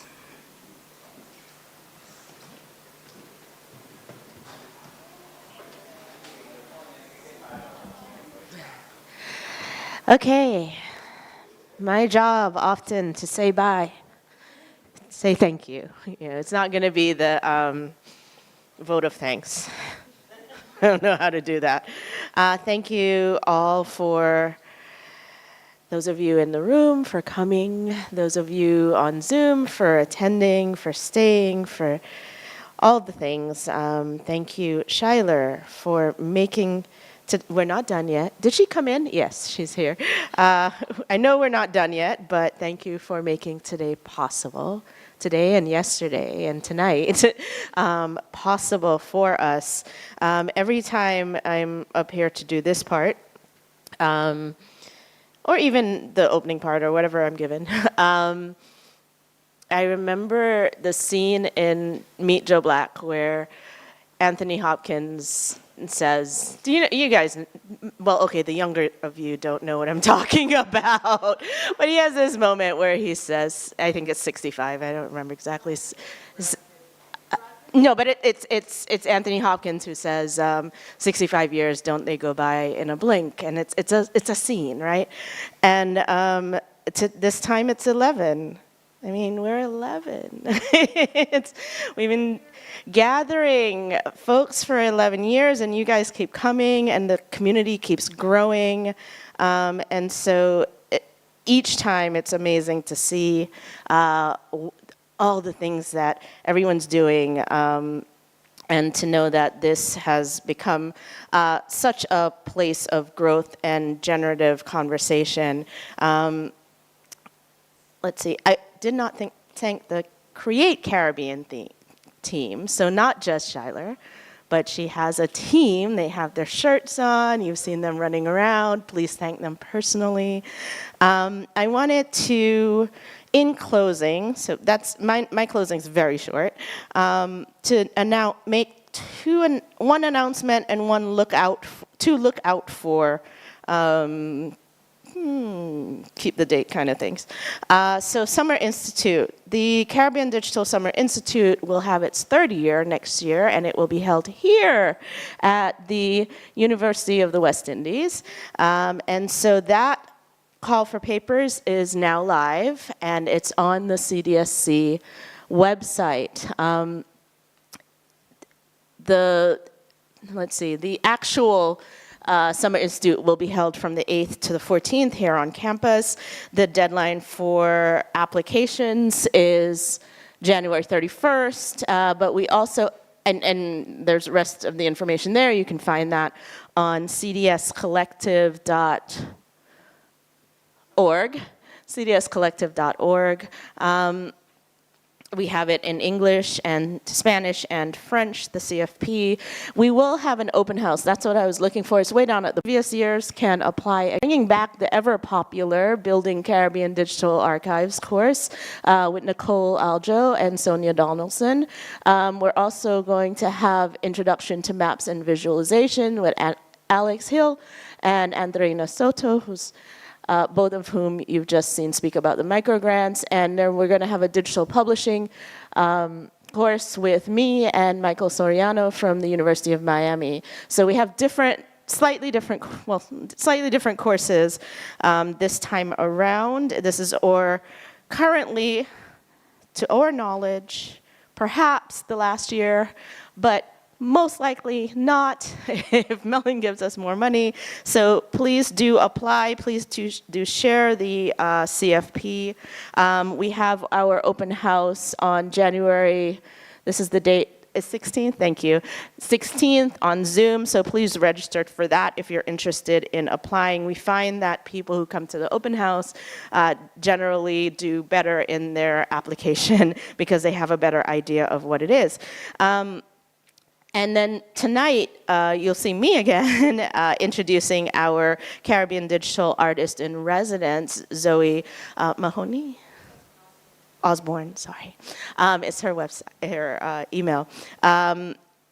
Our CFP for that program for next year, for 2025, will be live soon.